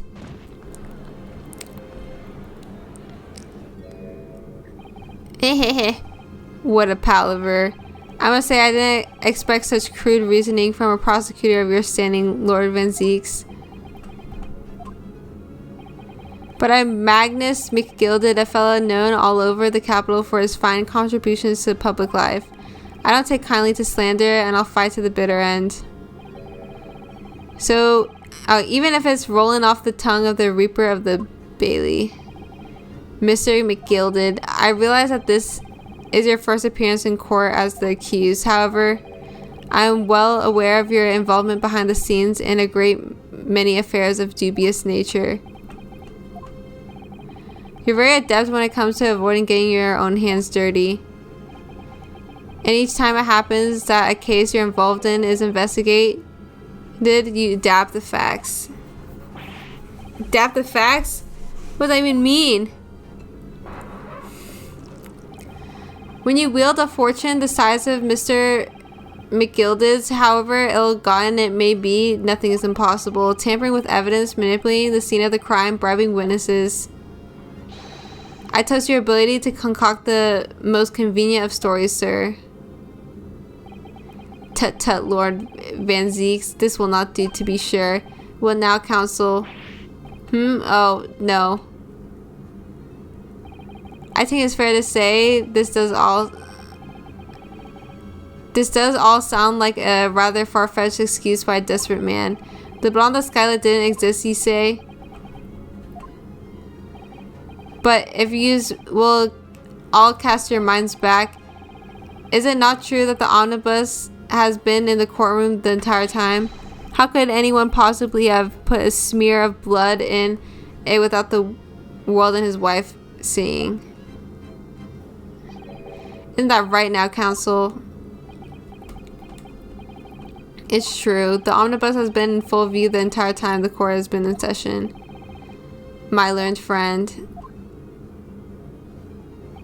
Here's to hearing your opinion on this matter in your own words. As you wish. Could someone have tampered with the omnibus during this trial? If you're asking me, I think. It could have been possible because of that smoke bomb. Oh god, am I defending someone who's guilty? As a defense lawyer, it's my job to advocate for the defendant as best as I can. But still, I feel as though there's something even more important at stake here. There's no evidence to suggest that the defendant did as my learned friend suggests. However, in terms of having the opportunity to carry out the alleged tampering, there is one possibility. No. Good gracious, explain yourself, counsel.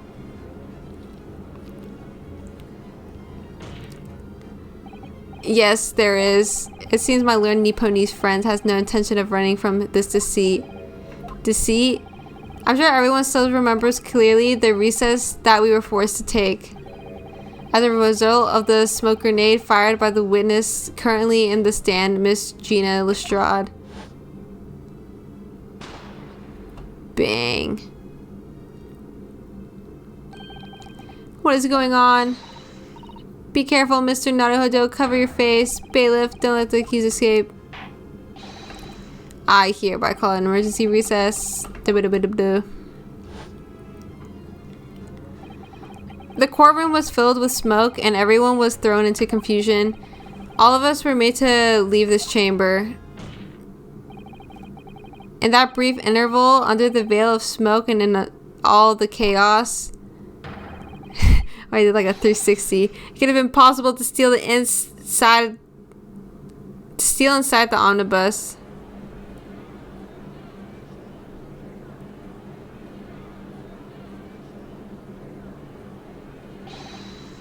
Are you wise? What are you trying to pull, ye? You rotten, feckless gouger? Feckless gouger? You're supposed to be defending me. 'Tis a wicked plot. 'Tis a plot to undermine me, so it is. Whatever you think it is, it changes nothing. The facts are the same. After this courtroom was evacuated earlier as a result of the smoke grenade, a number of inconsistencies materialized in relation to the omnibus. Inconsistencies such as, to start with, the storage compartment underneath the rear passenger seat. When the police investigated the omnibus, this compartment was full of the driver's items.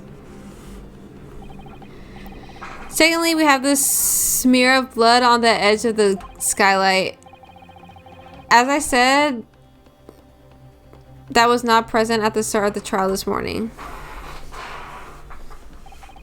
Unfortunately, Lord Van ZIEKS, no one is able to corroborate your claims. That's true. When the omnibus was first wheeled out, both the storage compartment and the skylight were shut. Accordingly, I'm afraid to say we cannot establish with any certainty if this evidence is the result of tampering or not. Indeed, my lord. No doubt there was not a single person who saw fit to verify such things. What do you think? Sorry? About the omnibus. Is there anything else unusual about the omnibus? I have an inkling.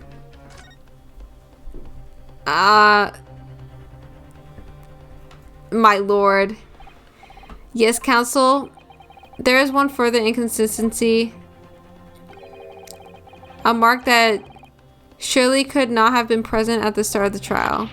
What? What in the devil's name are you going to say now? If you dare betray me, you little maggot, you'd better start watching your back. Silence, McGilded. The court awaits the defense's clarification. Grr. The trial keeps swinging one way and then the other. I have no idea what's the truth and what's deception. What am I supposed to believe here? I shall have to ask you to elaborate, counsel. Where exactly is this alleged mark that you claim appeared at some point during the trial?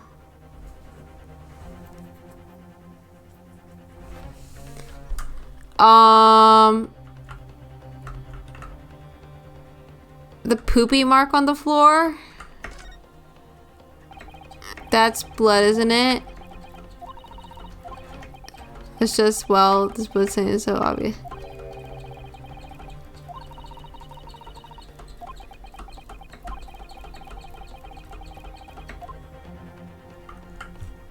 There you go. Quit. If we consider that the victim fell through the skylight onto the floor of the cabin, you certainly expect to find signs of blood where he landed.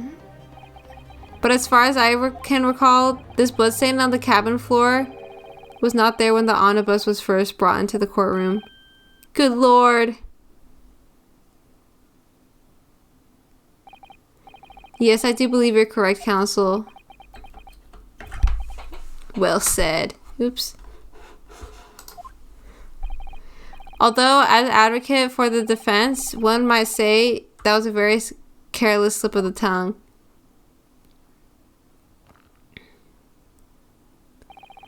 I believe that bloodstain on the floor is a decisive piece of evidence. But if the question is whether that evidence is genuine or whether it was unlawfully fabricated by someone, I feel compelled to admit that there's at least a possibility that the evidence is fake.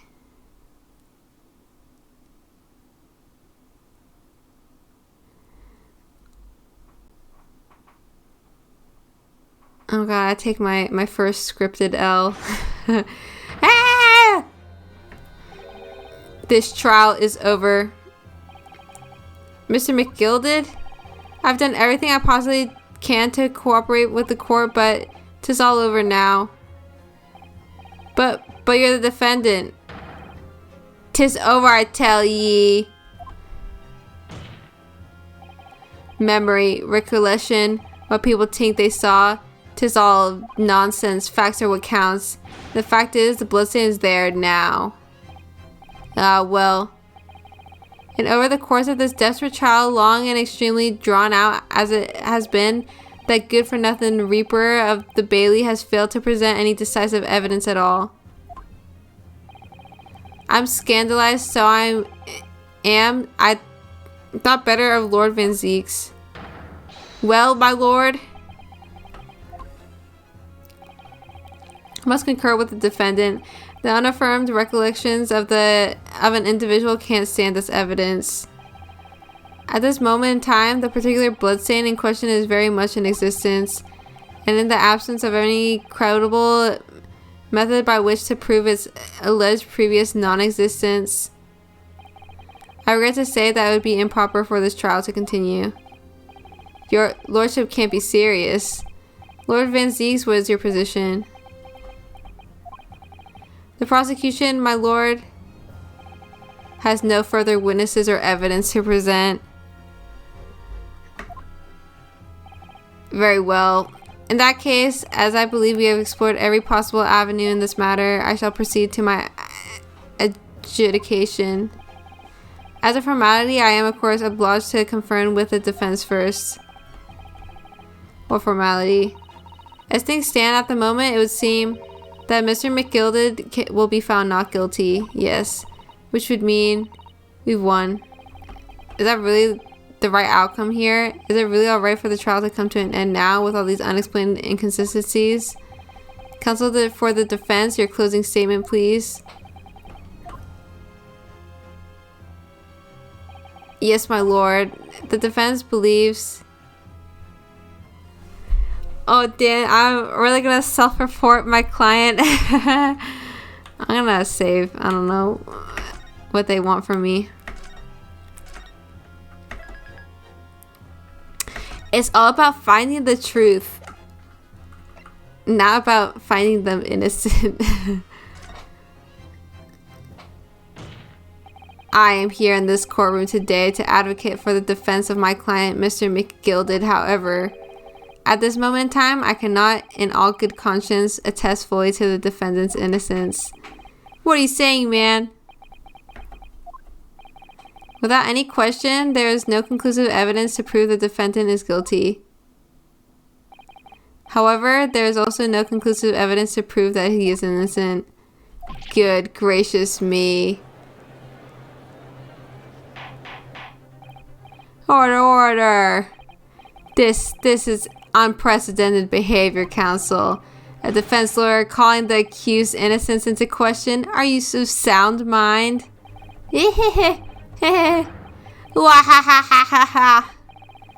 Oh, it was a grand decision to appoint you as my lawyer. So it was a grand decision. What? I must say, I didn't expect such an exciting spectacle at the end there, but still. Here, you can have this for your troubles. Yeah. Your job here is done, fella, and some fine work you've done, so you have. What do you mean? Tis just as the right honorable gentleman Sussex.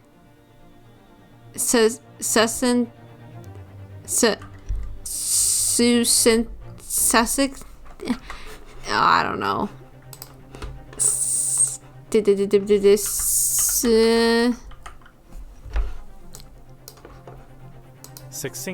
Succinctly put it afore. The trial can't go on anymore. And your closing statement there was, how did he put it now? Nothing more than a formality.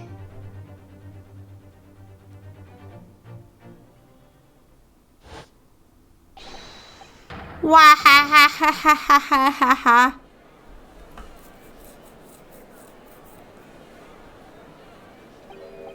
I really don't know what to make of all this. Was the evidence we've seen genuine or was it fake? His lordship would be fuming. Any unsightly rubbish should be disposed of promptly, as I said. The stinky rich are always guilty of something. You here, mark my words. I feel terribly ashamed that I ever doubted the lovely man who gave us this lovely park. Now that the proceedings have unfolded in this way, I'm compelled to declare a premature end to this trial. Furthermore, the court must accept the defendant's plea.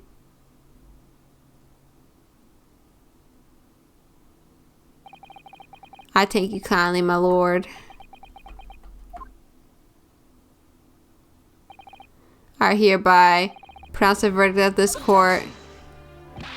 But we still haven't determined if the bloodstain in the omnibus was genuine or not.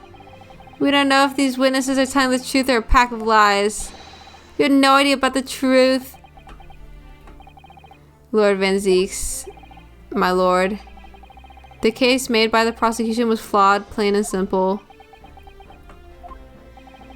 If indeed the omnibus presented as evidence was tampered with, the prosecution is at fault for allowing such disgraceful perversion of justice to take place.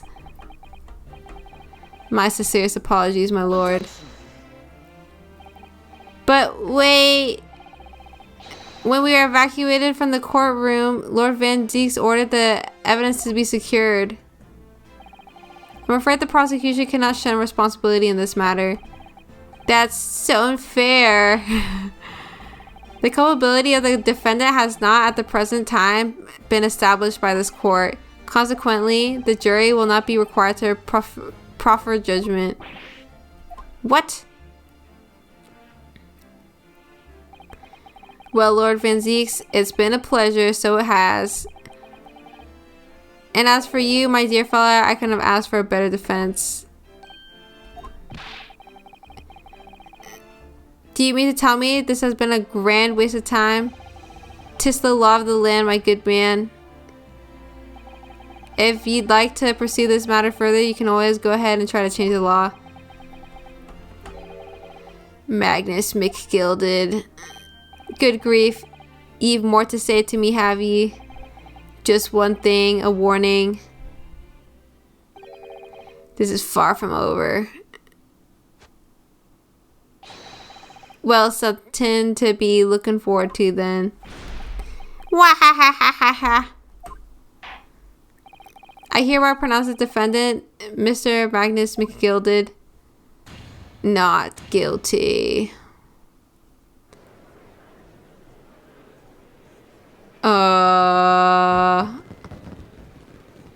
Crickets.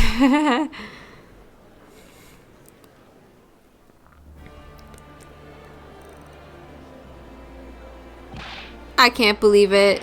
This is an outrage. They should have examined the evidence more. What are you talking about? The man's been cleared. He's innocent.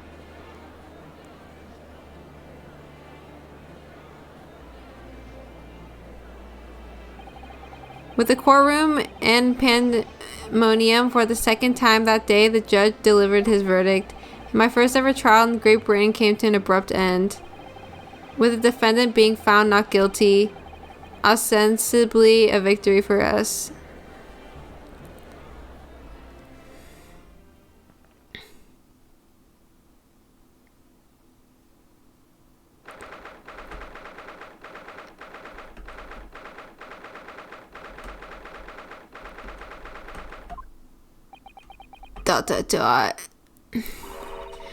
That certainly was a long trial.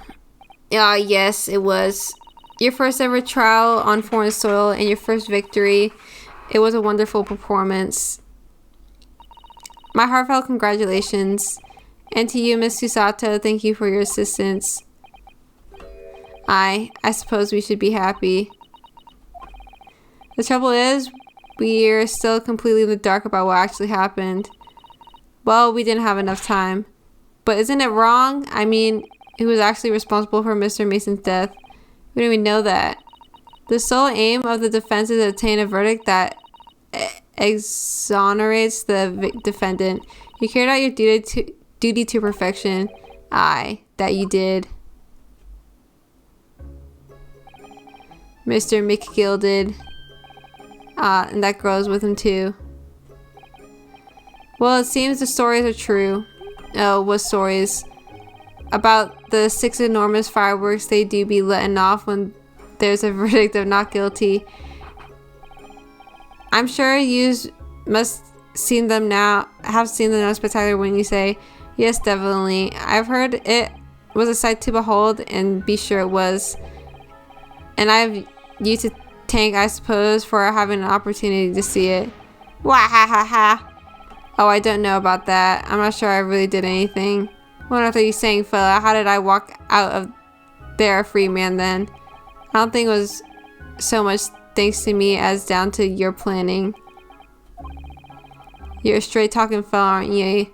I must say, you had me stray in the head there once or twice. But you're young and headstrong. Wahaha. Tis water under the bridge. Congratulations, Mr. McGill, on having your name cleared. But nothing's resolved. There's only one thing that matters to me. Oh, they've all seen that I didn't do the odious and obstinate deed. 'Tis grand, is it not? I suppose it is. Now the fine fellows of Scotland Yard can take matters in hand and sort out any wee details. They'll see it for what it is. They'll get to the truth. I have absolute faith in them, so I have, after all. I do be providing a good number of their wages with all the taxes I pay. Wahahahaha. It's not that funny.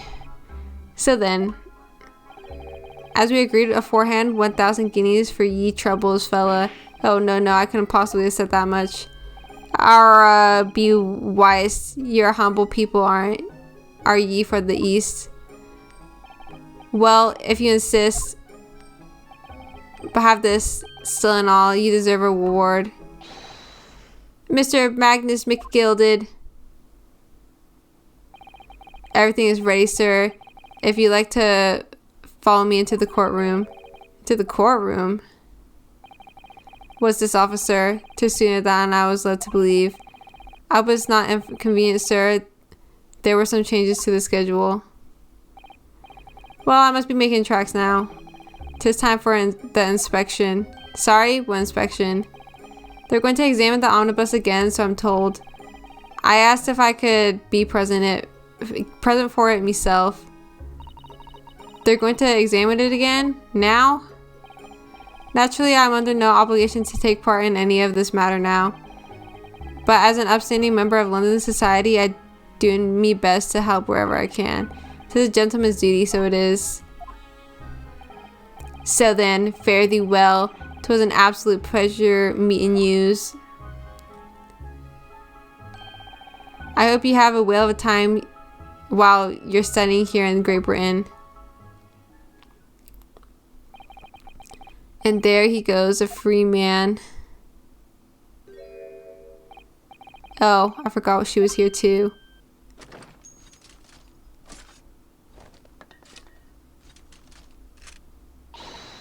Don't move. Whereas I want to say get a move on. She really does take forever to live that thing. Miss Lestrade, would you mind putting that thing down? You're grown up. Sorry? And I hate all grown-ups. Ah, there you are. Naughty, naughty, running off like that. Is this some kind of picnic? Who's this little girl now? And taking that with you as well. I was looking forward to the trial run of my experimental smoke grenade launcher. Yeah. Oh, do you want to play? You won't beat me. Grr. Excuse me, but who are you? Oh, good day to you. I'm, well, the inventor, I suppose, of that machine. The inventor? Well, normal smoke grenades are so dull, don't you agree? White, white, and more white. If you have to be shrouded in smoke, it could at least be a pretty color, I thought to myself. Do I have to be shrouded in smoke, though? At all? I just took my eyes off it for a moment whilst I was changing into a different omnibus, and she pinched it. Luckily, I fitted it with a telegraphic beacon. What's it? What? I have no idea what this girl is talking about. Anyway, you're coming with me now, back to my laboratory. Well, what for? To apologize, of course, silly, to my technician. What? You mean, say sorry? You must say sorry when you've done something wrong. Surely an adult has told you that before. An adult? Humph. I don't listen to no adults. Come along then, follow me. Fine, have it your way. Oh good. You see, I knew you'd want to do the right thing in the end. I'm fairly sure that what she wants is not to get shot by that massive gun of yours.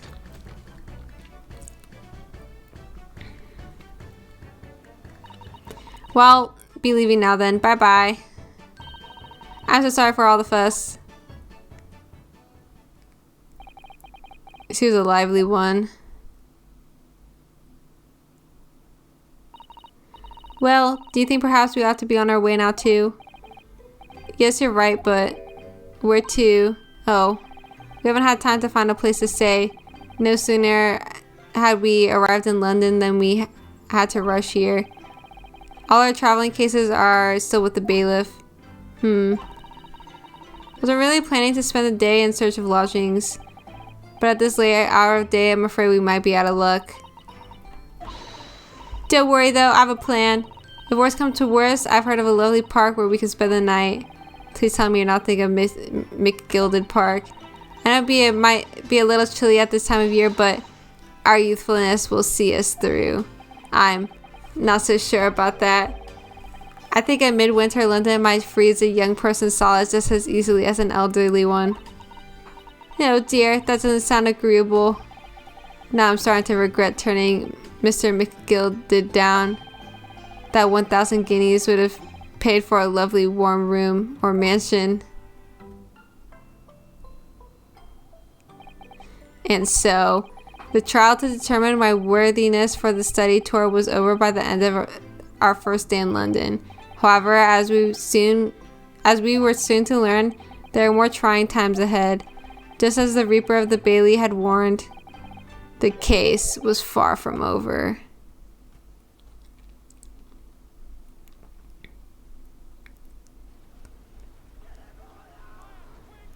What's going on? Hey, what's going on? Fire brigade! Water! Oh. What the? How did this happen?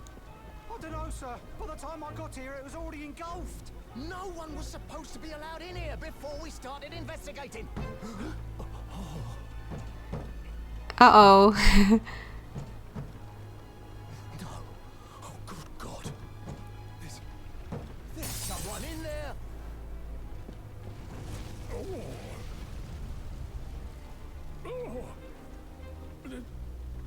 This can't be.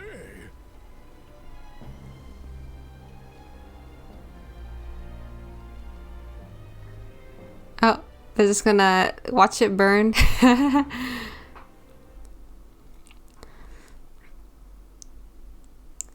Guys, he's definitely not guilty.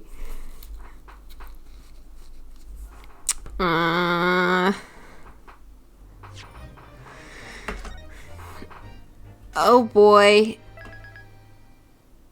Oh, it's almost 3. Well, that's it for tonight. I'll see whoever later. Bye.